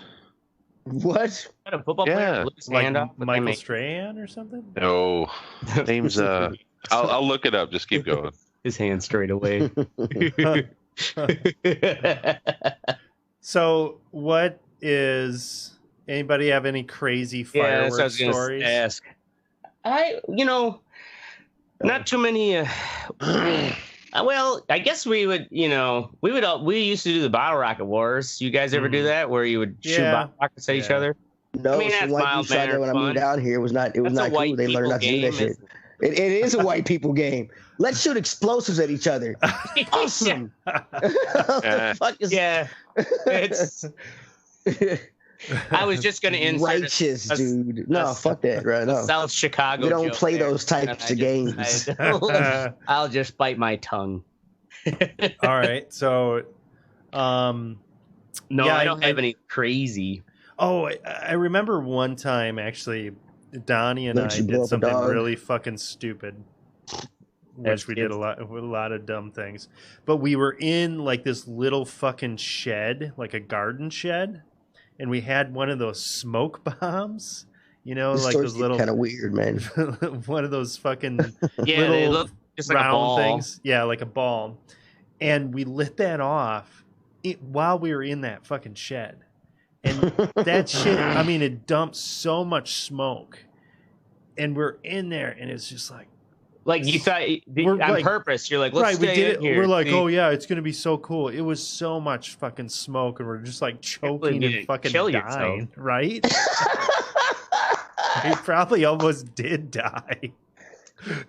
Yeah. Oh my god. That's probably the chemicals, dumbest thing. Yeah. Oh yeah. Just who knows what kind of chemicals you were inhaling? Right. Apparently, this is a big thing in football here. So this was published on June. No, July 9th, 2015. So, New York Giants defensive end Jason Pierre-Paul reportedly had his right index finger amputated Wednesday after a fireworks accident over the holiday weekend. And he wasn't the only dude. A second NFL star lost two fingers over the weekend while setting off fireworks. Tampa Bay Buccaneers cornerback C.J. Wilson lost two fingers when fireworks did not pop out of the canister when they exploded. Wow. That was the same 4th of July. Yes, the same 4th of July weekend. Two NFL players lost fingers. Yeah, and Jason Pierre-Paul still plays. He has like a big fucking like mitt on his right hand, I think it is. Yeah. Yeah, there aren't too many jobs for football players once they lose their fingers. Especially not a cornerback. After luckily he's not. Yeah, cornerback. Right? Yeah, he ain't playing anymore. He ain't playing anymore. Yeah. Defensive end. I mean, you don't really need your fingers. Yeah, that fucking mitt probably helps him. Actually, he can smack people in the fucking head with it. Nice. But that's all I have for fireworks. Anybody else have any exciting personal fireworks stories? Teddy doesn't experiment with them.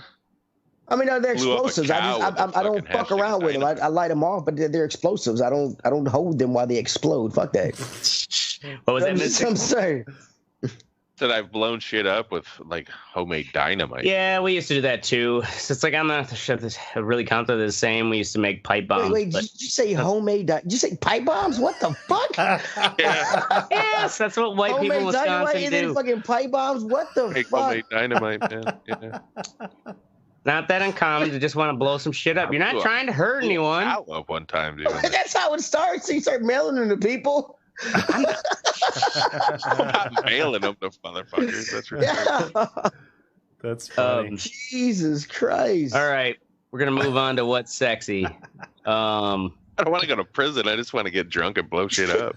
Oh, yeah, right? No, somebody's got to blow that microwave up. You know, best laid plans. What does the microwave do to you? Why do you have to blow the motherfucker? Well, it stopped working. That's what it did to me.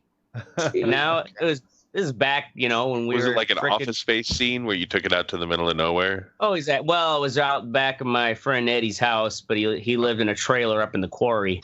Of course he did. Oh shit! Yeah, like up in a quarry, you can do whatever you want. It was like a private trailer park because it was one trailer, but you could do whatever you want. Yeah, so the cops didn't know where they were making the meth Not or really what? a park.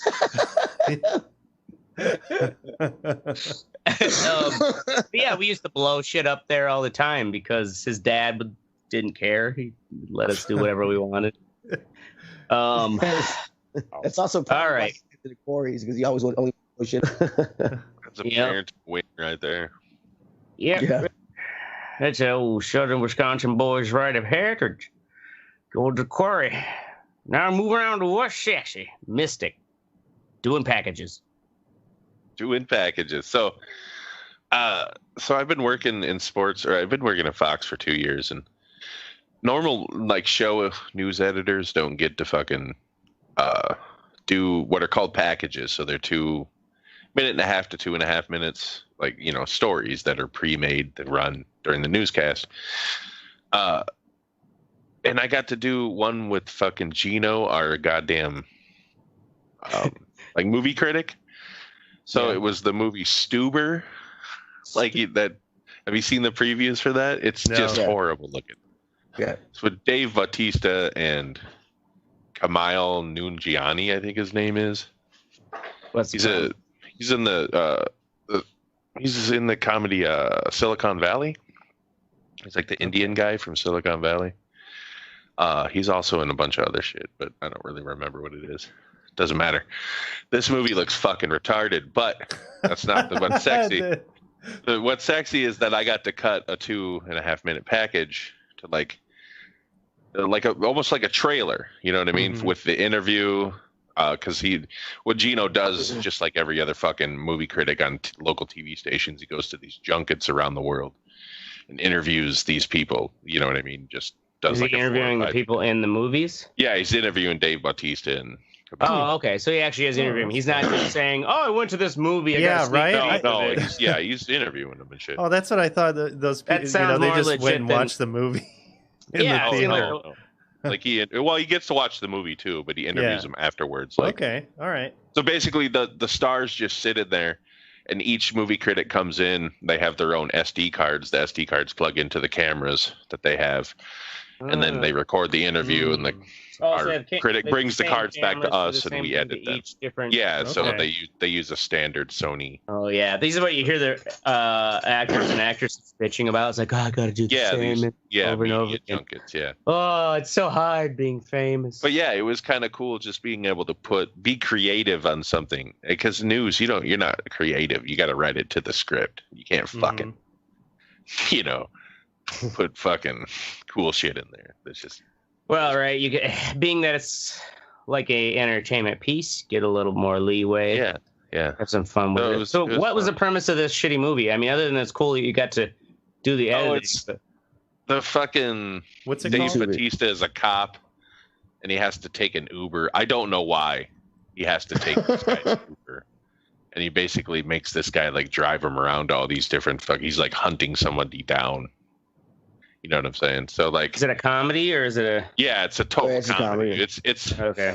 You ever remember that movie with Jamie Foxx and fucking Tom Cruise? Tom Cruise, yeah. That's what I say. It sounds like that. It's like that, but not a funny version? Not a fucking action movie. A comedy. Same concept. Like Collateral was fun like that. It was pretty good. Yeah, that was a good movie. This does not look good. Oh no, it doesn't look. Yeah, don't waste your $20. We're gonna move on next to our East Coast poet, Oracle, glamping. Like East Coasters do. Yep. Are you thought you said you weren't a glamper? I'm a motherfucking glamper, man. Oh yeah, I'm totally I'm owning that shit. On the East Coast, that's all they do. So I went camping. I went glamping for the first time. I had a big ass camper, had full fucking sewer hookup, water, electricity, shower, shitter, everything that I needed, man. Jesus Christ, man. And it was fucking awesome. It It was great. It probably ruined me though. I'm probably not going to be able to go camping like come down here. You should come down here and come camping with me, bro. The suffering on my face is so I keep myself hard. Come on, man. I was playing nobody PC wants to go games. camping in Tennessee weather, dude. Right? No, I'm not talking about like in the middle of the summer. I'm talking about like in the fall and shit. Not now. No. Not to mention, there's way too many banjos around there. You know what I'm saying? Yeah, that shit was great. Went out, went diving during the day, went hiking, came back, played PC games at night. It was fucking awesome. Jesus Christ. Oh, wow, dude. That's a little too far. I mean, that's a little white privilege right there, bro. That's camping. That's McGaw camping. Making camping great again. Making camping maca hat. Yeah, that shit was good. Right on. All right, moving on to Ashtray. Shrooms and pork butt. So you see the video too, huh? Yep. Hot mouth. Got myself, I went to a little 4th of July soiree with some friends and did a 16-hour smoked pork butt. Started at 5 a.m. It was delicious. And they also had they probably had there's probably a whole ounce of shrooms. Just a bag of shrooms out there right next to. That's a good fucking party, man. Yeah. That's a. No, I'm good. I'll hit the joint. I'm not. Yeah, that sounds fun. It was great. I've never done shrooms, so. What? Shrooms are fucking great. They're mild. I mean, it's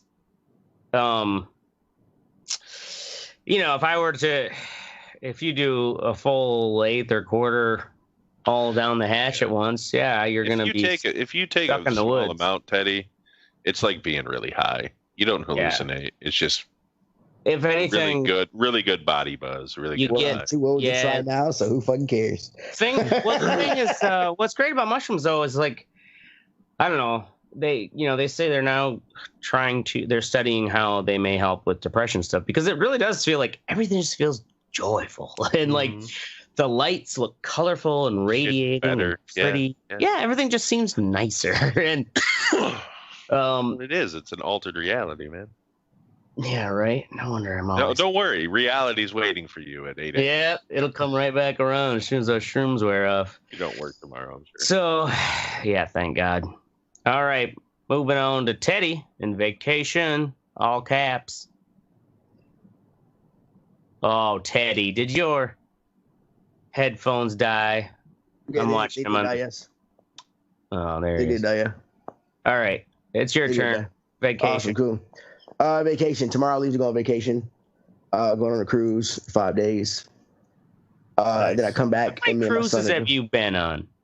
I think it's my 3rd or 4th cruise. Okay. Have you ever gotten the what the hell is the that thing where all of a sudden everybody gets sick? What's that? Norovirus. Yeah. I've never gotten sick. No. I'm very careful when I eat. Everybody fucking gets sick on their I don't cruise? think every cruise gets norovirus. Not every fucking pretty rare. I always hear about it in the news. I mean, that'd be like, you fly on planes? Have you ever crashed? Jesus. It's the stomach flu is kind of it can be rampant on fucking cruise ships. Because like people do all the buffets and shit like that. Like I'm not gonna eat some raw oysters that have been sitting out fucking half a day. Oh, what? I mean, I stay away from the shrimp. I stay away from the like in the shit that's left out the fucking the buffet and shit they keep putting out. I stay away from the seafood and shit. You know what I'm saying? Yeah. I try to eat shit that I know is like that's cool. I'll have that when I get home. I'm not gonna. Yeah. Oh, you're breaking up. Yeah. Oh, I'm gonna break it up. I'll get some oysters. Our ship is sailing out of New Orleans, so I can't wait to get down there and get some. What are you driving down there? Oh boy! Oh fuck! Oh no! Fuck no! I do not drive through Alabama, bro. Fuck that. No, you don't drive anywhere. No, had a bad experience in Alabama once with my wife. We fly over. We fly over Alabama one. No, we're flying. And you did have a bad experience. I guarantee it. Yeah. Fuck Alabama. Fuck Alabama. Or does the white people that fucking go through there have a bad experience? Yeah, right. Can't imagine what it's like for a black person. I bet you mine was worse. I'm sure it was. That's what I'm saying. Damn. All right, moving on to Fuck Us You Think. Mystic, NBA super teams. So, I don't know. I'm sure a lot of people are sick of seeing this shit. Like, so Kawhi Leonard hasn't decided yet, but everyone thinks he's going to the fucking Los Angeles Lakers. So that means that Anthony Davis, who is by far the best center in the league, LeBron James, who may not be the best player in the league, but he's damn top 10, and Kawhi Leonard, who's probably the second best player in the league, are all going to be on the same team. You know what I mean? Like, who stands a chance against that? Is there no salary cap or anything like that? No, there is. There is. It just means that the rest of the team's going to suck, or they're all young kids who don't make a lot of money. You know what I mean? Yeah. But it doesn't matter because LeBron James single-handedly took the Cleveland Cavaliers to the fucking finals 3 years in a row. 4 years in a row. Well, no, I mean, he had Kyrie the first two, but still. Like, it's getting a little ridiculous. And teams like fucking Milwaukee can't keep up. Smaller market teams cannot fucking keep up. They don't have the draw. They can offer as much money, but it's not fucking LA. It's not 76 degrees and fucking sunny. Is it is it the fact that the cities themselves are just smaller markets? Exactly. So, smaller. Yeah, there's a reason why nobody wants to. Green Bay always had to build teams out of the draft. Because up until who was that fucking defensive end that came here? Fucking the Reverend Reggie White. Until he came here, like no free agents ever came here because it's fucking Green Bay, Wisconsin. It's small as fuck and it's cold as shit. Who the fuck wants to come here? You're not gonna want to come here. Yeah, you only come in here for the nostalgia, right? Nowadays they do because they fucking win. I mean, not recently. Well, not recently. Yeah, here and there. But when they win hard. Yeah, that shit's lame. Doesn't football start next month? Like preseason and shit? Oh, really? August, yeah. Yeah, August? God damn. Wow. It's July already. Jeez. Training camp starts July... Getting old. July 23rd, I want to say. Training camp. And so anyway, and then you got the Nets who just signed Kevin Durant. They signed Kyrie Irving and then some other dude. But Durant's not playing. They're going to be a fucking super team. Huh? He's not playing next season, is he? No, Kevin Durant won't be, but they got him for like 5 years or some shit, 4 years. So it's going to be fucking ridiculous. This fucking team. I mean, and the Warriors were the worst. They had 5 starting all-stars at one point. So what happened to the Warriors? I mean, the Pistons were the same way back in the day. They lost Kevin Durant. They lost injuries. Klay Thompson's out. Klay Thompson's out. So, yeah, I don't know, man. They need to, like, have a limit or something. It's just fucking, they get together. These guys are like, oh, I'm friends with this guy. I want to go over here and play. Fucking just so happens he's the best dude in the NBA. They do have a limit. It's called a salary cap. Well, what but teams can fucking finagle that shit. You know what I mean? What is the difference between the NFL and the NBA? Because the NFL, the teams don't do that. So what's the difference? The teams don't do that, but there's more players too. More players on the field. There's 11 players on the field in football. Okay, I see. Yeah. So you got 22 stars compared to 5. Yeah. Okay. So they better add more fucking players. Right. The salary cap, while it is more in football, isn't, you got to divide that shit up to a lot more people. And they do it, though. I mean, look at the fucking Browns. Odell Beckham Jr. went there just because he was college roommates and best friends with Jarvis Landry. Yeah, they do it, but it just doesn't. it's not as dominating. Well, no, it's not like because two players aren't going to dominate like two players in the NBA will. Yeah. Best NBA, yeah. Mm-hmm. So yeah. Anyway, that's it. That's my rant. Boom. Word. Moving on to Teddy and Nathan's hot dog contest. Okay, what you got wrong with Nathan? Dude, what? It's a white name. It is fucking Nathan. I saw it. It came on today, and it was fucking. I just thought it was. What is the point of eating that many goddamn hot dogs? I mean, I don't understand it. It's also it is fucking disgusting to see him like shoving them down. Yeah. Every year you pick this as your pick. What you think? Because it's fucking like disgusting. I totally agree. It is fucking disgusting. They're slurping their buns down with like water and shit, dude. That's fucking nasty. I had no. There's like I think it's like an IFC, like IEC or something, International Eating Competition. Yeah, there's like they have like a federation. They're ranked and shit. Like I had no idea until today. This shit was like, this shit is a sport, and eating should not be a sport. It's for survival. No, it shouldn't at all. What the fuck? I don't. Oh my god! It's fucking disgusting. I hope he's. Have you ever seen these people's teeth? Do you want to give interviews from the way they have to regurgitate this shit back up? Like, look at their teeth. They're all fucked up. Like, they're all yellow and shit and fucked up for having to puke this shit up. It's fucking crazy. Shit's disgusting. You got people starving over the world. You got this one motherfucker trying to see if he can eat 74 hot dogs just for the fuck of it. Right. I mean, Jesus Christ. Yeah. I got up to 76, Mom. I made you proud. Silly. That's fucking gross. That's my fucking so gross. She's got this fucking raincoat on, so she doesn't get barfed on. Right? Oh my god. Nasty, I don't blame her. I mean, it's what the fuck, man. Yeah, it's funny too. Is at these events you'll see, they're almost like kind of that those car show girls. Kind of spectacular auto show type thing where you got the ladies who are like, oh yeah, cheer them on with those signs and shit. I'm pretty sure they're groupies. I mean, it's a group for every sport, but I mean, it's still these guys shoving them down. Fuck that. You know how fucked up your self-esteem has to be a professional eating competition groupie? Yeah. Right.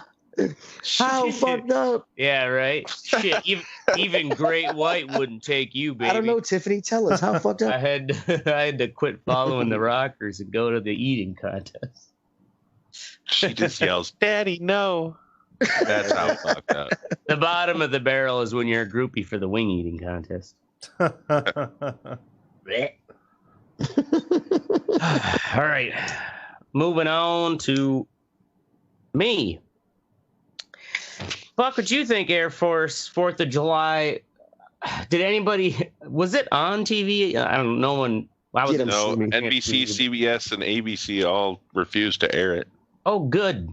And I don't know if Fox did. I'm assuming I bet did. Fox News probably had it. Yeah. But what they're expecting these. So just one metric here is these. The F-35 fighter jets are estimating at $44,000 per hour for flying them over.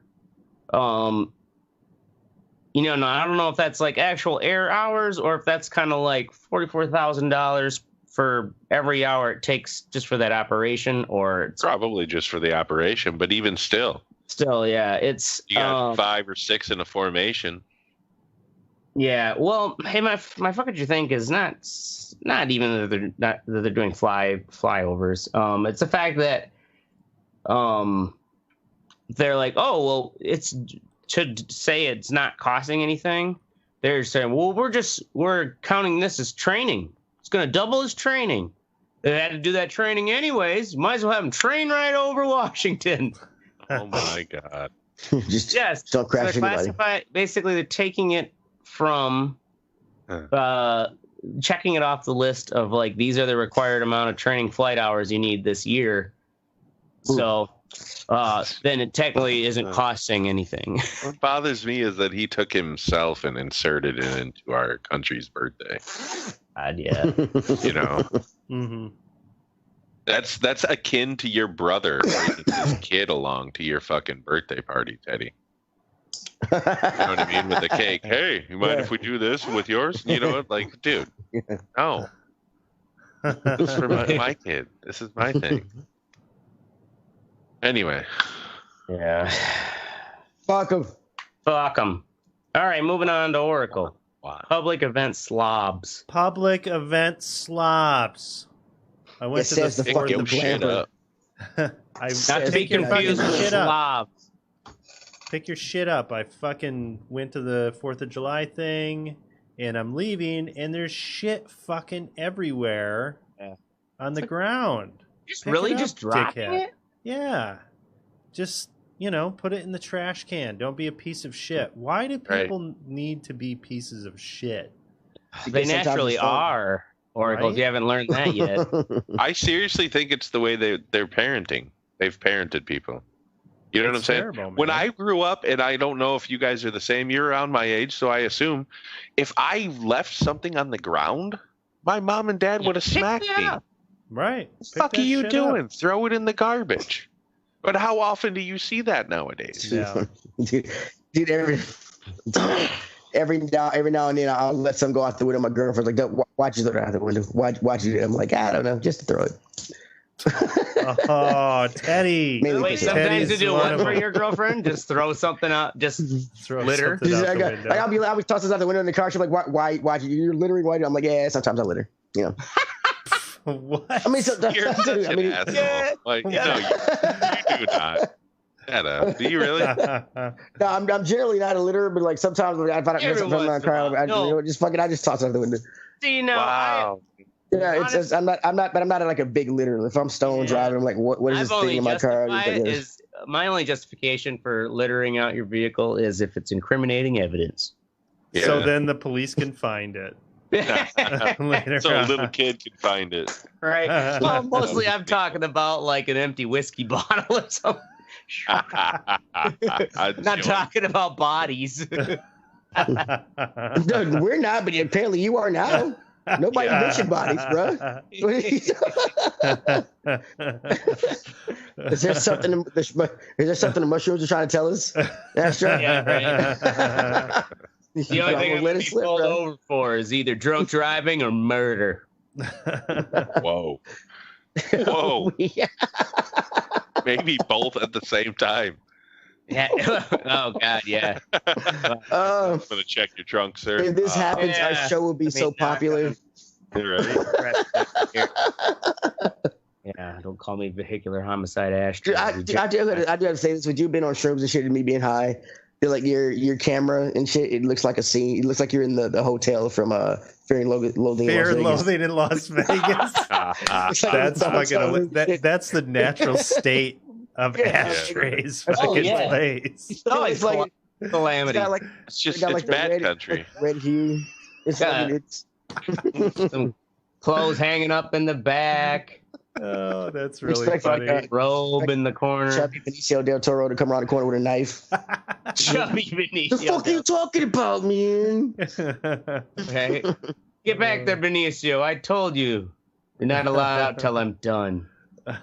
Yeah, you just need to have like a TV, an old school TV in the corner playing like Vietnam War footage. Yeah, there you go. Black and white Vietnam War shit. Much more like a fucking weird man den. All right. Anything more about the event slobs? No, just fucking pick your shit up. Pick up after yourselves. Yeah. All right. In all seriousness, go fuck yourself, Harvard, Illinois. That's our show.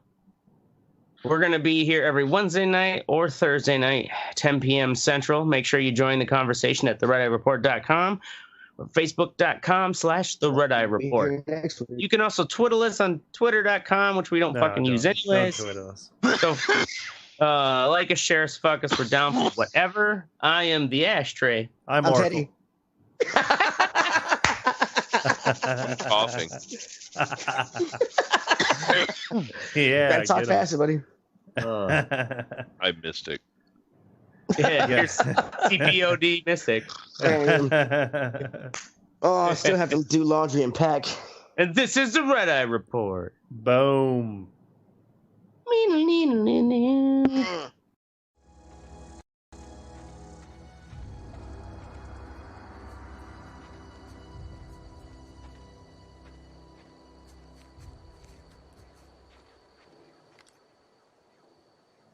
Okay, keep him quiet.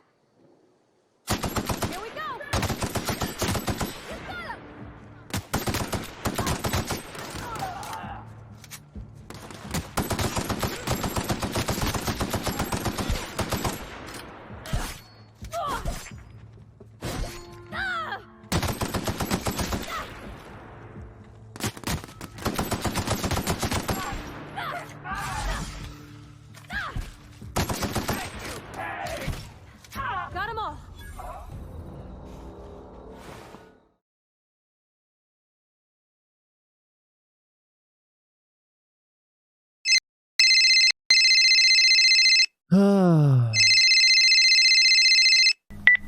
Hello. Hi, yes. Can I speak with Mr. Mr. Oracle? That's me. It's just Oracle. Great, Oracle. Can I please talk to you about the amazing cannabis-related products being offered by Cannonut Incorporated? Cannabis-related products, huh? You know what? Go ahead. What you got? Excellent, excellent. First, let me ask you a question. How are you coping with your erectile dysfunction? I don't have erectile dysfunction. Well, that's not what I heard. According to Liliana, your ex-girlfriend, that's not the case. She said on more than one occasion you cannot hold an erection during intercourse. What the fuck? First off, Liliana is a cunt. Secondly, how the fuck did you get that information? Sorry, sir. I'm not at liberty to reveal the sources of our call list. But we do have a product that I think would be perfect for you. It's called Buttigiz. It's a high-level CBD-infused buttercream that you rub on your genitals. Believe me, sir, it really works. I've tried it a few times, and I had a rock-hard erection for, frankly, an uncomfortable amount of time. Okay, man. I told you. I don't have a problem getting wood. Just ask your mom. Sir, there's no need to be offensive or attack anyone. It's a normal medical condition that affects millions of men each year. We're here to help. All right. Now you're getting annoying. Have a good night, buddy, and I would definitely like to opt out of your call list. I'm afraid President Trump, in his unmatched and bigly wisdom, has changed the rules. So now we can call you whenever we want, for whatever we want. You know, whatever. Fuck Trump and fuck you. Well, if you're looking to fuck anyone with your condition, Buttigiz would really help. God damn it! I told you! I tell you what, if you order right now, I'll throw in a complimentary set of nipple clamps and a slightly used pocket pussy.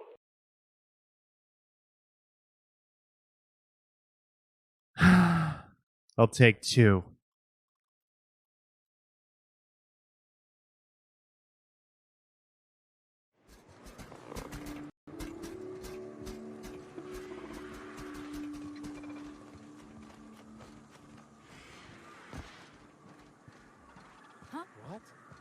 What was that?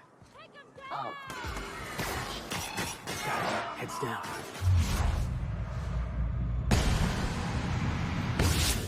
Right, let's dance! I just earned fine.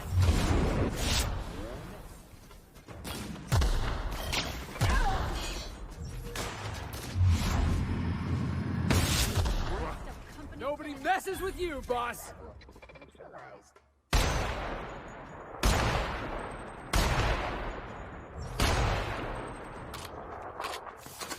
Behind you, boss! Here we go!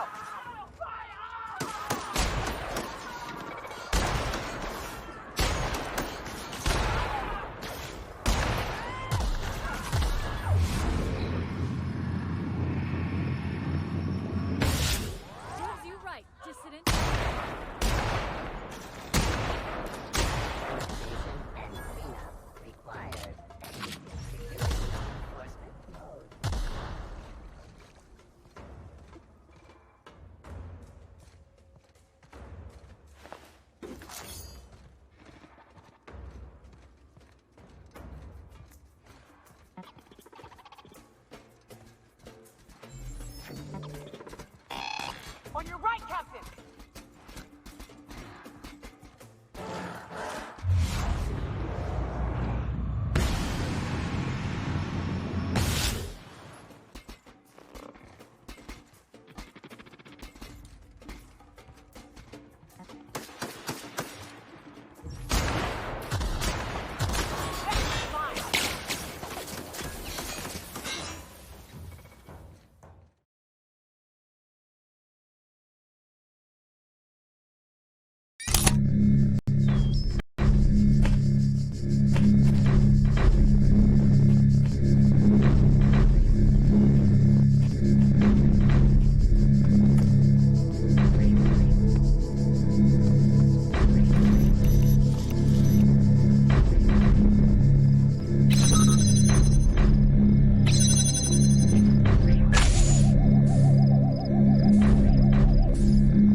We don't want to. Bella, stop being an asshole. Come on, Bella. Come on, Bella. Bella, don't be a bitch. I gotta call her a bitch, bro. Because she's female. All right, we're doing it live. Doing it live. Awesome. On this week of the Red Eye Report, we talk about cooking. We go on a voyage for self-enlightenment. And as always, we listen to Mystic's salty ass be a bastard about everything. Speaking of Mystic, he's here with us tonight. Mystic is the only person on the show that I think enjoys cooking as much as I do. But the major difference between his cooking and my cooking is that he uses a whole bag of dicks in his. And I got proof. Not just a couple sprinkles. He uses the whole bag of dicks. Right? He really needs to cut back on the dick. Big dick in there. Awesome. Then there's the Ashtray. Ashtray once showed us something that he cooked, and we ridiculed the fuck out of him for it. Yes, we did. That's because it looked like hot dog shit. And since then, Ashtray has given up on cooking. Shit. Yeah, whatever. Anyway, since then, Ashtray is giving up on cooking and going back to his original passion, which is murdering hookers. Oh, I thought you were gonna say bar food, which is the truth. Okay. You do eat a lot of bar food. Huh? Yes. Yeah, I do. Jesus Christ. You can get some good salads at the bars here in Madison. What? Yeah. No, I bet you could, but you don't. I guarantee that. I have never known a bar. You don't even know. You don't even know. That's because we don't know because we don't spend that much time in bars. Eating food. You got to spend a lot of time at bars to get to the fucking salad section. like that's some fucking like level fucking 57 right? Shit. Oh yeah. I hear that much. I have to eat healthy. Cool. Anyway, and then there's Oracle. I've never heard of Oracle cooking anything, but I have heard of him drinking a lot and then beating his girlfriend. Right. What? It's a fucking culinary art. That's not even funny. Harvest the tears. Fucking for the salt. Right. Okay. And then there's me, Teddy. I love cooking, and I really, really like to cook, but not as much as I love fucking your mama. And this is the Red Eye Report. Nice. Woohoo! So I came up with this topic, cooking, mainly because I was pressured by Mystic so we could write a commercial. No. And also because I'm thinking campaign.